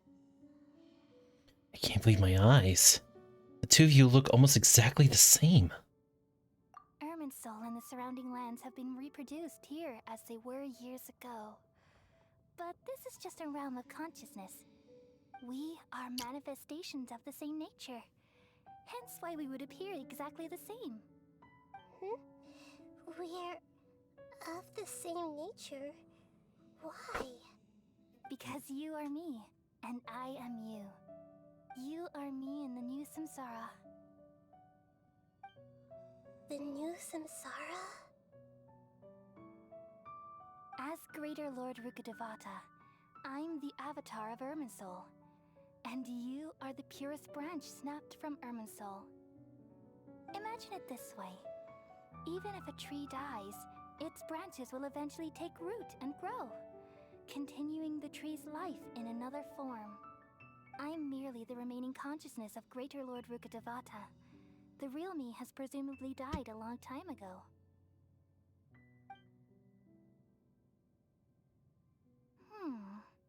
Judging from your appearance, I've probably been dead for 500 years. But you're finally here. My new self in the Samsara. So, this is the connection between you two? Lesser Lord Kusanali and Greater Lord Rukkhadevata? If this is true, then am I going to be a great Archon like you someday? Though we share the same nature, our fates are bound to be different. All things have their own fate. When a branch grows into a mature tree, it won't be the same as the original tree. That's why fate is the ultimate knowledge, isn't it? That's a great insight. Yes, very good. It's also precisely why you won't become like me. Really? But perhaps you may become an even greater Archon than I. I already see a determination in you that I didn't possess in my time, and the future that it leads you to will be yours alone, along with the blessings from your past experiences. Don't worry. The growth of wisdom is like that of a plant. You only need to wait quietly for the flower to bloom. I have faith in Nahida too. She will definitely become a great Archon. Come to think of it, the sages never had the faintest inkling of the meaning of wisdom. Thank you. Nothing makes me happier than discovering that the Archon I always admired was in fact myself in another fate. It's so nice to speak with you, Greater Lord Rukkhadevata. I've always wanted to meet you.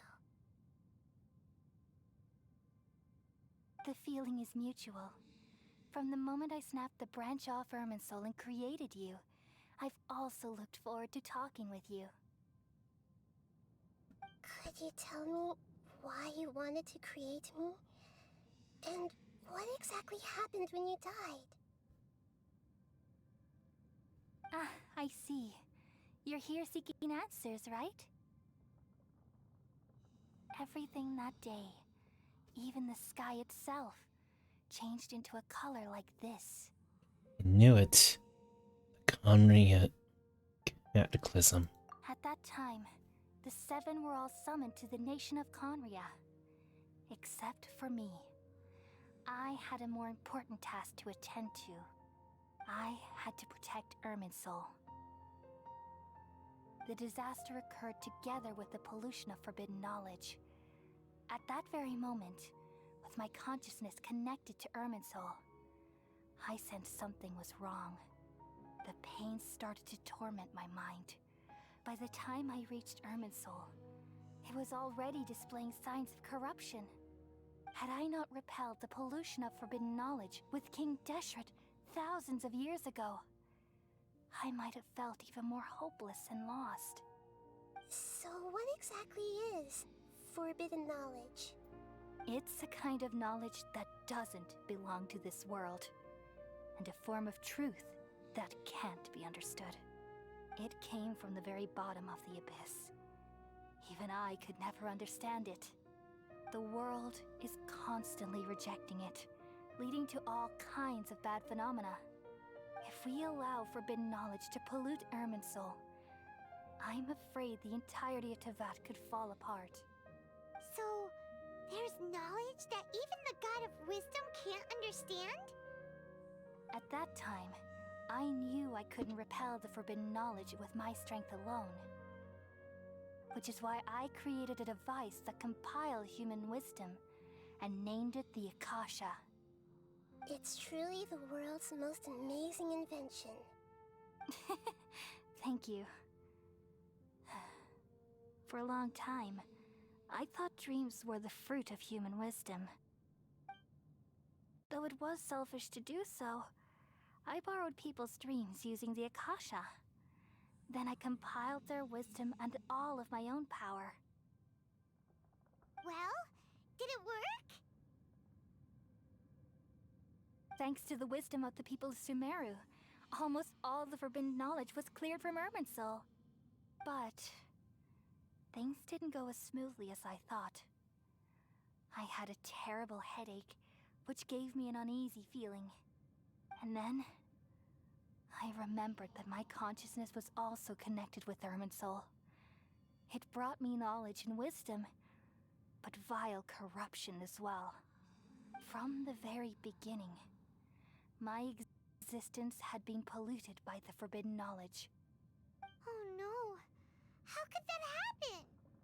I've experienced that pain in your consciousness. It must have been a horrible experience. Yes, but my feelings weren't important. The important thing was that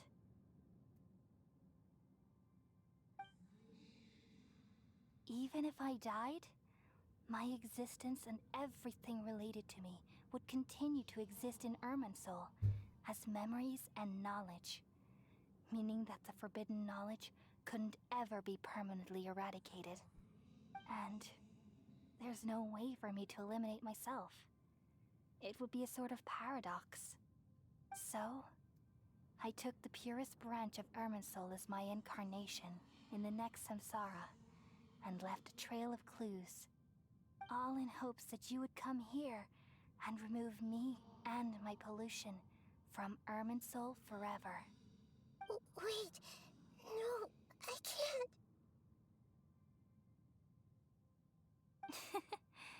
So you realize what that implies.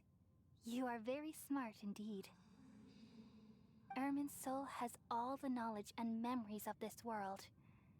And as you've realized just now, removing me from Irminsul means I essentially will never have existed in this world. But this is the only way to save Irminsul. People love you so much, and they've missed you so much over the past 500 years. I am exactly the same. So how can we just forget you like this? Is there really no other way? There must be something else I can do. You're the god of wisdom, Buer. You should know that there is no other way. But this is so cruel. I don't want to forget you. No need to feel so sad, Buer. As someone who delights in wisdom, you should feel joy at finally finding the answer. These are the words in their entirety. The answer you've been seeking all along. Let the world completely forget me.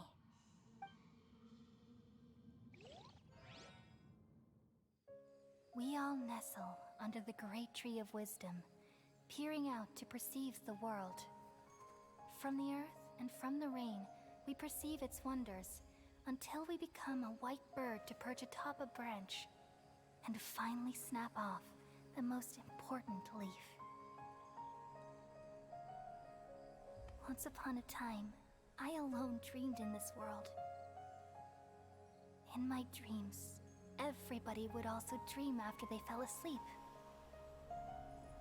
Wild and wonderful thoughts would emerge from their minds. Some tumbled to the ground, and others floated to the sky, connecting all things in the world into one dazzling net.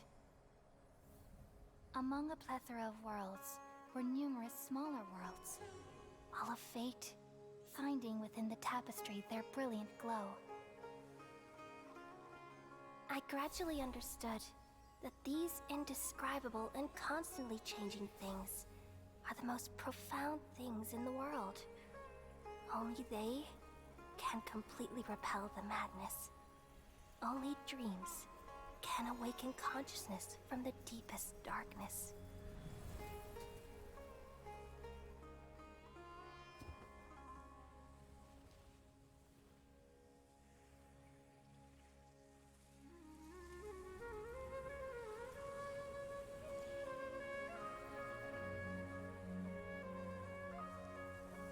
I'm the one who posed this question, yet also the one who sought a solution.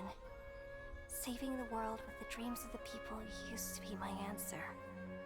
And now, you've also found your own answer, and I shall return all the dreams to the people.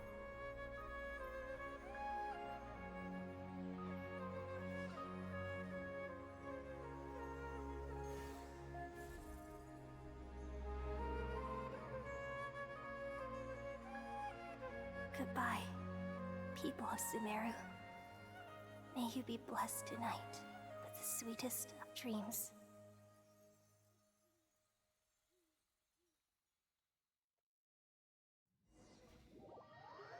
That's a shame.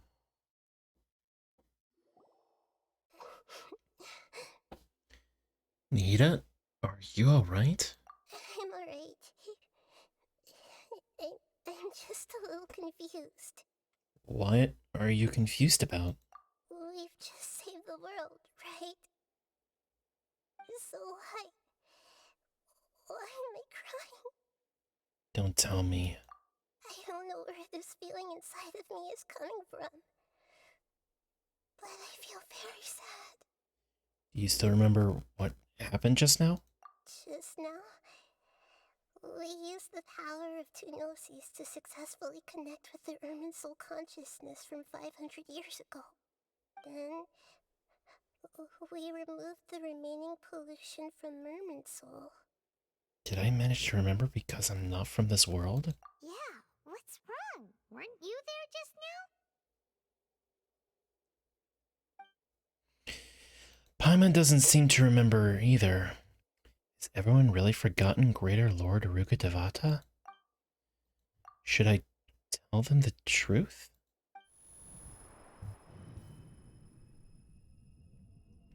What's that sound?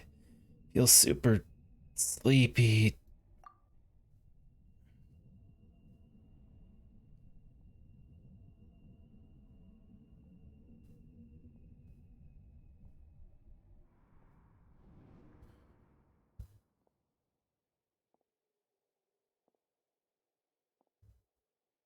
Huh? That sound. Traveler! Paimon! I've been waiting here far too long. But finally I have the chance to be alone with you. All the precious time I wasted has finally paid off. The doctor! What have you done? Just a type of sound wave that can quickly put defenseless people into a dream. As I expected, it doesn't have any effect on gods. This is the only thing of interest I found among the sage's research. I thought I'd take it for a little spin. Don't worry. I know you would never forgive me if I actually killed them. I'm here to negotiate with you. Naturally, I won't do anything dangerous that could potentially damage our relationship. Negotiate with me? I heard you had already left Sumeru. Why are you here again now? I left Sumeru, but I also stayed in Sumeru. Even the God of Wisdom is restricted by the habits of cognition. How disappointing. You mean there are many different versions of you in this world? An astute guess. Even the same individual will have different cognitions at different ages. A long time ago, I made a major decision in hopes of preserving all my perspectives of how I observed the world. Observation is the first step of any experiment, but observing the current world doesn't satisfy me. It lacks an important dimension, that of time. So I saved segments of all my ages and made them into independent individuals. That's all there is to it. Indulge me. How does the God of Wisdom find my method of seeking knowledge? It's an insult to the very concept of life. Life inherently has many rules and restrictions, each with its own significance and reason to exist. They can't be broken on a whim. Good. Amazing, even. Indeed, it's difficult for humans to make peace with themselves, not to mention oneself from a different period. Since you're in the academia, why wait until now to show up? You could very well have stopped us and helped that fake god. Simple. Let me ask you this. Would any staff member ever help the subject in the middle of an experiment? It was my experiment. So why should I interfere with the results? The academia saw the plan to create a god as their ultimate goal, yet you only saw it as an ordinary experiment. You really are crazy. If the experiment succeeded, you would have had a new god on your hands. How would you have faced your own god then? Would you still take the same stance? Would you still hold the same view of yourself? I'm first and foremost a scholar. These results should be left to the judgment of the hypothetical me confronted with that outcome. But you're right. And that's exactly why I'm disappointed with the conclusion of this experiment. As an individual, you don't have any sense of belonging. You seem to have even fewer convictions than a typical scholar. Oh no, I certainly have my own convictions. They just don't fit your standards, that's all. All right, that's enough conversation for today. The experiment is over, and it's time to tidy up the equipment and reclaim any useful materials. For example, the Gnosis. Lesser Lord Kusanali, you're an intelligent Archon. I'm sure you understand the disparity in our combat abilities at this time. Besides, you have no way to use that Electro-Gnosis in battle. Didn't you say you were here to negotiate with me? Somehow, it's starting to seem like you intend to take it by force now. I'm merely stating a fact. After all, I'm also a scholar. Naturally, I hope to show proper respect and dignity to the God of Wisdom. Your hypocrisy is built on absolute confidence. I understand your scheme, but... what if I were to destroy the Gnosis now and awaken the heavenly principles? Awaken the heavenly principles? Do you think that's really possible? The heavenly principles have been silent for many years, but the Gnosis are symbols of their control over Teyvat and all the laws. Will the destruction of a Gnosis attract the attention of the heavenly principles? And if so, how do the Fatui plan to deal with the consequences? Do you dare to gamble such a possibility with me? Gamble? How surprising. I thought you would show evidence or use rigorous reasoning to prove your point. The word gamble is the last thing I expected to hear from the God of Wisdom. But this is a clever move. You must have seen through me when I first captured your consciousness. As a scholar, I respect all possibilities. This has always been my principle and is an essential trait as an experimenter. Indeed, I can't ignore this possibility. So tell me then, what are your conditions? This foreign Gnosis will only lead to disaster if it stays in Sumeru. But this Electro-Gnosis is the prize I obtained after defeating one of your fellow Harbingers. Now, as the one who initiated this cascade of events, shouldn't you pay the corresponding price? Price? Interesting. What price would you have me pay? How about erasing all your other segments? So this is how you wish to restrict me, the most threatening opponent of the Nation of Wisdom. What you request of me is like plucking out the eyes I have placed in the dimension of time. Segments are extraordinarily difficult to make. They require extremely rare resources and enormous amounts of time and effort, requiring me to destroy them all here and now. Bravo. A suitably wise decision on your part. Yes, how very interesting. Can I assume that you have long been wary of me? Among all the versions of me, this segment you see now is the most selfish. If it weren't me, your idea wouldn't have worked. What did you see when you were imprisoned? You were observing me, and that's how you know I've long grown tired of their doubts and endless arguments. Like you said, it's difficult to make peace with yourself. Being as smart as you are, have you managed to do that? I see. If you think all those versions of me are worth a Gnosis, then deal. You sure didn't hesitate much. Is the relationship between all the versions of you really that bad? I don't think there's any need to dwell on that. The surplus versions of me can be exchanged for a Gnosis. Do you think anyone can offer themselves at a higher price? Besides, with my abilities, it's only a matter of time until I find better perspectives. perhaps it's best to say you're just temporarily ahead. But what I'd like to know is, how can you be sure that I've really erased them? I can see your remaining honesty.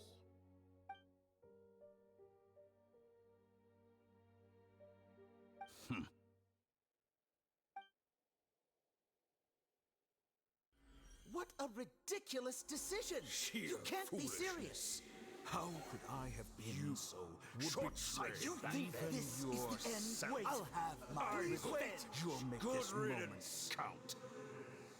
You will regret this! Well, have you confirmed that it's complete? Here, take it. The future of Sumeru City will be in my hands alone. I will shut down the Akasha and let curiosity and the thirst for knowledge drive the realm of academics once again. There won't be any further gaps for you to exploit. It truly pains me that my academic achievements have never been appreciated in my homeland. Of course, I have no interest in being rejected by this city for a third time. Another chess piece. And where is your Dendronosis? Don't be greedy, Harbinger of Snezhnaya. No, this is a different transaction. If you intend to turn off the Akasha anyway, then there's no further use for the Gnosis of Sumeru, is there? Besides, isn't it the Archon's duty to deliver what's desired of the Seeker? Oh. Judging from your expression, you don't seem to find the idea very agreeable. Then let's think of it this way. Since you're the god of wisdom, how about I exchange some knowledge with you? People exchanging knowledge with the god of wisdom is the stuff of legends. Yet here you wish to exchange knowledge for the god of wisdom's property. Arrogant as that is, it has piqued my interest. Let me ask you, have you in all your mighty knowledge ever heard the rumor that the skies of Tevat are fake? Huh? That's the secret hidden by Irminsul concerning the truth of this world.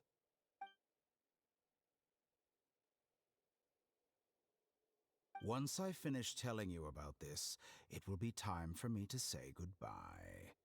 With negotiations, we've all gotten what we wanted. I'm very glad I got to meet you like this.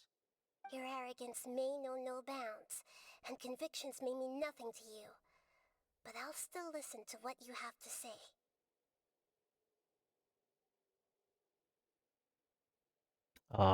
And now we're not going to be able to hear it because it's supposed to be an endgame knowledge.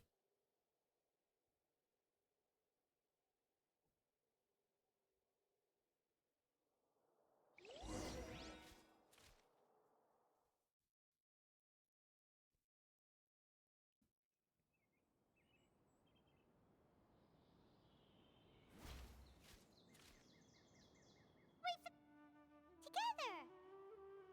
Okay, wake her up.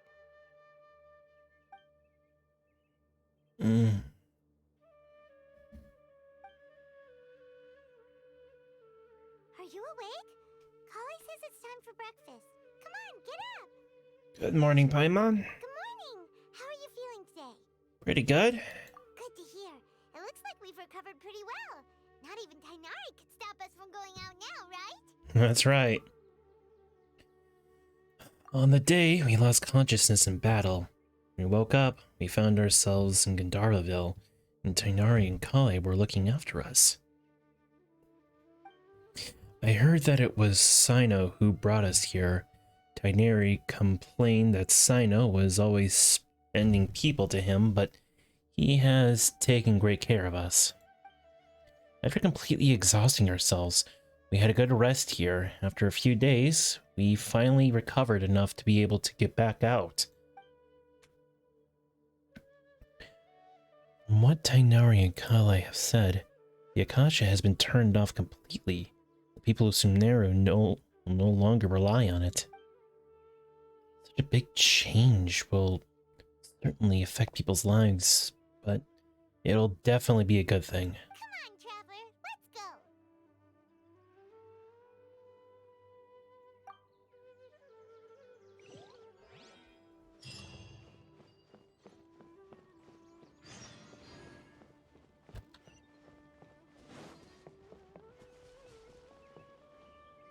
Good morning. Looks like you're awake. Yep, yep. Good morning, Kale. I prepared some breakfast today. Please have a taste. I hope you'll like it. It's nice to have you here so we can eat something yummy. Well, now that I've recovered from Elazar, I'm feeling better than ever. I can even prepare 4 or 5 meals a day now. And Paimon bets they're all delicious. Oh, by the way, someone brought a letter for you after you went to sleep last night. Paimon hasn't already read it. Nope. Paimon wanted to read the letter with you after you woke up. So Paimon didn't open it. Alright, let's read it now. Oh, it's from Nilou. Ahem. We're going to hold a feast at the Grand Bazaar and celebrate Cyno's reinstatement as the General Mahamatra. As heroes of Sumeru, please be sure to attend. I'll wait for you. The date of the banquet is written on the back. It's in 2 days. Oh, I've also heard that you've become heroes here as well. That's amazing. It's really not that amazing. Everyone's aware of your abilities. There's no need to be modest. Anyway, let's go to the Grand Bazaar to have a look. Oh, before you leave, be sure to inform Master Tighnari.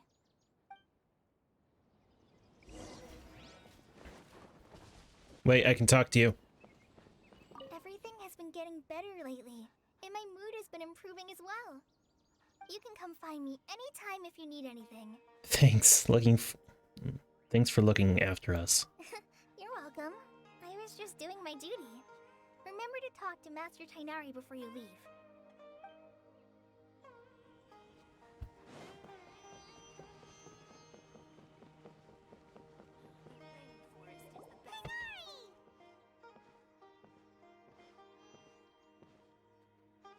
Good morning. How do you feel today? We feel much better. How about you? How's your wound, Tighnari? I'm recovering well. Thanks for asking.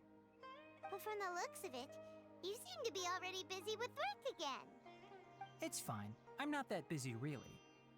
The Elazar patients have recovered, as well as Hypatia. For now, I only need to tend to my Forest Watcher duties. It seems once Irminsul started getting better, everything else started to recover too. Yes, but there are still some residual effects. The withering is one example. Though it won't spread anymore, the existing zones won't just disappear. We forest rangers will still need to do the work. I appreciate that's a lot to ask. By the way, we have some good news. Cyno got his position back. This news is hardly new. He had already mentioned it to me before. Huh? You mean he was already here? Why didn't he come to say hi to us? He visited once, but he was afraid of disturbing you while you were resting. He just asked me a few questions and left. Then you probably already know all about the celebration feast. Celebration feast? No, I haven't heard anything about that. Huh? But didn't Nilou say in her letter that they would celebrate Cyno? He didn't tell you? Perhaps, or alternatively, he doesn't know about it either. Come to think of it, Cyno doesn't seem like the type who'd enjoy a celebration feast. I guess Nilou's only planning on telling him once festivities are underway. You and Kale are both Cyno's close friends. Why don't you come to the feast with us? Kale has taken over some of my tasks these days. I don't think she'll have time for it. Not to mention me.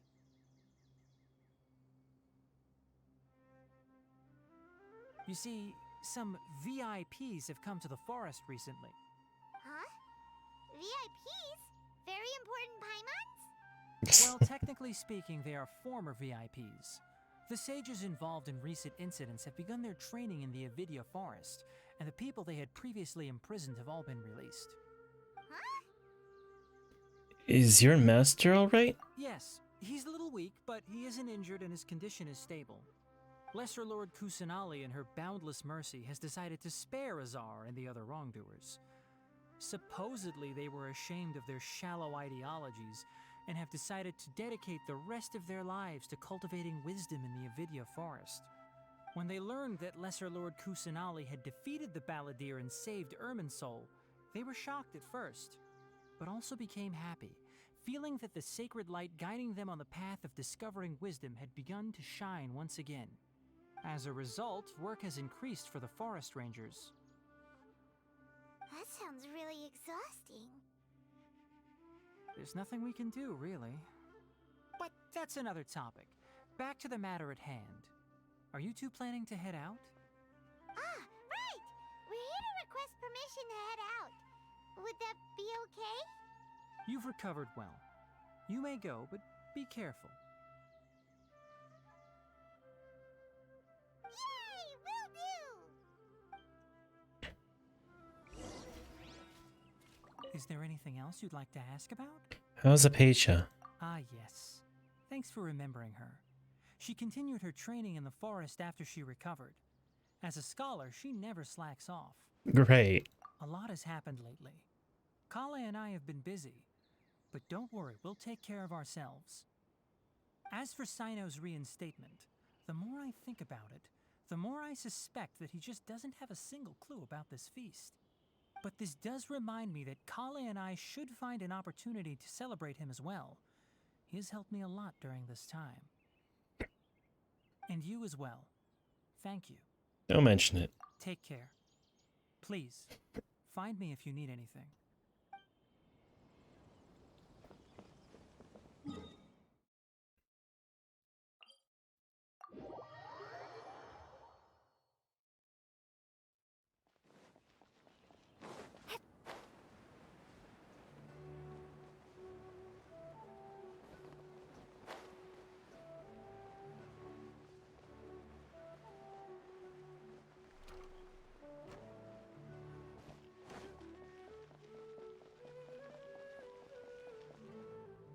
Well, there won't be any problems if the feast starts at that time. Everything has already been prepared. Mr. Zubair, I finished tallying things up here. Well, except for the guests. Is a simple reply really that much to ask of our guests? It's affecting our arrangements. Oh, it'll be fine. Besides, it never hurts to get things ready in advance. I was thinking the same thing. The feast will be held sooner or later, right? Hey, Nilou! Traveler, Paimon! We got your letters, so here we are! You're the best! The other guests haven't even replied yet. Huh? Are we the only ones that have arrived? Yeah, I had someone deliver letters to all of our guests. But maybe everyone is still busy with other things. Look, I get it. Sumeru is in an extremely important period of transition right now, but even if your friends are important figures, they shouldn't just ignore your request like this. Nilou is Sumeru's #1 celebrity after all. Of course, you're right. You have no idea how happy I am to talk to people with good taste. If you consider enjoying Nilou's dances having good taste, then almost everybody has good taste. Because Paimon thinks everybody will love her performance. That's right. We all think she's amazing too. Nilou is an absolute favorite among those of us who frequent the Grand Bazaar. For Outlanders, you have a great eye. Master Zubair, let's have a vote for the most outstanding audience members next time. I think these two may win. Nonsense! It is not for us to determine the value of an audience. But indeed, we could try giving gifts to people with particularly good taste. I heard there's a device in Fontaine called a camera that can record people's appearances as pictures. Such pictures would make superb gifts. Ooh, good idea. I wonder where we can find one. I don't want you giving pictures of me to everyone. I'm satisfied just being able to perform here. There's always a lot going on at the Grand Bazaar. Yeah, and that's why I love it here. Traveler and Paimon, could you help confirm if the letters were actually delivered? If for some reason they didn't receive the letters, then please tell everyone that there will be a feast here. Okay, we'll go around and check. Yeah, we can also check out how everything in Sumeru is going now. Do you know where everybody is? When I wrote the letters, I heard that Dia was in Port Ormos, and Alhaitham was at the Academia. As for Sino, we've only heard that he appears at the Academia from time to time. I'm not too sure about Ramon's whereabouts. My guess is that he's with Dia. As for Dunyarzad, I just hope she's feeling better. I sent her a letter, but I was afraid of disturbing her. If you have time, please ask about her for me. Okay, got it. Let's go, Traveler.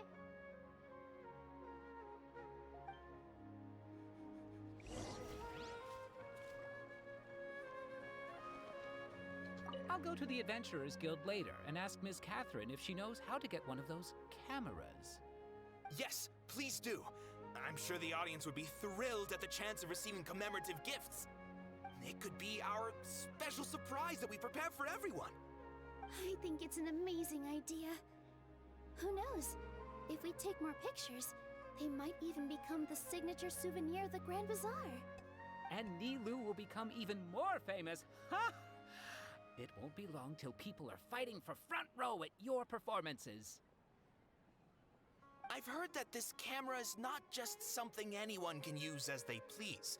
It must be aimed properly, and subjects should pose for the best results. Oh, should we get ready then? Perhaps we should wear something a little more appropriate. No. I think we look absolutely fine. If anything, when we pose for this, clever invention, we should just be ourselves, You really think so?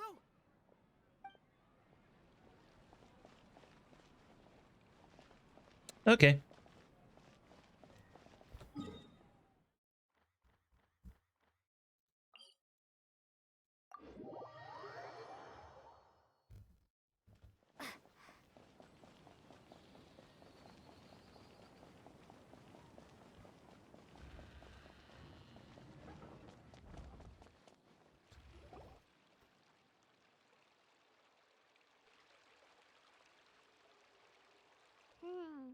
We haven't seen Alhaitham anywhere. Let's ask that person over there.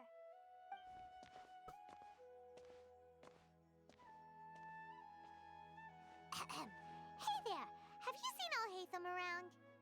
Yes, it seems Scribe Alhaitham has gone to the House of Dana. You should be able to find him there.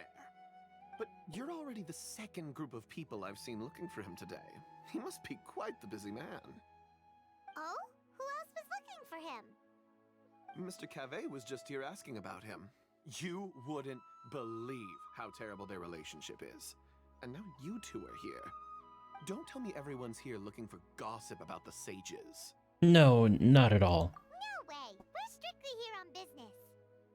Ah, I see. Sorry, I thought maybe everyone's as interested in rumors about the sages as I am.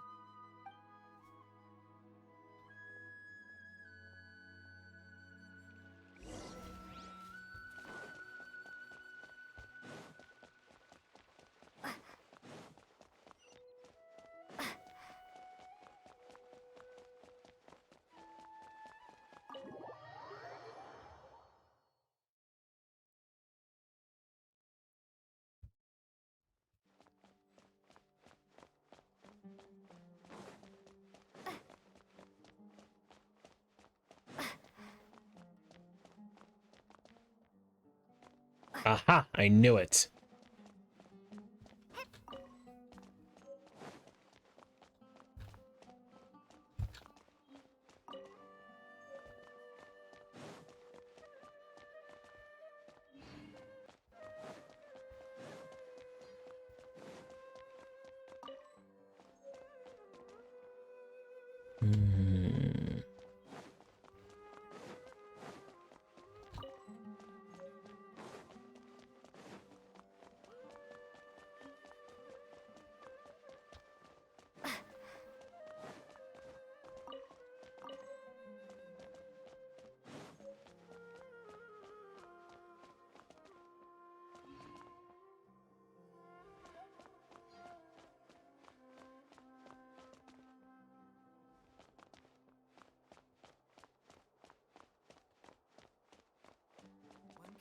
return home.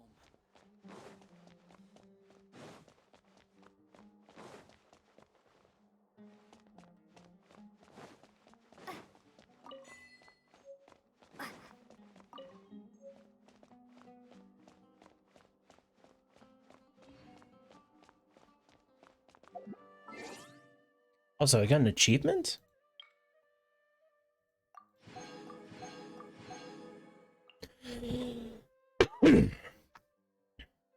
Hmm.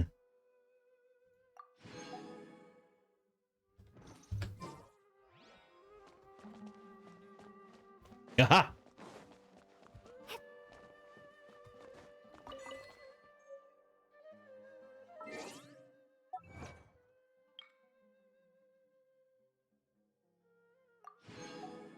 Scroll of streaming song. Interesting. Let's take a look at that one.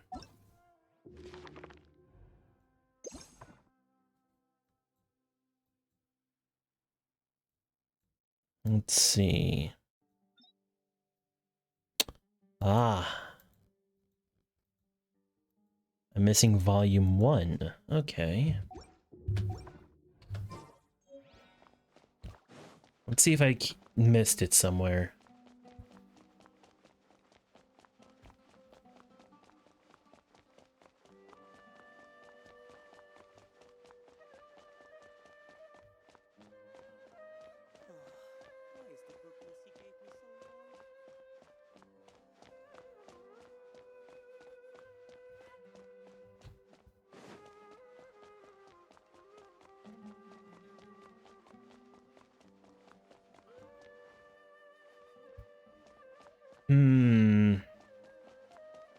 It's gotta be in here somewhere. Where? I think the only place I haven't checked is over there. Yep, there it was. Some should be around here somewhere, right? Oh, he's over there. But it looks like he might not have time for us. He's already talking to someone else. Just put down that worthless book and tell me what happened in the academia. This is not just some worthless book. Do you have any idea how difficult it is to find a physical book like this in Sumeru? It doesn't matter. It's probably just another thing that you used your authority to get your hands on anyway. Just put it aside. Listen, I came back today only to hear that the sages have disappeared. Oh, you sound surprised. I thought you would already know the inside story. Would I be here asking you if I knew? You're the scribe, not me. So just tell me what you know already. Well, I almost became a sage. Huh? Oh, don't sound too surprised now. You're the renowned Kaveh, light of the Kshahrewar. Besides, as a master builder and craftsman, chances are you'll be appointed as a sage too. Why do I feel like you don't really mean it? Huh. What makes you say that? Why would you question my heartfelt sincerity? Maybe it's because you've never said anything good about me before. Yeah, well, I share a similar sentiment, and anyone who knows you as well as I do would surely do the same. Oh, you... See? This is why I hate discussing anything with you. Your ridiculous and arrogant attitude always gets in the way. It seems that you really can't stand my personality. Ha! What was your first clue? Well, then you might as well move out of my house. Are you threatening me? Stooping to a new low, I see. Ugh, and don't change the subject. You, a sage? What a joke. The academia might as well just close tomorrow. Are they having a fight? Let's see how this plays out. We're not in a rush anyway. Forget what's going on with the academia. Haven't you been busy with your construction project? Tell me, when are you going to build yourself a mansion? Don't get me started. I get angry just thinking about it. So, what great building did our master architect work on this time? Like I need to tell you. Keep your nose out of my business. No, I think we deserve to know. Where were you when Sumeru needed you most? I was in the desert for a large project, but considering Haravatat's utter ignorance of architectural and aesthetic matters, you probably wouldn't understand. Ah, which is truly unfortunate. I can only pity the man who doesn't understand the first thing about beauty and romance. Unlike a true... hold on, wait a second. What do you mean by when Sumeru needed me most? Well, while you were out fiddling around in the desert, many people came together to save Sumeru from a crisis. Ha! And you think I'd believe that? Look, all you really need to know is that Azar and all his accomplices have all been overthrown. Huh? What nonsense are you talking about? It's no skin off my nose if you don't believe me. It's not like my Darshan was the one trying to apply for funding from the Grand Sage. Yours, though, on the other hand... You know what? I'll ask around. I'm sure someone knows what's going on here. You're dead if I find out you're lying to me.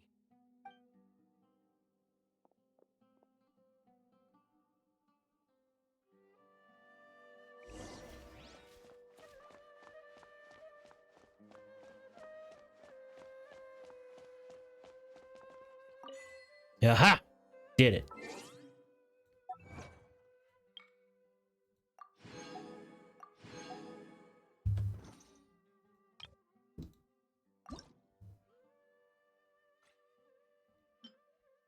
Nice.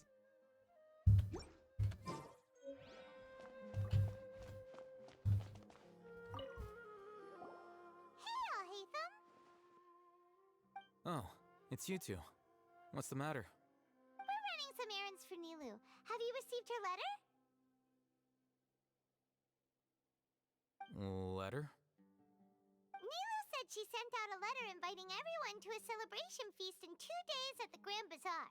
We'll also be celebrating Sino's reinstatement as General Mahamatra. If she addressed the letter to Al-Haytham of the Academia, then the letter should have gone to my office. I've been busy these days, so I haven't had time to check for any new mail at my office. I only now have some free time to attend to personal matters. Have you always been so busy with your work? Of course not. I'm only busy these days because several sages have been dismissed recently and the whole academia was practically turned upside down. Kainari told us they all went to train in the Avidia Forest. Apparently they will spend the rest of their lives there. That is already the best possible ending for the likes of them. 4 of the 6 great sages were possessed by their desire for power and attempted to create a new god. In order to pull it off, they even imprisoned the other 2 rational sages. To imagine such things could take place in the academia. I don't know where to begin. The 6 great sages. Sounds pretty powerful. Yeah, you're right. Huh. Feels kind of strange to hear them called that after all this time. But then again, the 6 great schools sounded pretty impressive too. Yes, at least that's how they're supposed to sound. It's said that when the academia was first founded, the Dendro Archon herself established the 6 great schools, each representing one of the 6 different types of wisdom. Numerous Darshans have sprung up and faded. Only the 6 Darshans attaching themselves to the 6 great schools have stood the test of time and obtained permanent seats in the academia. Now, the 6 Darshans are nearly synonymous with the 6 great schools, and the leaders selected for the schools are the 6 great sages. Among the 6 great sages, there is one central leader, the Grand Sage. Unfortunately, only the sages from Vahumana and Amorta remain now. They were imprisoned for opposing Azar, and were only rescued after Azar's downfall. So who's managing things in the other 4 schools now? Do they need to find someone new? Yes. Normally, new sages are selected based on a strict set of criteria.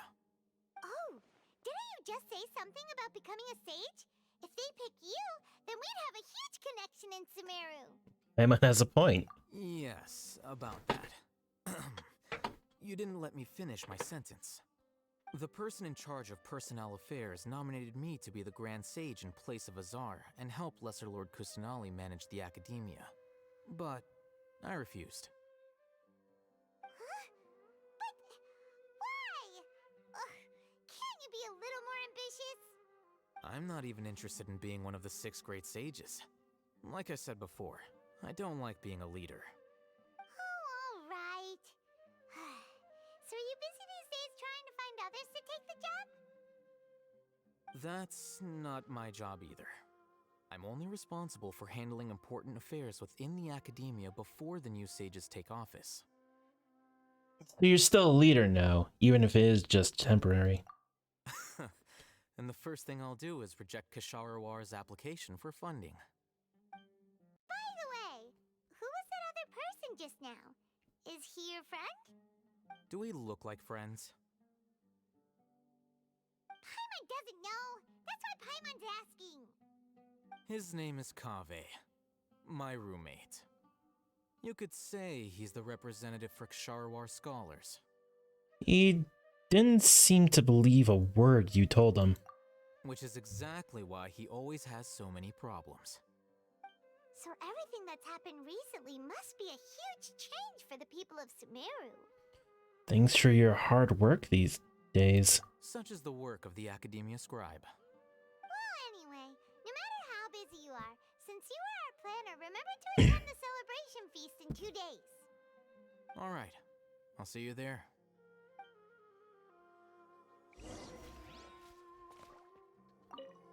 The House of Dana is the last quiet place in the whole academia now. I was originally planning to stay here a little longer, but there's a chance that Kaveh might show up again. Tuh, what a nuisance. I'd better go somewhere else.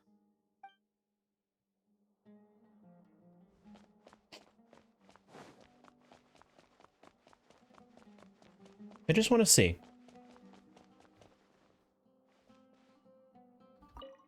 We can go down.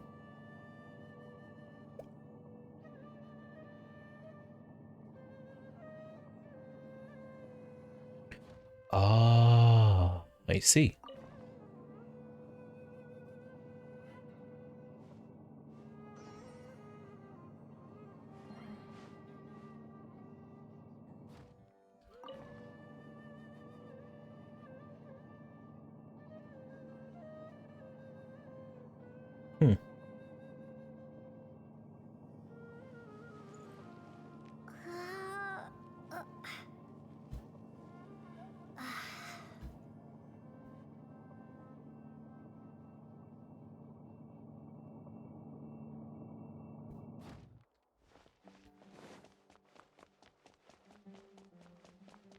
I really like this. It's so cool.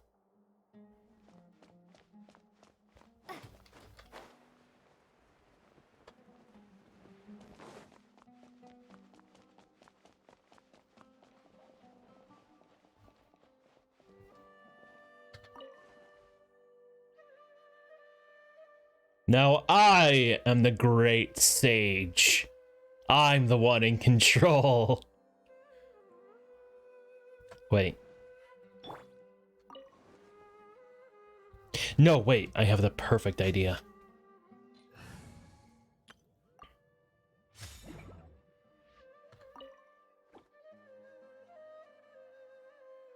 This is best. This is the best thing. All right.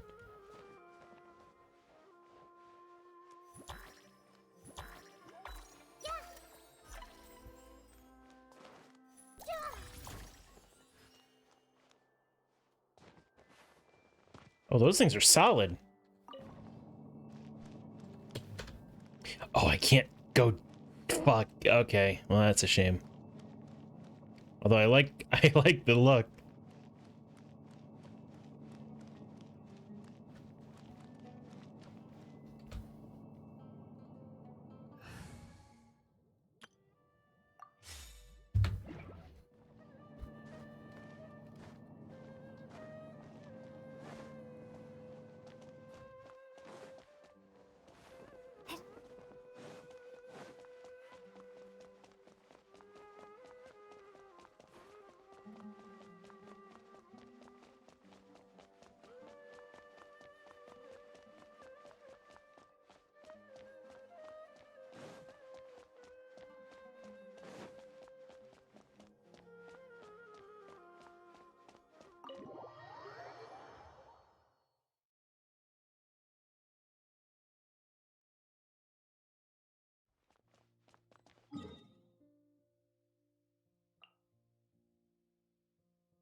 This is Port Ormos.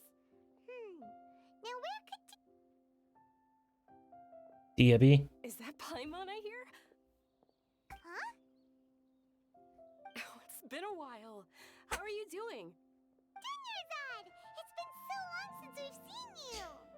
We're good. How about you? I'm doing well. I can go as far as saying I have never been happier in my entire life. I don't know if you've heard, but Elazar has completely disappeared, and all the patients have recovered. You kidding? Knowing them and the connections they've got, I'm sure they've heard about it. Didn't expect to see you here. That's right. My lady is feeling better now, so I'm accompanying her for a walk. Why do you still call me that, Dia?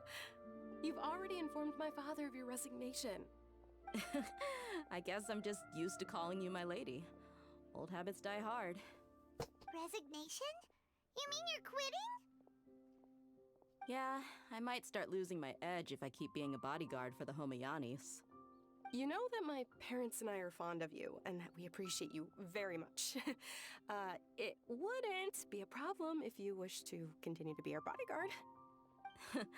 I'm not a woman that's easily persuaded. You should know that by now, my lady. When I took this job, I'd already decided that I'd quit as soon as you'd recovered. It's time for me to get back out there and chase that horizon.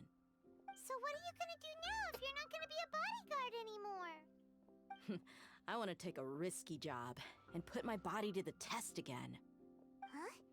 But we literally just finished one of the most dangerous jobs ever! Are you getting bored already? I know. If I hadn't joined in that plan with you, I wouldn't have come up with this idea. I guess I still get fired up by that feeling of going all out in a fight. It made me realize that I'm still a mercenary through and through. Life is short, and I'm happy that I got to be a part of that operation. But the whole thing also made me realize that there are still many problems in Sumeru, and as a desert dweller, I'm still not completely ready to settle down on this side of the wall. Well, I remember a friend had someone bring you a message. You mean I'll hate them? I didn't expect him to still remember that. I thought he was joking. We just came from talking with Alhaitham at the Academia. Did he tell you that he suggested that I come work at the Academia? What?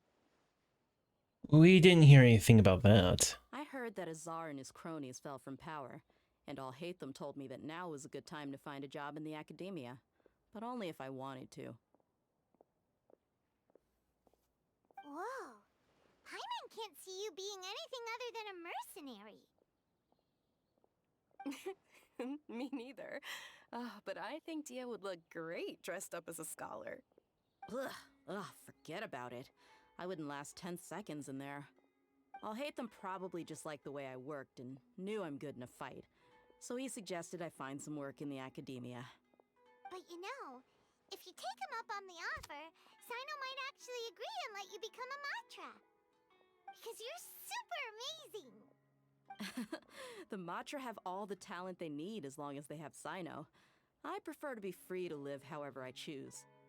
In fact, I chose this job from the very start because I knew it'd be right up my alley.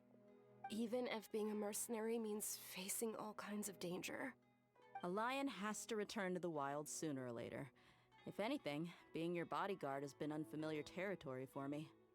I don't want to see you go, but I'll respect your decision. I'm glad to hear you say that. Come on, no need for the sad face. It's not like we'll never meet again. I guess being free is just part of how Dia operates. Once the whole Dendro Archon thing is settled, everything in Sumeru will take a turn for the better. That makes me happy too. But a peaceful society will probably mean less demand for mercenaries like me. Before long, we'll be a dying breed. So I'd better get to work while I still can. Huh? But wait a second! You make it sound like you're leaving now! Well, no, not yet at least. I promised my lady I'd stick around until next week. So, have you been in Port Ormos this entire time? We were wondering if you had received a letter from Nilu. Oh, did Nilu write to us? She heard that you were seen in Port Ormos, so she sent the letter here. It was probably sent to the inn that we're staying at. My lady has been very energetic lately and keeps taking me on hikes, staying out even into the night. By the time we get back, the receptionist is usually off napping on the job. Right, and we tend to leave quite early in the morning, so the old man on duty is also usually dozing off. So what it really sounds like is that the person on duty is always asleep. I bet the letter's at the reception desk. I'll go check later. No wonder there wasn't a reply. You never received the letter. Good thing Nilu asked us to come and check on that. Sorry to make you two come all the way out here. It must be something important for Nilu to specifically write to us like that. Yes, she said they were preparing a victory feast in the Grand Bazaar, and will also be celebrating Sino's reinstatement as General Mahamatra. She was hoping you could come. Great! I'll be sure to attend. Count me in too. But is there some sort of dress code or anything for the feast? Can I just show up looking like this? Since it's being organized by Nilu, I don't think she'll be too picky about that. If anything, I think she wants to see us as our most natural selves. All right, then this is how I'll show up. The feast will be held in 2 days, so don't forget. Sure. Thank you so much for letting us know. We'll see you there. Oh, by the way, do you happen to know where Sino and Raman are? The General Mahamatra always comes and goes without a trace. Normally no one knows his whereabouts. Oh. But last time we met, he mentioned that he had something to do in Aru Village. You can try your luck there. As for Raman, your guess is as good as mine. I only remember he said that he had something to discuss with Sino. You can ask Sino when you meet him. Thanks, Dia. Don't mention it. You better get going. On to our next stop.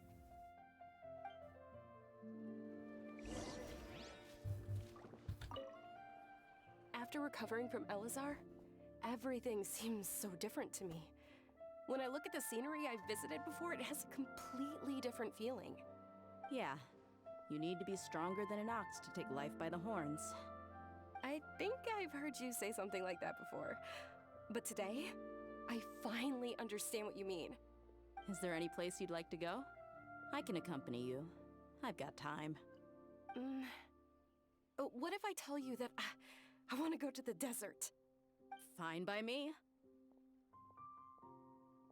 If we go to the desert, I can introduce you to my friends there. But we should prepare and get everything we need before setting off. Let's go! I'll go pack my luggage now. After we're done with the feast in 2 days, we can go have fun in the desert. You can count me in.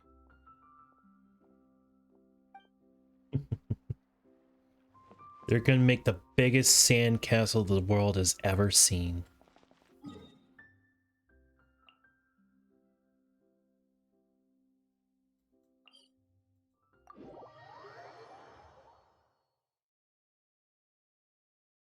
My mouth feels so weird. Not even my mouth, it's my teeth.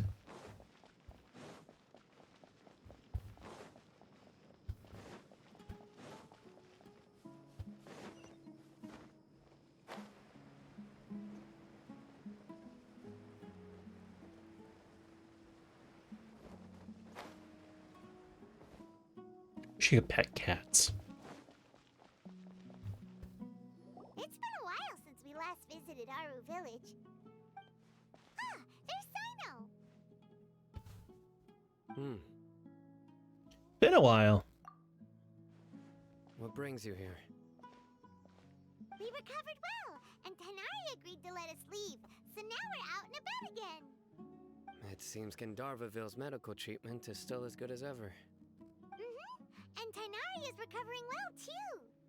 That's good to hear. Thank you for taking us to him. Yeah, you're the one who brought us to him when we lost consciousness, right? Thanks for that. You're welcome. Tainari has excellent medical skills, and Kale is quite attentive. It was the best place for you. But why are you just standing here like a dead tree? I'm meeting some people. Oh, you mean Candace? I've already talked with Candace and the village chief. They're still at the usual place. You can go there if you'd like to see them. But you know one of the people I'm meeting as well. Oh, by King Deshret's blessing, my friend suddenly appears in the desert. Don't tell me you've run into trouble and need us to help now. Roman! And... huh? Sataria? Oh, you know me? Oh, well, you're pretty famous in the academia. Don't worry, these are our friends.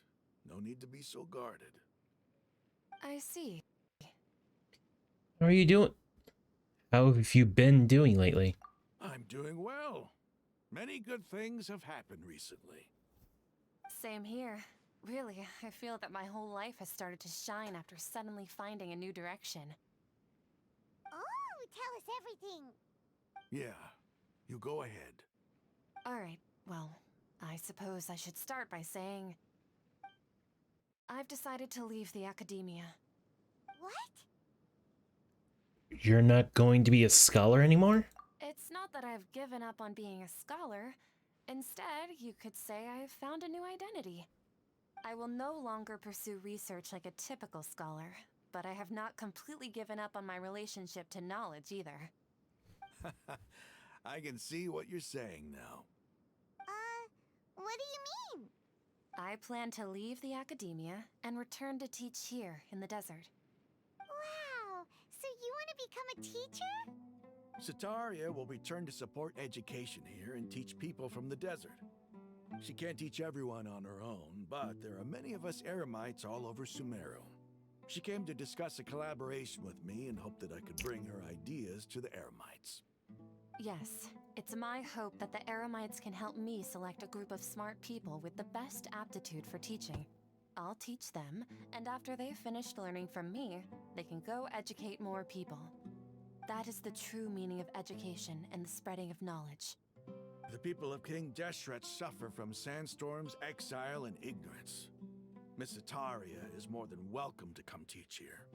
Her arrival is like a star shining in the desert night. The stars have always guided caravans, thieves, soldiers, and travelers who get lost in the night. They lead those in the dark out of trouble and back to safety. Oh, please. Where's all of this coming from? I'm starting to feel a little embarrassed. You deserve these compliments. Mercenaries are accustomed to danger and don't fear death, which is why we recognize extraordinary actions that common people would easily overlook. Sataria's idea will bring much good to many people. At first, I feared it was destined to fail. Everyone knows that the academia doesn't allow scholars to teach in the desert without permission. As you know, all knowledge is under their surveillance and control, and very few desert dwellers are as lucky as me. But what I heard at that time has been haunting my heart, as if there were lightning bolts constantly bombarding my soul. Sataria, you tread a treacherous path, and the longer you ignore it, the tighter the academia's grasp on you will become. Sataria, why haven't you gone home? Never forget that the desert that belongs to you lies elsewhere. Miss. These words sparked something in me, and I knew that I had to bring something back to my people after going home. I gathered up the courage to approach the Grand Sage, only to find that he was no longer at the academia. Lord Cyno told me that Azar didn't belong there anymore. Azar has received much-needed punishment. Though, if you ask me, it may have been too light. You probably have already heard. Yeah, we heard. Lord Cyno helped me obtain permission to leave the academia for the desert, and accompanied me here to discuss collaboration with members of the Eremites. My plan was able to go smoothly thanks to him and Rahman. You're all doing so much for the desert. Aside from that, I also have some other business to discuss with Cyno. Lesser Lord Kusanali has allocated many resources to support and develop the desert. I've done some business for her, and part of it required the assistance of the Eremites. I applied for a few batches of educational materials from the academia, and sent them to several groups in the desert, as instructed by Lesser Lord Kusanali. I believe the people will make good use of them. That's exactly what the people here need. Physical books and other related items. If it weren't for Sino and Lesser Lord Kusanali, I'm afraid we'd never be able to get our hands on them. Apart from this, the Academia is also recruiting scholars that are willing to teach in the desert. I'll let you and Satarian know as soon as I have any more news. We must be persistent about this, and maintain these resources to ensure long-term effectiveness. This is the first time in hundreds of years we've had a glimmer of hope. I think this may be the turning point for the desert. Remember these words. Here lies our faithful priest, Kasala. His wisdom is a miracle among the people, deserving of high praise and admiration. I hope people with wisdom like that priest will rise again among the desert dwellers. Then we'll once again see the wisdom and glory that once shook the world. Enough about us. Are you here to discuss some business too? No, not at all. We're actually here on behalf of Nilu. Nilu wanted to write to everyone, but she wasn't sure where the letters should be sent, so she asked us to come find everyone personally. A celebration feast will be held in 2 days at the Grand Bazaar. She hopes that all of you will be able to attend. At the feast, we'll also be celebrating Sino's reinstatement as General Mahamatra. Although, judging from your appearance, it seems you've already been reinstated. Paimon thought you would only start working for the Academia after the feast. Celebration? Feast? Oh, so you really didn't know? It's the first I've heard of it. Tighnari was right. He really didn't know. This feast is for you, Sino. Sounds to me like you'll have to be there. It's rare to see that kind of expression from Lord Sino. You must not like feasts very much. No, not really. But I'll go. You two are invited as well. Well, I still have a lot to handle here. Besides, I need to look after Miss Sataria in the desert, so I'll have to pass. I'm afraid I won't be able to join you. Although, if you'd be so kind, please give a message to Miss Nilu for me. The message is, I'm sorry for how I treated you before, but now I understand the beauty of your dance. It's like a light shining in the sky. You and the art you symbolize are not only beautiful, but also lively and powerful, so much so that it was prohibited. Please keep dancing, and someday, I'll be able to appreciate your art in person. Okay, we've got all that down. We'll be sure to give the message to Nilu. Our job here is complete as well.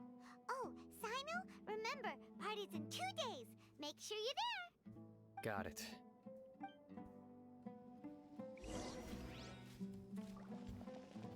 Anyway, our preparation has been going smoothly these days. Can such good things really be happening in the desert? It's almost hard to believe. Yes, even if you can't bring yourself to believe it, you should at least believe in those of us who are working hard to make it a reality. Indeed. Take it one step at a time. There is still a long journey before you. What heartwarming words.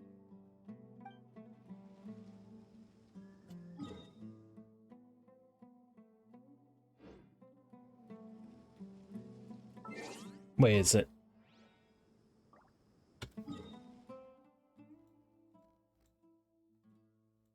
Whoa.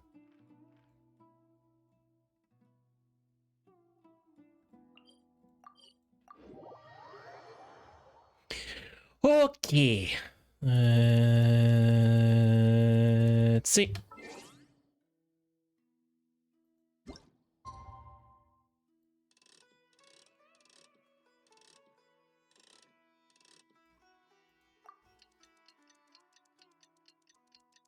Do do do do do do do do do do do do.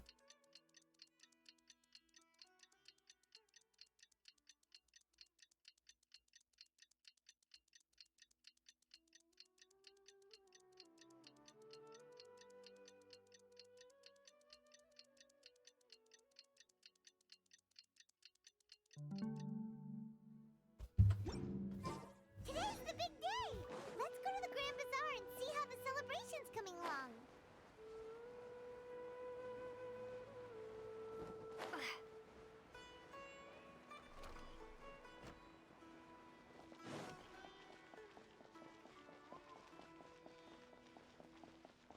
Itchy eye.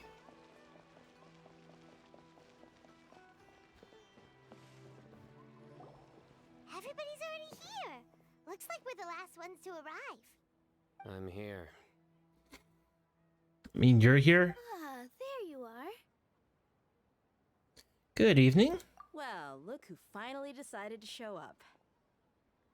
You look like you came here immediately after finishing up some work. I'm very happy to see you here.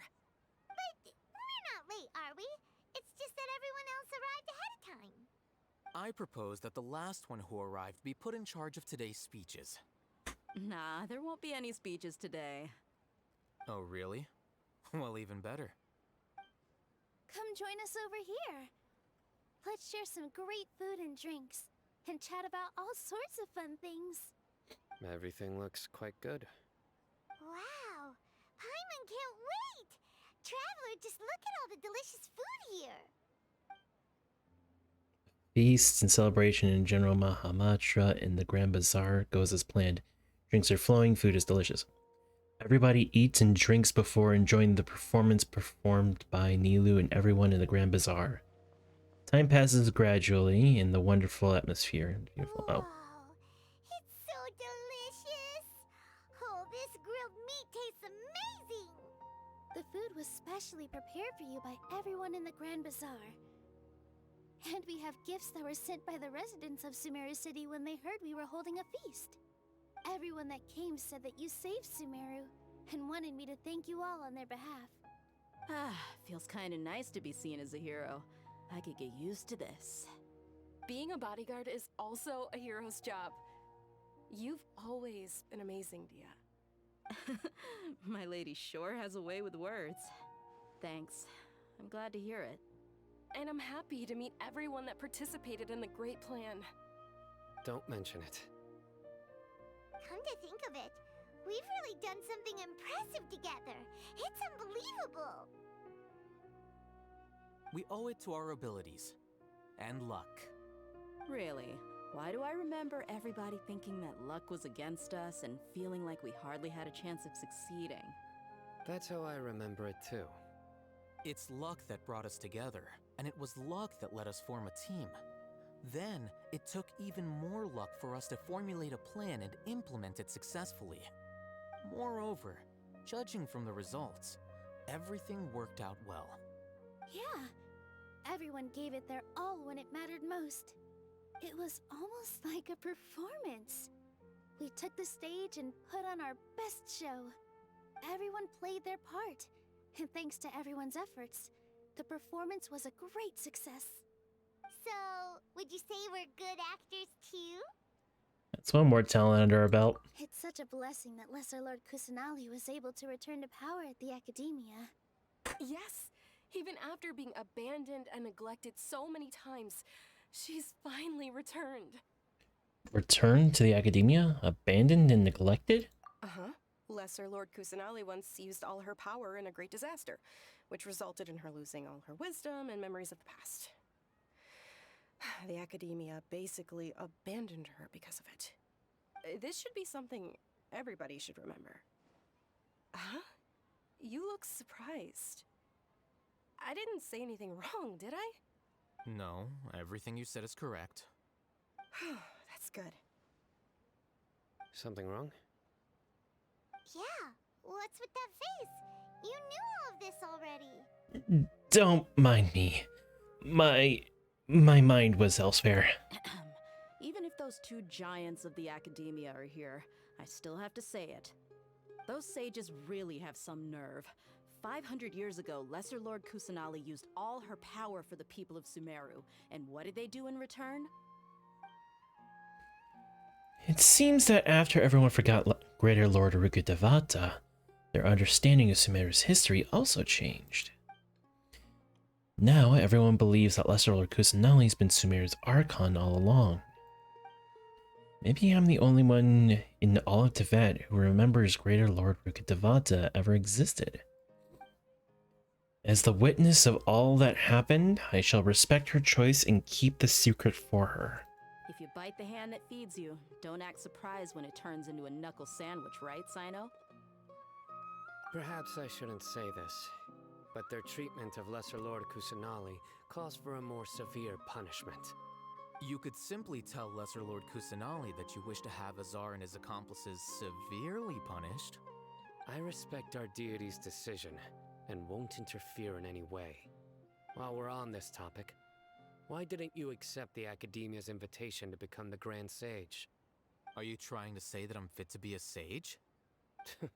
Not at all. But every person handling the selection process has said that you are the most suitable candidate to lead the Academia right now. Why? Because he dethroned Azar from power? Could you try to put it another way? This is a good thing, yet you're making it sound like I overthrew Azar for my own personal gain. But seriously, though, I always wondered if you had some personal motives behind it. I did have my own motive, but it had nothing to do with being a sage. If the rules of our nation were suddenly cast by the wayside, then it wouldn't be long until chaos ensued. I had no intention of letting their dreams disrupt my life. By that, you mean your life working as the Academia's scribe. Precisely. Wait, is that all? So, that's the only reason why you joined us and came up with all those plans? It's reason enough. You've certainly got quite the personality. You flatter me. All right then. How about you? You've already resumed work as the General Mahamatra, right? That's right. Will you be happy with that life? It's not about being happy. There are merely a lot of things that I must do.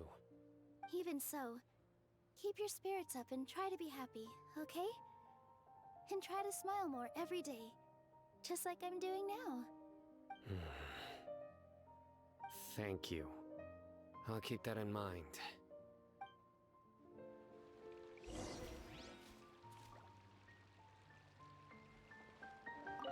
There you are, traveler.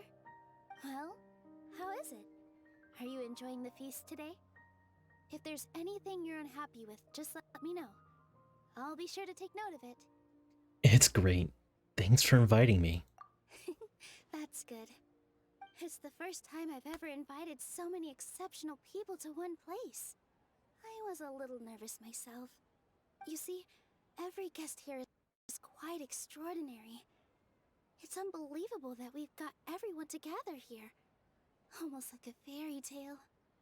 Make sure you live it up tonight. I'll be happy as long as you're enjoying yourselves. We have a message to tell you. I'm honored to have her think of me this way. If I have a chance in the future, I would really like to invite her to one of my performances. I can't explain why, but I just feel elated right now. Thank you.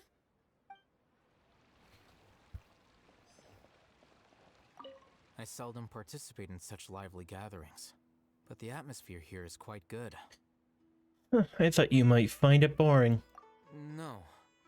This gathering today has a unique meaning. The Grand Bazaar is lively because the people here feel happiness from the bottom of their hearts, unlike the farces at the Academia. That happiness is an emotion that'll be forever alien to those bookworms who have driven themselves insane by studying. I seem to have taken both keys when I left the house. Oh well.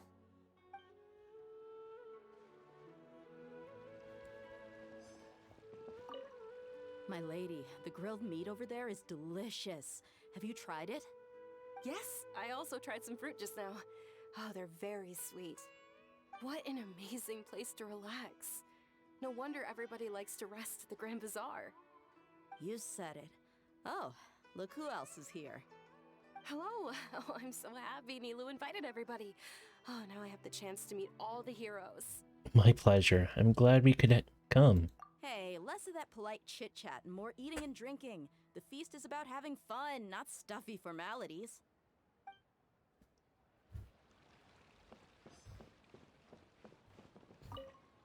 The atmosphere here is good. And everything is delicious. It must be rare just seeing you in such a lively gathering. Yeah. I don't often come to such places. But it feels quite good. I have a lot to handle these days. Otherwise, I could show you around. It's alright, don't worry about us. There's always next time. We're friends after all. This feast is pretty good. I like it.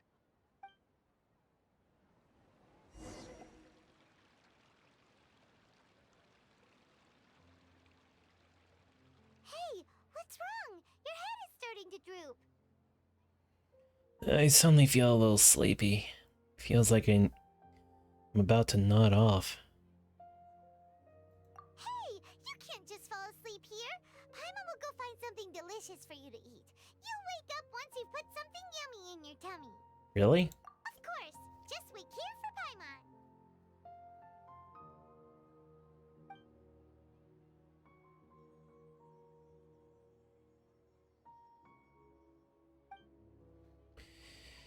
Is it because I didn't sleep well last night that I feel sleepy all of a sudden? Or is it because I'm too full? Seems like someone is there.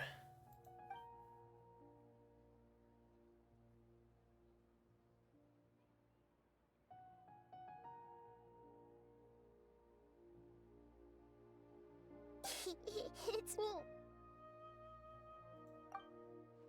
Hida, it looks like my consciousness is connected to yours again. You may blame me for being a bit too self-indulgent. I was thinking about talking with you, and the next thing I knew, I had made a connection with you. The connection between us is amazing. It's like flora and the fence it grows upon. Is there anything you need from me? I heard there's an amazing celebration feast today at the Grand Bazaar. I wanted to have a look for myself, so I snuck in.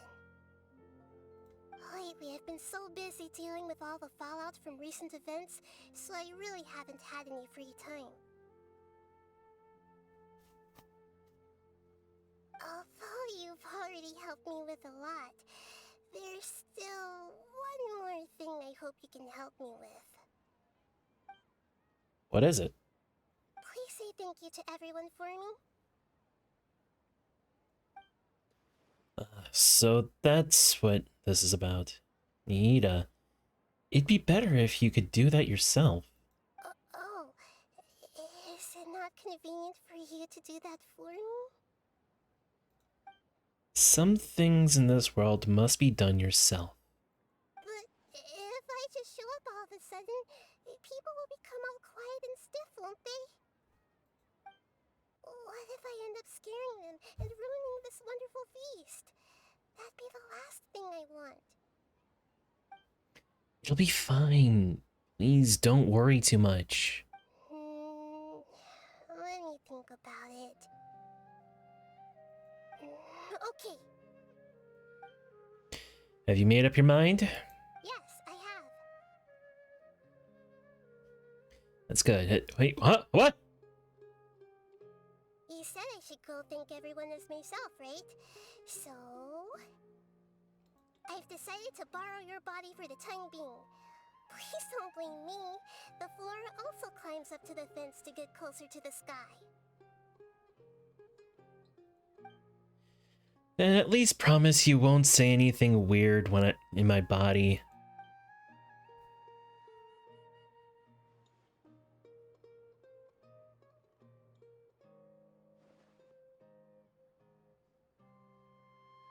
Everyone!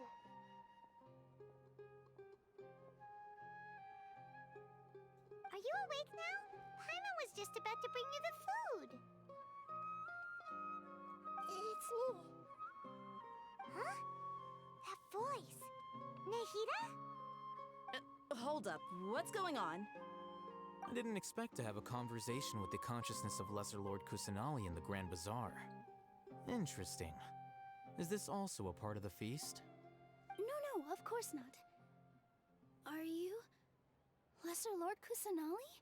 Hello, Nilu. You know who I am? Yes, I already know every one of you. Nilou, Alhaitham, Cyno, Dia, Paimon, and Dunyarzad.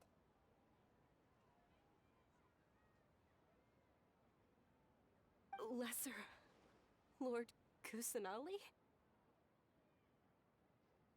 I took the liberty of occupying the traveler's body so that I could thank all of you in person. Thank you so much for rescuing me, even if that meant placing your own safety in peril and taking the risk of becoming enemies with the Academia, the sages, the doctor, the Balladeer, and even the entirety of Sumeru. Without you, without any of you, I would have been in a much more difficult situation. Had you not helped me to resolve the crisis, not only I, but Sumeru and even the entirety of Teyvat would have suffered great misfortune. People refer to you as the heroes who managed to rescue a god. I'm quite fond of this name. It not only explains your identities, but also bears witness to your relationship with me. Please, allow me to present to you my most sincere gratitude. Lesser Lord Kusanali, you have done so much for Sumeru, and I didn't even have a chance to do anything for you. You don't have to do this. Dunyarzad, the suffering you endured during your illness is also proof of you being with me and praying for me. Thank you. You don't need to be so ceremonious. It's always been my duty to protect you. This is how the relationship between the Academia and Dendro Archon should be. We just did what was necessary and set things back on the right path. You're an Archon, but you act so humble. You really don't need to be so polite with us. I'm honored to have been able to take part in this plan. I hoped you liked the dance I dedicated to you. Thank you, all of you. Thank you so much. I knew they would do that.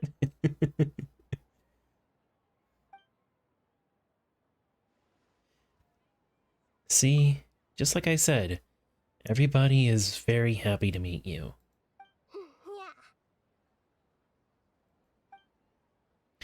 Nahida shows up for a surprise visit and brings the feast to a climax. A warm atmosphere of talking and laughter carries on late into the night. The feast ends on a perfect note. The next day...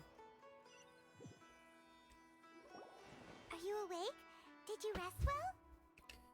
I think I slept all right. After Nahida left, you ate a lot of food. You've become a glutton. Still nothing compared to Paimon. That just means you still have a lot to learn from Master Paimon, the Sage of Gluttony. Alright, since you're awake now, should we go and have a chat with Nahida?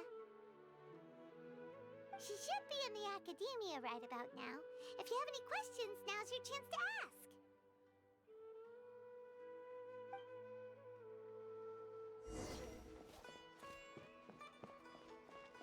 The Sanctuary of Sarastana, huh? Oh, wait, no, hang on.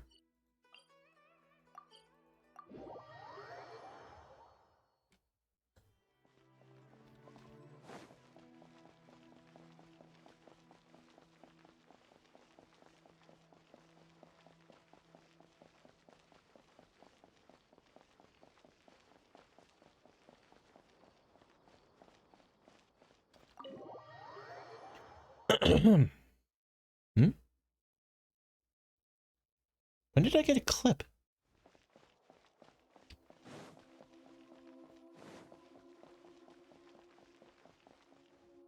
Nahida! Hello, Traveler and Paimon. What a fantastic night. I'm still immersed in all the happiness and joy, like a candle floating on water. So are we, and that's why we're here to talk with you. Is there anything you want to know? About the Akasha. After recent events, The Akasha can no longer function as it used to. I've given it some thought, and have decided to shut it down permanently. But this is definitely not a bad thing. Even from the beginning, I've been planning to shut it down. The Akasha's centralized administration of knowledge has always restrained people's curiosity and curtailed the number of paths available to them. I don't think this is good for Sumeru. Although people may initially feel a little uncomfortable with the loss of the Akasha, they will soon understand that this life is more suitable for them. And as for the future of Sumeru, I'm preparing to regain control of the Academia. The former sages have received their punishment, but the new sages have yet to be selected. I will oversee the process personally. I hope that the new 6 great sages will be more focused on academics. Sumeru needs such leaders more than ever. The other big issue is the people of King Deshret. All the residents of the desert, in fact. They have been mistreated for far too long. I've already taken some measures to address this.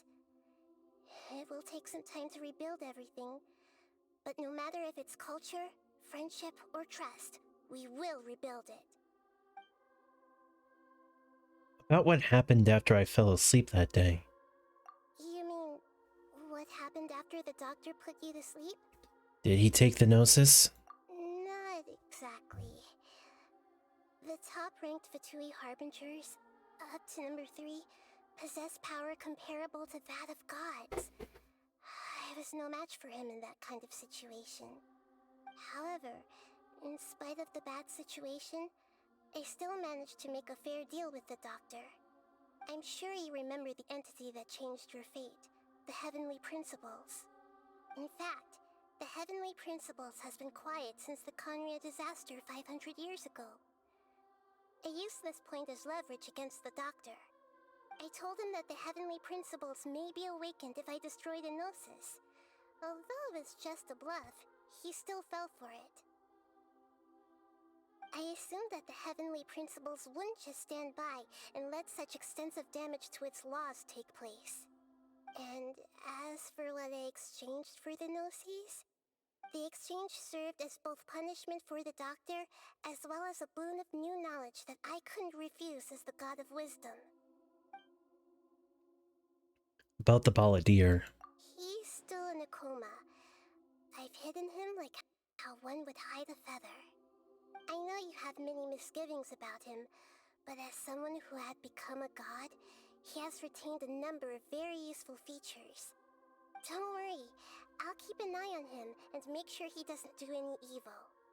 In addition, there are still some mysteries left in him. Some things may be very clear from my perspective, but he is still yet to understand them himself. His future will be determined by fate. That is not what you said. Interesting. About Fontaine, the next stop on my journey. Okay, we're going to Fontaine next. Great. Is that where you're headed next? Fontaine, the nation of justice?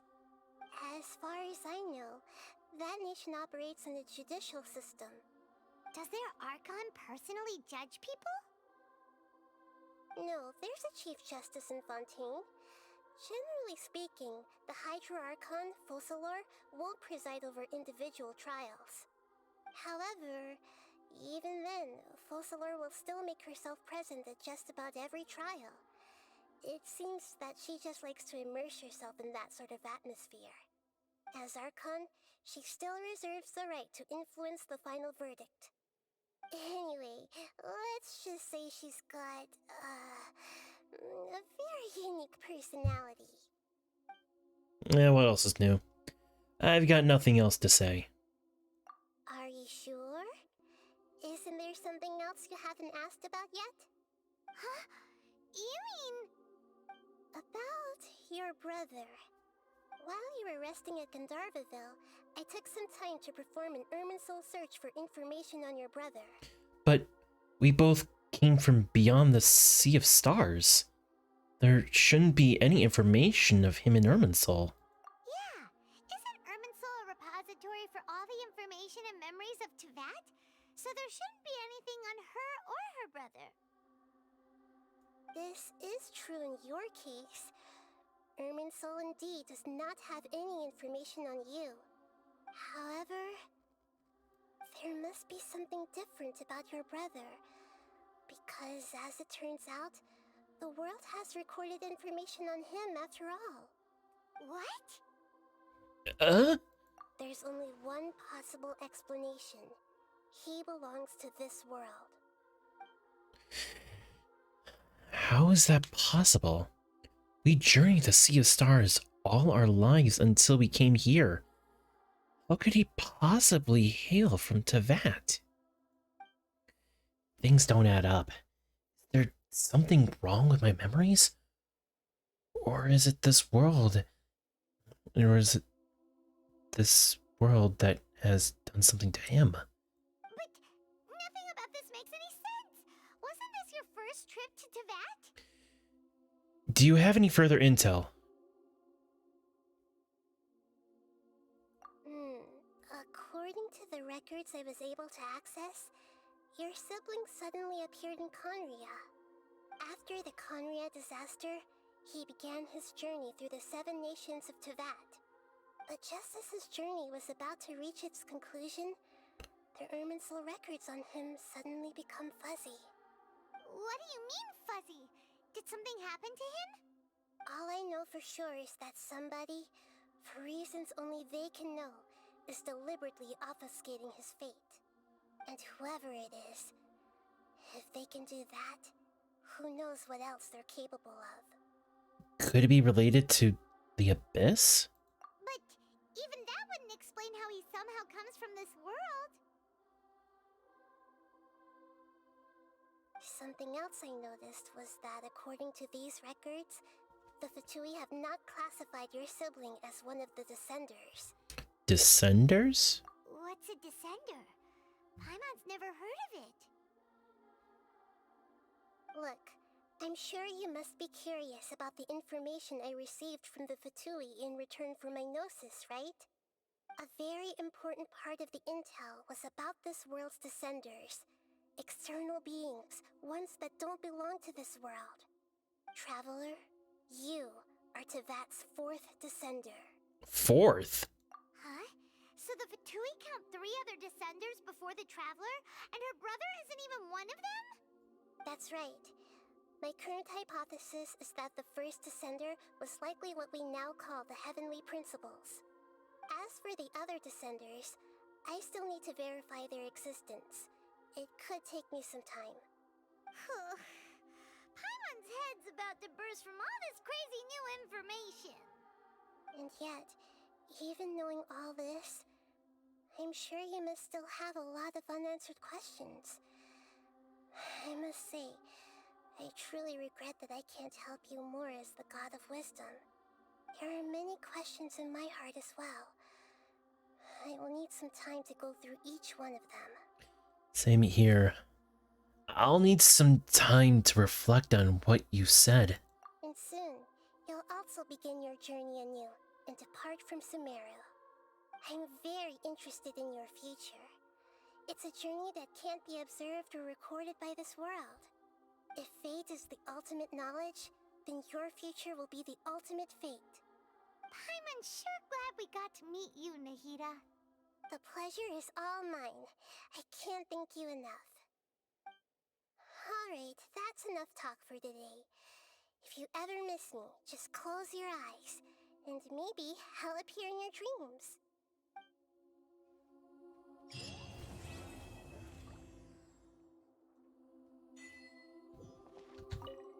Is there anything you want to know? Nothing else. And soon, you'll also begin your journey anew and depart from Sumeru. I'm very interested in if fate is the ultimate. Paimon, sure. The pleasure is all. Alright, that's enough talk.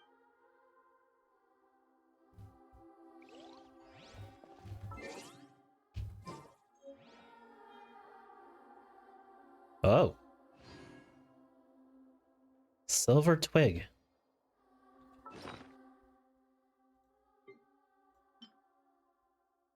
Huh.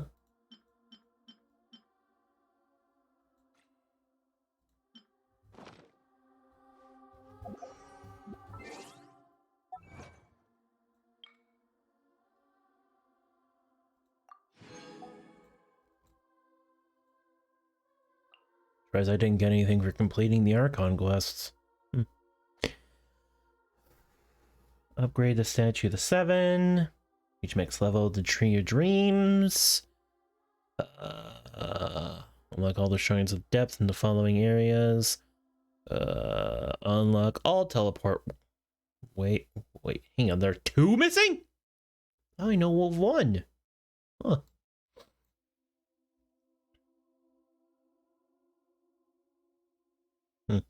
Anyway.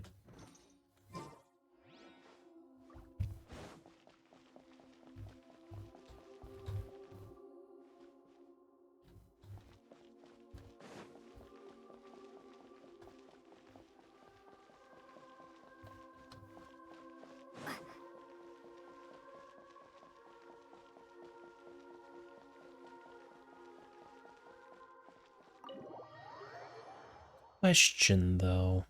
I'm sure it's somewhere.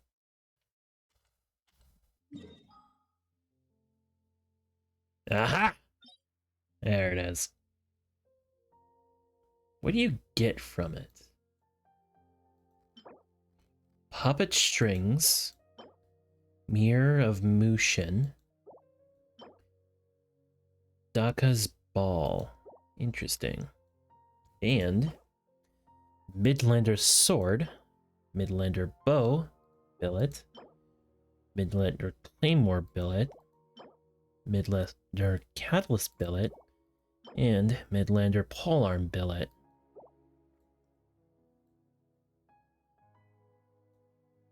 Interesting.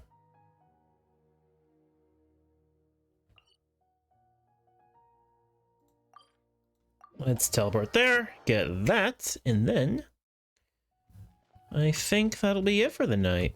We've been going for pretty long. It's already midnight.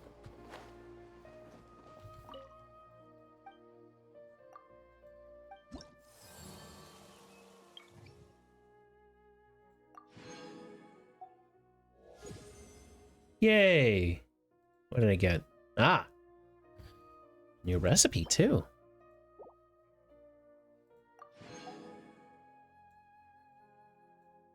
What is this? Ultra Hot Burner Lamp Test Model. A gadget that improves the efficiency of food processing by consuming materials. Interesting.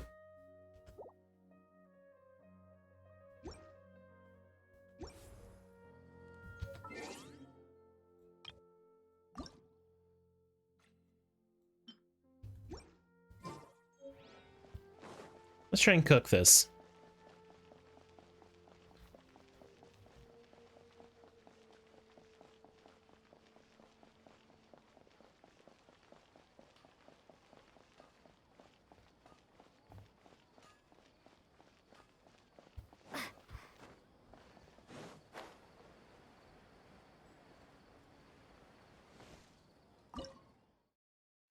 So it's Takchin.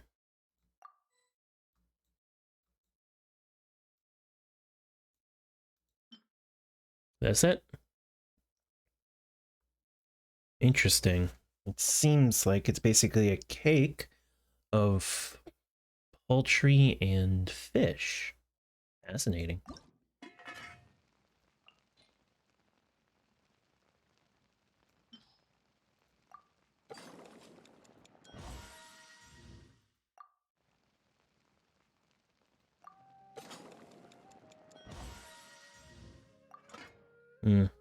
But I don't have enough chicken.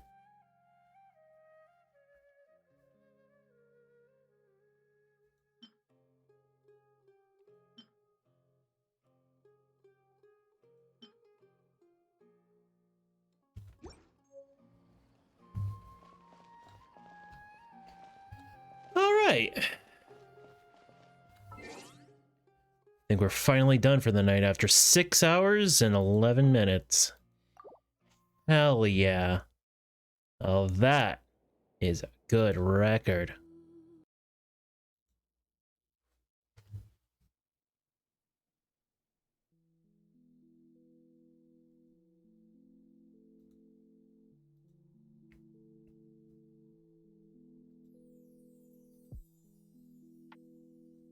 All right. Well, that is going to be it for tonight. Thank you guys so much for hanging out with me. Thank you to Tobeans for chatting with me. Do appreciate you. Also, Phoenix, can't forget you. Lovely. And I'll be back tomorrow with some more games. I don't know what, but I will be back. But until then, keep being awesome. See ya.